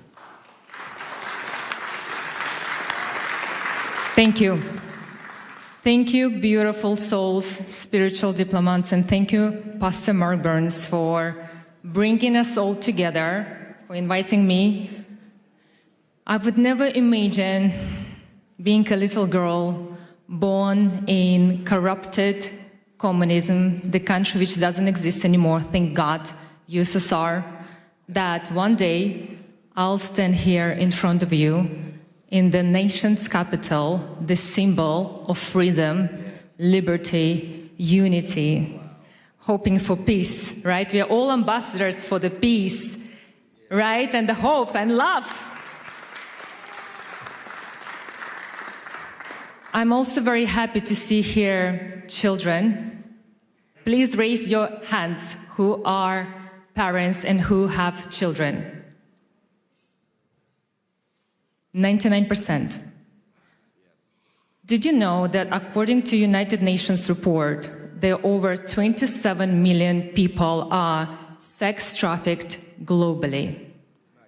Think about this number, 27 million people. Once I was working as a secret agent in Russia, in FSB, fighting against human and drug trafficking. Together with my team, we saved and rescued over 500 underage children. Unfortunately, some of those children we couldn't rescue, it was too late. And I still remember their faces, and I still remember the faces of their parents who begged us to help them, but it was too late. Some of my colleagues have died during these missions, and let's take a moment to pray for their souls to rest in peace. So that's why, as adults, it's our responsibility to educate children, not just our children, but all children. Thank you. And that's why it's so important for us to speak about these global issues, to check social media of our children, speak with our children's friends, to support and report to adults or authorities if they will see suspicious behaviors. Create communities and speak about these social issues like we do right now. And hopefully, maybe today, tomorrow, you will share this information with your friends, with some kids, and they will remember that. And one day, when they will go to public places, they will not take from someone a drink or a sweet. And they will not leave their drinks unattended, because this is very important. My son is 16 years old. He was going out with his friends at 6 p.m. He calls me crying that 2 girls from his class were picked up by the car and they drove somewhere. Thank God, in Snapchat, they have the location. So I pick up my car, my son, I pick up my car, and we drove there to find them. They were picked up by 2 men, 40 years old about. We reported that issue. But this can happen with anyone. Imagine it could be your kids, imagine it could be kids of your family members or your friends or so on. That's why, as adults, we need to bring awareness, especially to our young generation, because this is our future. Yes. Thank you so much for understanding that it's so important to be together, to unite, to fight this problem, because the most important is to prevent a problem before it will even start. And this is our responsibility as adults, to teach, educate our children, because they copy what we do. And a little favor. It's the beginning of the year. I decided to set up a charity to bring awareness about this global issue. And if anyone here would like to help me and join me in this journey, I'm here for you. I would really appreciate about your help, and thank you so much for having me. Thank you for this amazing event, and God bless you all. Thank you. Thank you so much. Thank you so much for that. Thank you so much. Now, returning to the stage, our distinguished Indigenous leaders, Chief Joseph and Ambassador Lara Lynn Riverwind, co-founders of Firekeepers International. They address a crisis touching every community, from silence to sacred care. They will share how faith leaders must respond to the youth mental health crisis. I knew you were going to make us follow either Dr. Burns or the secret agent. Thank you for Pastor Burns for bringing a microphone to the indigenous voice. It's an honor and blessing. Thank you.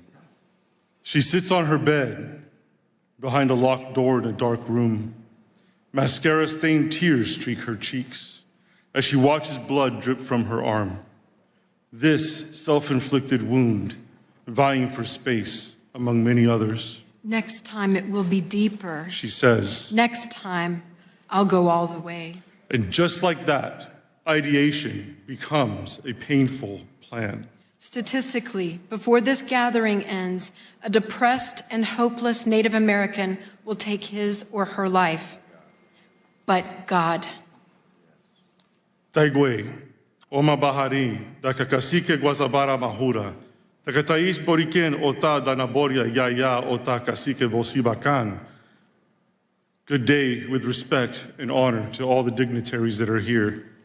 I am Chief Joseph Riverwind, War Chief of the Arawak Taino tribe of Puerto Rico, the tribe of first contact. I'm also a servant of Yahweh, the supreme spirit of all spirits and a disciple of the great Chief Cornerstone, aka Rabbi Yeshua. Shio, ganik di layaline ekwani unole dakudoa, tijalagi kenuseda, dohi gesesti. Hello, I am Dr. Larlin Riverwind, the ambassador of the Georgia tribe of Eastern Cherokee. I serve Creator Yahweh, and I walk the white path of Yeshua, Jesus, whom my people have an ancient story about. For generations, Native people have lived with intergenerational trauma.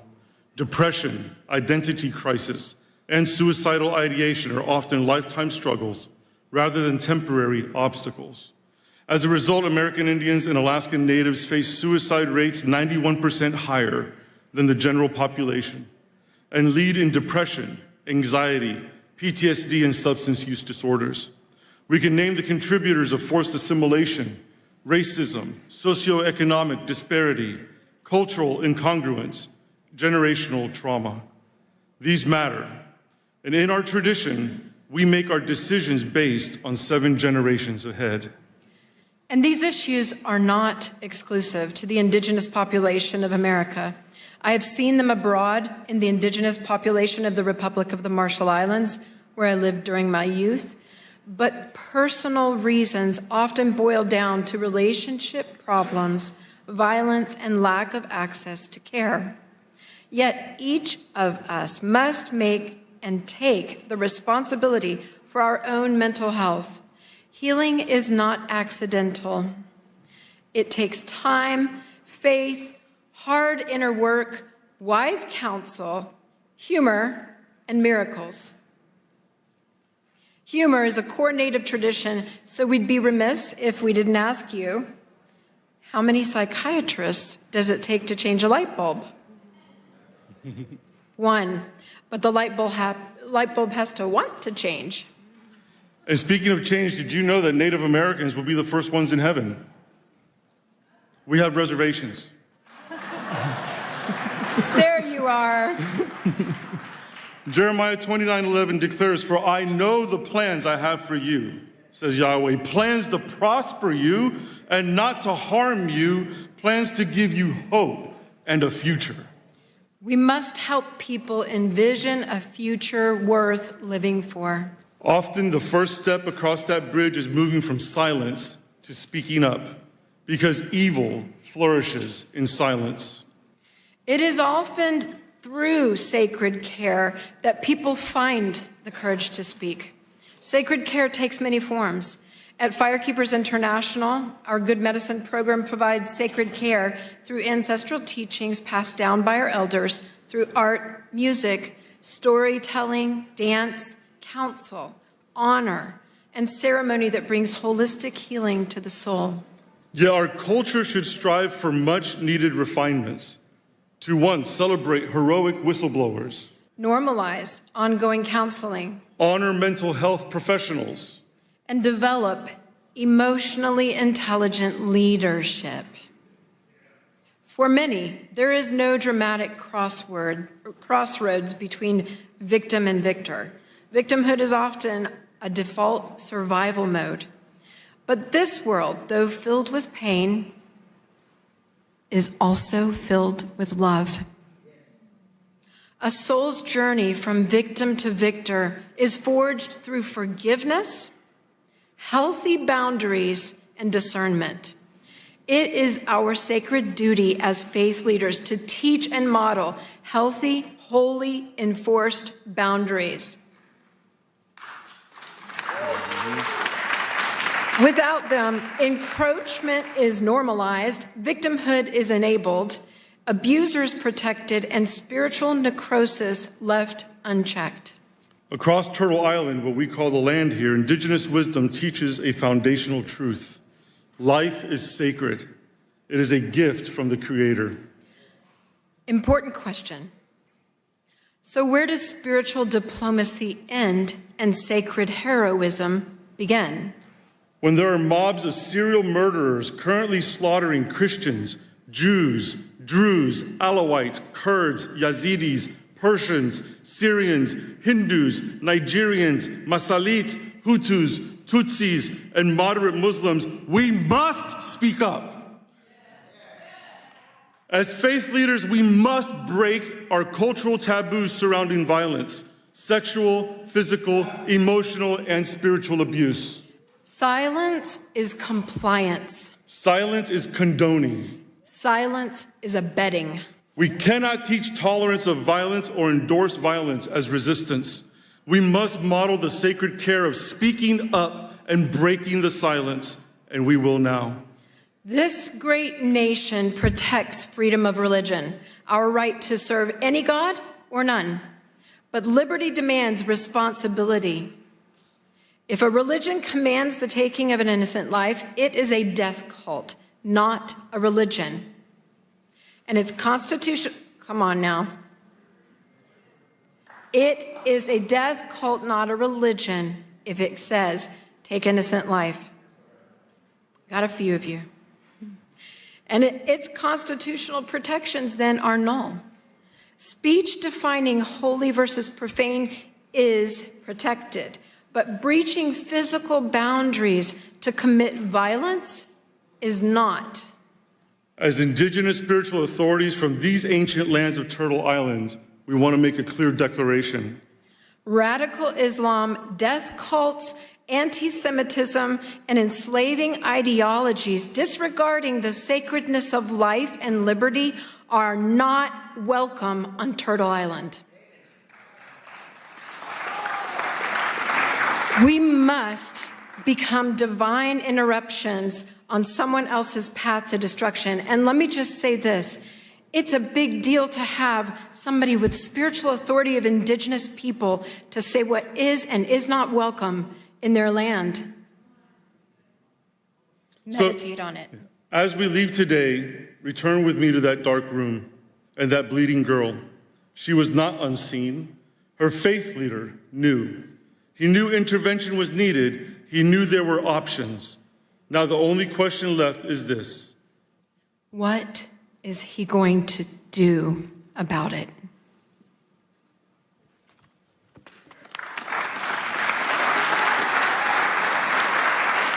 Thank you very much. Our next speaker turned an unimaginable tragedy into a global message of hope. Please welcome Miss Scarlett Lewis, mother of Jesse Lewis, who was lost in the Sandy Hook school shooting tragedy, and founder of the Choose Love Momentum. She speaks on school safety and child protection, advocating for a path of love over fear. Thank you. Thank you.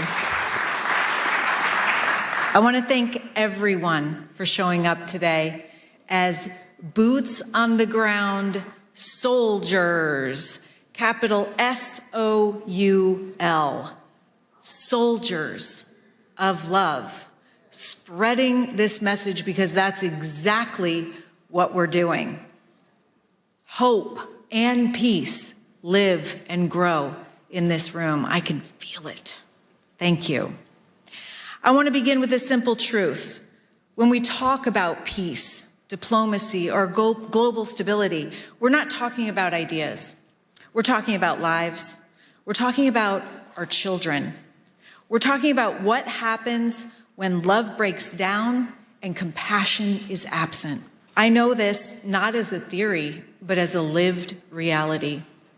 13 years ago, my 6-year-old son, Jesse, was murdered in his first grade classroom at Sandy Hook Elementary School, alongside 19 of his classmates and 6 educators in what is still the worst mass shooting in U.S. history in an elementary school. That morning, he walked into school like millions of other children do every day, trusting the adults in his life would keep him safe. What happened next is difficult to hear, but important to say out loud. A former student returned to the school he once attended with the intention to cause maximum harm, driven by years of neglect, abuse, unaddressed pain, bullying, and revenge.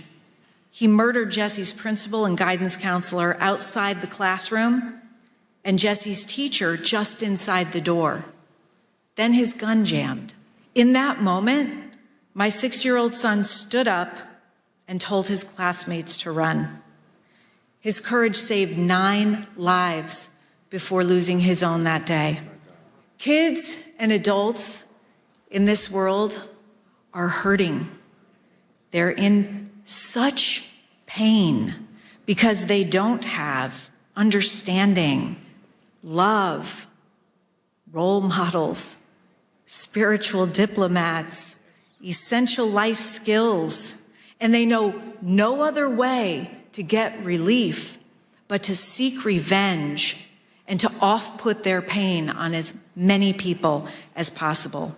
In fact, we know that through the latest science, revenge is the cause of all bullying, all violence, and all wars. We also know what the solution to revenge is in the brain. What stops the pain and the hurt is forgiveness. And we know we can teach forgiveness as a skill. In fact, we're doing that. The fact is that 100% of school shootings are preventable, as is the vast amount of suffering that our children are experiencing today. God is love. And when we bring love into our schools, we address the root cause of the pain and suffering that lead to what the Department of Homeland Security says the pathway to violence is: attack end. This is where we have been focusing our attention. After the fact, too late, focusing on the problem, always a step behind, learning from mistakes. We need to adjust our focus to the grievance end, to before the grievance, and give kids the skills and tools they need to be refined by the pain rather than be defined by it.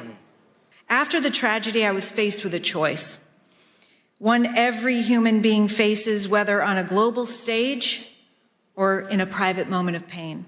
I could live from fear, anger, and blame, or I could choose love. I chose love, but I'll tell you what, it wasn't my idea. When I came home to this little farmhouse that I shared with my 2 boys as a single mom, I found a message that Jesse had written shortly before he died. He wrote 3 words: nurturing, healing, love. I knew that those words didn't come from Jesse. They were a divine message that came through him, and that was the solution. And then and there, I dedicated my life to spreading this message in schools, homes, and communities around the world. Choosing love does not mean excusing what happened or denying justice. It meant refusing to let hatred take another life, starting with my own. Forgiveness was my response, not because it was easy, but because it was necessary. I realized that if anger consumed me, violence would continue to win. And we cannot afford that, not in our homes, not in our communities, and not in our world. We know that hurt people hurt people. Yeah. If we could hear that cry for love sooner and respond, much of the suffering that leads to violence, addiction, mental illness, even war could be prevented. It's called proactive prevention, preventing the suffering that leads to violence and despair, and it's possible.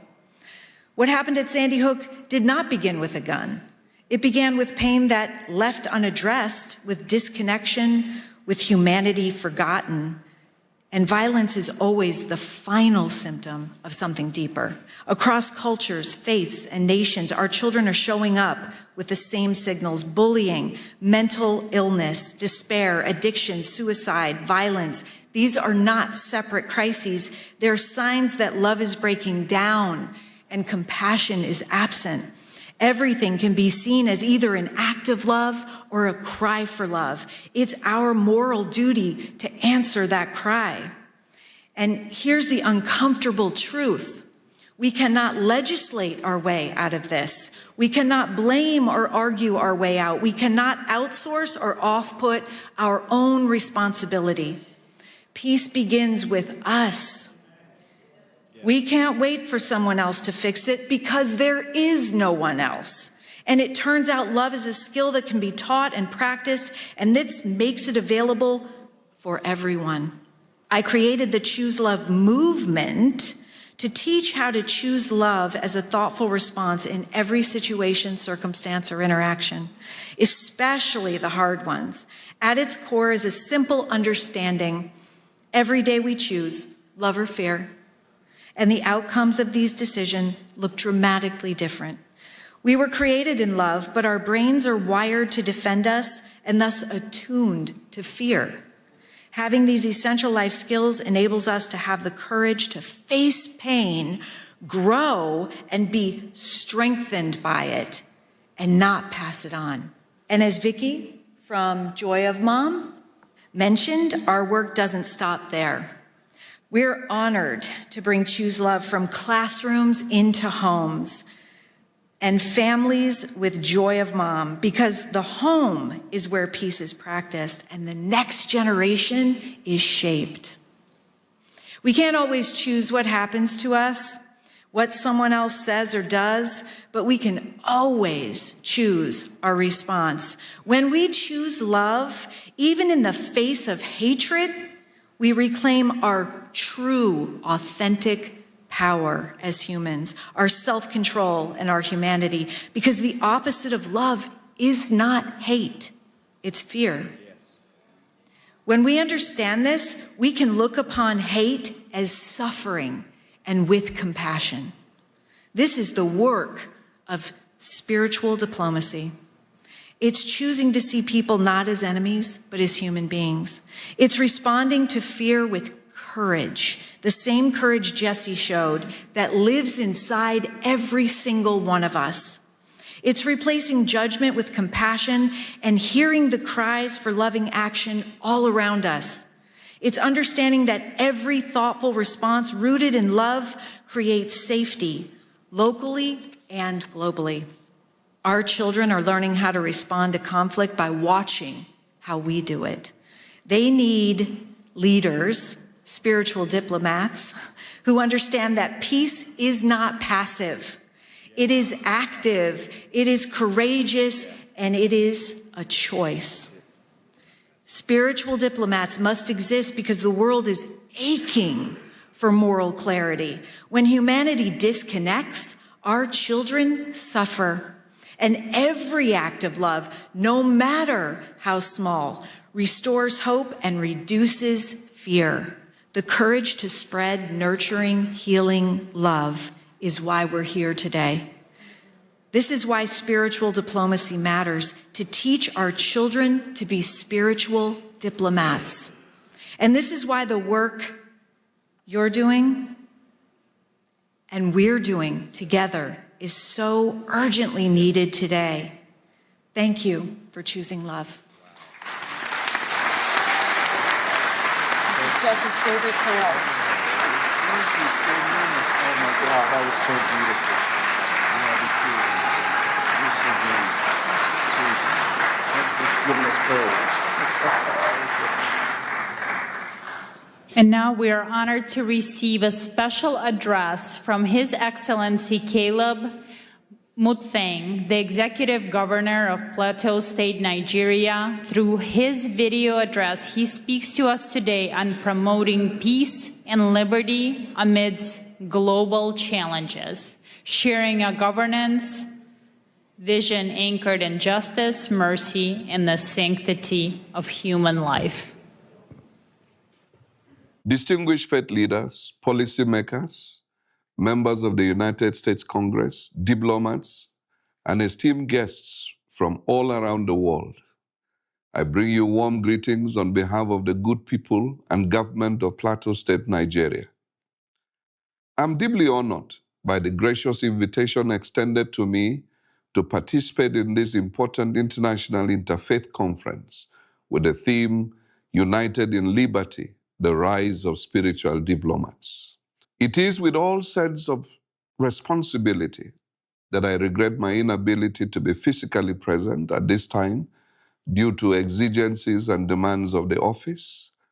However, I am ably represented by my advisor on development partnerships and strategic linkages, as well as diaspora engagements, Mr. Manji Wilson, who would deliver a presentation on my behalf. I want to specially commend Pastor Dr. Mark Burns and the conference conveners for creating such a global platform that recognizes the vital role of faith, conscience, and moral leadership in diplomacy and peace building. At a time when divisions, that is religious, ethnic, and political, are being exploited across the world, this gathering affirms that liberty of belief and mutual respect remain foundational to human dignity and sustainable peace. For those of you that may not be familiar with Plateau State is Nigeria's 12th largest state, centrally located in the Middle Belt, with an area of about 26,899 square kilometers and a population of roughly 5 million people. Its capital is Jos, and the state is popularly known as the home of peace and tourism. Despite being in the tropical zone, Plateau State enjoys a near-temperate climate due to its high altitude, with average temperatures ranging between 18 degrees centigrade and 22 degrees centigrade.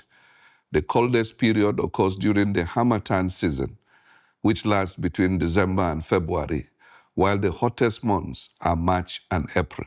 Additionally, Plateau State serves as a major watershed and source of several important rivers in northern Nigeria.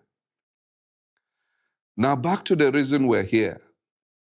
The prophet Micah raises a pertinent question and immediately provides an answer, as recorded in Micah chapter 6 and verse 8, which reads, "What does the Lord require of you? To act justly, to love mercy, and to walk humbly with your God."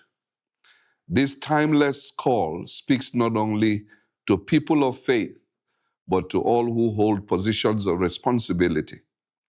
It captures the essence of spiritual diplomacy, justice in policy, mercy in leadership, and humility in power.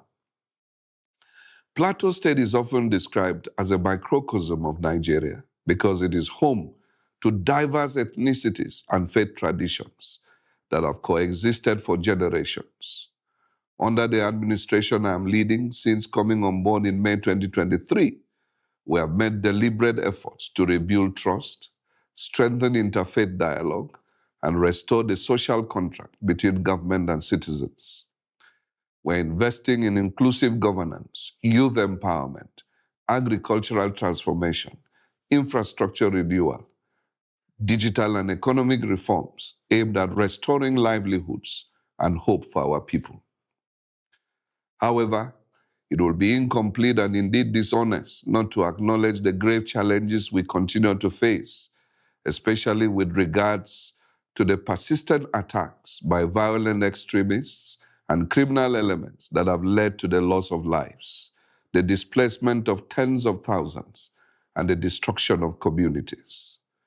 Christians and moderate Muslims alike have been targeted, and internally displaced persons, including women, children, and the elderly, continue to bear the heaviest burden. These are not merely security issues, they are moral issues that test our collective commitment to freedom of belief and the sanctity of human life. Yet we refuse to surrender to despair. Our response has been anchored on justice, compassion, reconciliation, and development. We believe that peace is not sustained by force alone, but by improved socio-economic opportunities, equity, and dignity. This for us is reflected in the books of Matthew 5, verse 9, "Blessed are the peacemakers," and Romans 12:18, "If it is possible, live at peace with everyone." It is therefore my earnest appeal that this conference catalyzes meaningful partnerships with governments, faith institutions, development agencies, and the diaspora to as well support our modest efforts in humanitarian relief for displaced communities, strengthen peace-building initiatives, investments in education and livelihoods, enhance healthcare provisions, rebuilding and resettlement of affected communities, and amplify global advocacy for religious freedom. Plateau State stands ready to engage as a partner for peace, development, and interfaith cooperation. It is my earnest belief that together as spiritual diplomats, united in liberty, we can transform shared values into shared action and prosperity for our people. As I conclude, let me mention that Plateau State is open for engagements as well as explore areas of cooperation and interests. As a government, we are dedicated to creating an enabling environment for all our partners. As Chief Executive of the state, let me assure you of all the political will and support as you consider a partnership with us towards making a difference for humanity. By God's grace, I intend to be in Washington the first week of February and attend the Presidential National Prayer Breakfast. I will be delighted to meet with some of you that will be in DC at that time towards deepening our relationships and partnerships. My advisor, Manji Wilson, who is on ground, will coordinate on this and make meeting arrangements. Thank you for your attention, and may our collective efforts advance peace, justice, and human dignity across nations. God bless you all. God bless Plateau State. God bless Nigeria. God bless the United States of America. Thank you.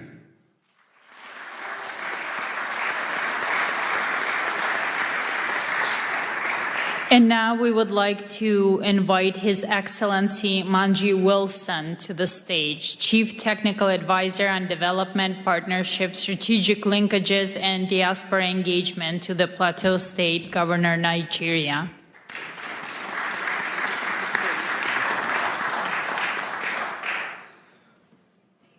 Good evening, everyone.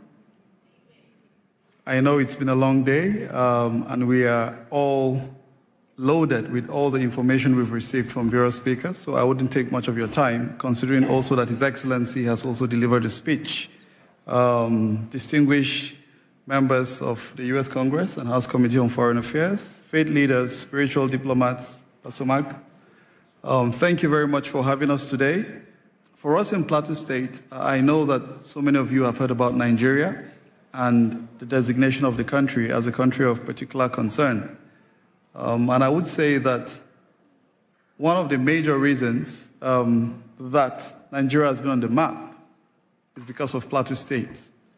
For some of you that may not be very familiar, between the year 2001 to date, I think conservatively estimated figures has indicated that over 12,000 people have lost their lives due to the activities of violent extremists, as have been highlighted by His Excellency.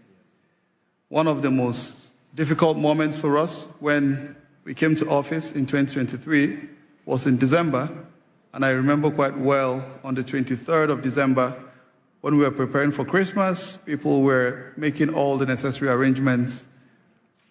On the 24th, we got calls, and a particular village was attacked in 2 local governments, and over 200 people lost their lives within that one attack. This is not just an isolated incident. We've had so many incidences that have been recorded. And for so many of you, you must have also heard of Reverend Ezekiel Dachomo, who raised his voice on the genocide that has been persistent over the years. You know, as I speak, I read just a short while ago of about 6 people that Reverend Ezekiel had to bury today that were killed just yesterday. 5, 6 days ago, a family of about 4 were attacked. The father was killed, the mother was killed, the son was killed, and the only surviving person of that family is a 4-month-old baby. She was actually butchered, you know, with a machete, but for some reason, God kept her alive. Earlier today, a friend posted, you know, he visited her in the hospital. She was just discharged today from the hospital. There are so many stories, and I do not really want to weigh us down with a lot of these very difficult situations that we found ourselves in. I recall one of my friends, Stedman Harrison of the Global Outreach Ministry here in the United States, and a significant lesson he taught us during one of our sessions. And he draws from the book of Nehemiah, you know, and for so many of us, we remember when Hananiah came visiting and Nehemiah inquired of what had happened, you know, to the remnant that were left. And he shared the story of how the walls were all broken, the gates were burnt, and that completely weighed Nehemiah. Of course, when he went to serve the king observed, and you dare not come to the king with such a countenance. And the king inquired to know, what is wrong? You are not sick. I believe this is simply from a heart that is sick. Of course, he inquired of the king and asked of him, you know, informed him of the situation and said, if it pleases you, please send me back to go and rebuild my land. The king granted his request, but he also further requested that the king should give him letters that he will take to the governors across the rivers. And he also inquired for support to get the timber, you know, that he would rebuild, and he got every support that he needed. I'm just bringing this story to put together everything, you know, that I would have been presenting today. To say for so many of us that are seated here, some of us had to travel. I arrived last night from Nigeria, came across the river, came across the Mediterranean, just to come here and meet with all of you doing very important work, you know, to alleviate this very difficult situation that humanity has found herself in. We are looking forward to seeing how we can join hands together like Nehemiah, because for such a time as this, God has called us to rise up and to serve as leaders that will transform nations and communities even beyond the shores of our immediate environments. The capital of Plateau State is known as Jos. It has a fantastic synonym, and we call it Jesus, our Savior, because Jos is in the central part of Nigeria, blessed with abundant natural resources, and it's known as one of the cities that hosts everyone, you know, irrespective of ethnicity or religion. Very accommodating set of people that have kept Nigeria, you know, up till this moment. Plateau State is a city upon a hill, and her light will continue to shine. Plateau State is looking forward to seeing how to welcome you. Pastor Mark, I gathered you at contemplating coming to Nigeria. You know, His Excellency will be quite pleased and delighted to host you. And we look forward to seeing how we can continue to utilize this office, this privilege that God has given us to serve our people, to improve the livelihood of those who are persecuted, those who are displaced, because we have so many of them, over 50 communities renamed, people sacked from their ancestral homes. They can no longer conduct their economic activities. But we're doing what we can do as a government to provide all the succor and support. And we are looking forward to seeing how we can continue to leverage on this very important platform to do the good that our people so deserve. Thank you very much. Please give my respect and love to yes. Okay, right now we're going to have a quick presentation by Dewey Honig. He wanted to present something to Pastor Burns. Thank you, Pastor Burns. It's a true honor. I have to head out, so I'm sorry for cutting a bit over here. First of all, a pin for you. Oh, thank you. Thank you so wow. I could put it on. Yes, I'm going to hold it there. Okay, good. Thank you. Oh, wow. This is an award, Advancing Peace Beyond Political Award, Politics Award, presented to Pastor Mark Burns, spiritual advisor to President Donald Trump, founder of Spiritual Diplomats, in recognition of your visionary leadership and selfless dedication to advancing peace through faith, uniting leaders across religions, building bridges where politics cannot, and fostering peace where policies fall short. With admiration and blessing to the Honig, founder and CEO of the Orthodox Chamber of Commerce, and our chairman, J. Morton Davis, who's 96 years old and very close friend of President Trump for over a half a century. Wow.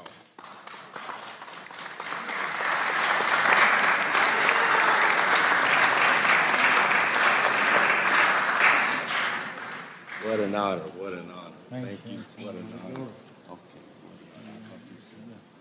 Thank you so much. And now, please welcome Ms. Madeline Rodriguez, a celebrated journalist, author, and preacher. She brings a message of empowerment titled Standing in the Gap, highlighting how women of prayer become crucial advocates for justice in our society.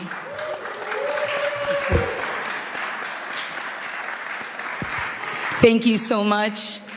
I want to start off by saying my sincere thanks to Pastor Mark Burns for bringing together faith leaders from around the world for this important conference. Let's give him a hand.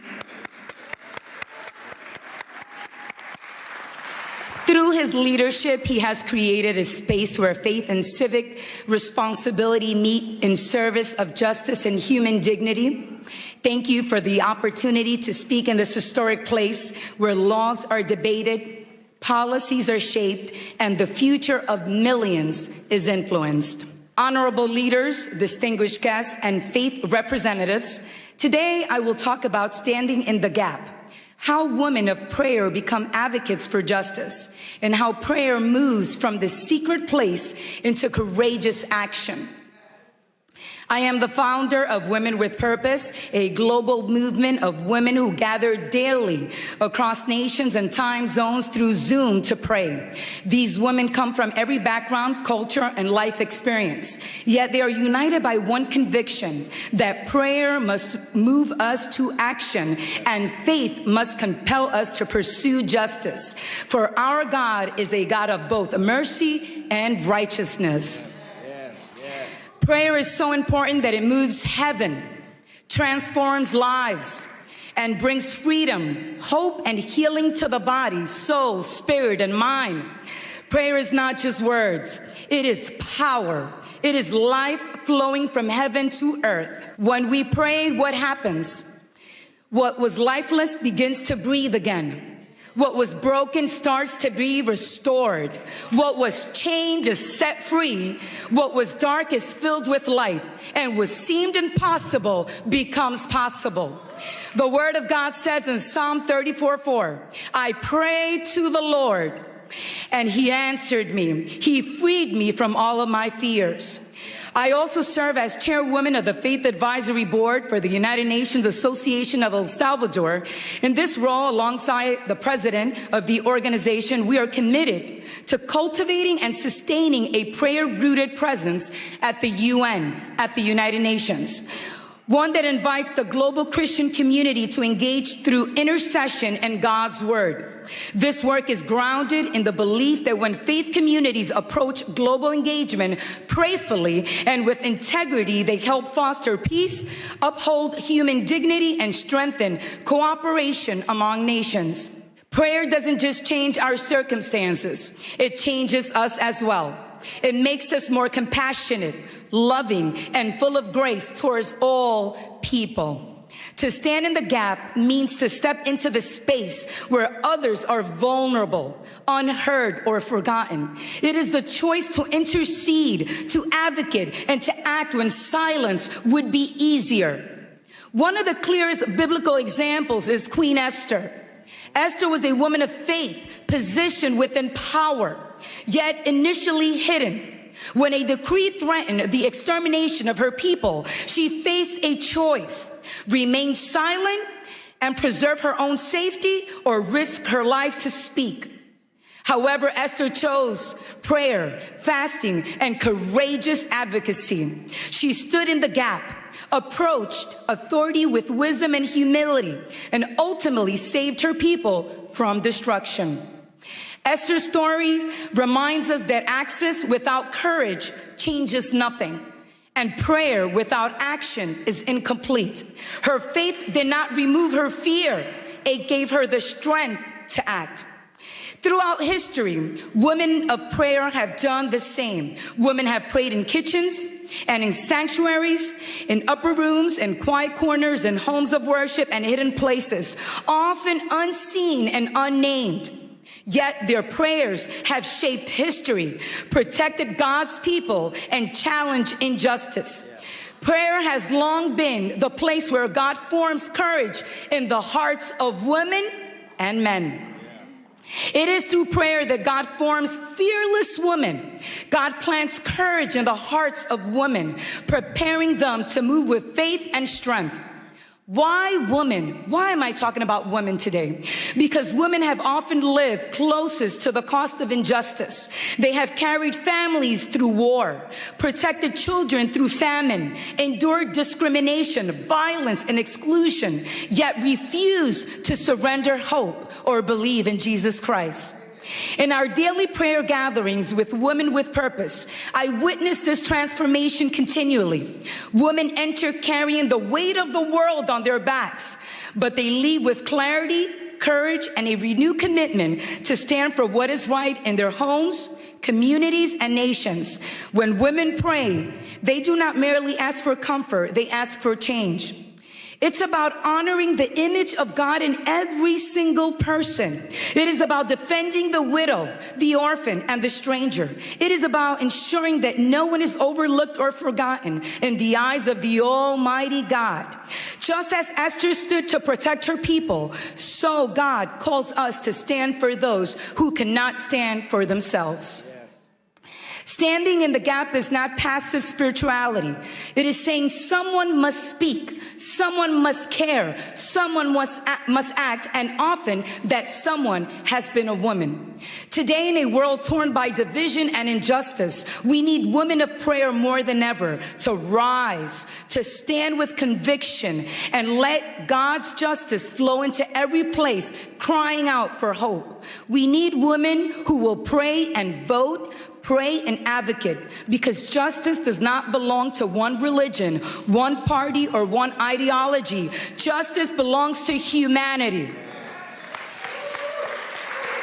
And prayer at its best does not divide us, it unites us. And we stand here on Capitol Hill. Let us remember to protect the sacredness of human life in all its form.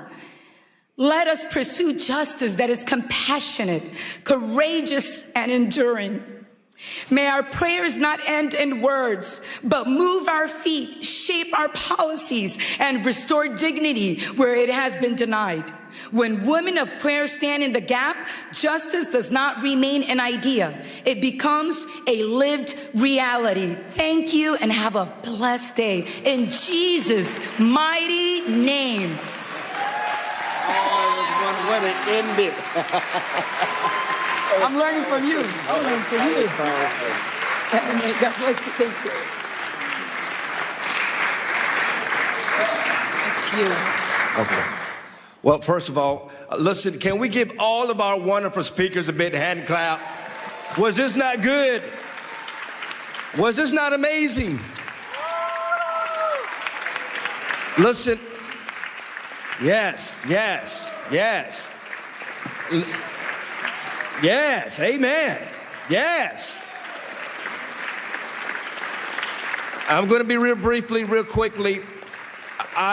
First of all, I want to, I see we passed the lapel pins out. Everybody, please stay standing because we're about to go. You sit back down, you may not want to get back up again. We passed the pins out, and I wanted to give a declaration before, but that's okay, you pinned yourself. And we'll do it better the next time. But I want everyone you stayed here to the end, so you're telling me that you are truly committed to this movement. And I want to give a declaration, and I want you to repeat after me. Now, I'm going to be very clear. You're not pledging allegiance to a person or an organization, but an ideal of freedom. Are you understanding me? And so I want everybody here to just lift up your right hand, and you're going to make this pledge with me. You're going to repeat after me. Say, I in your name. Today I stand by choice and by conscience to declare my commitment to becoming a spiritual diplomat. I do not pledge allegiance to a person,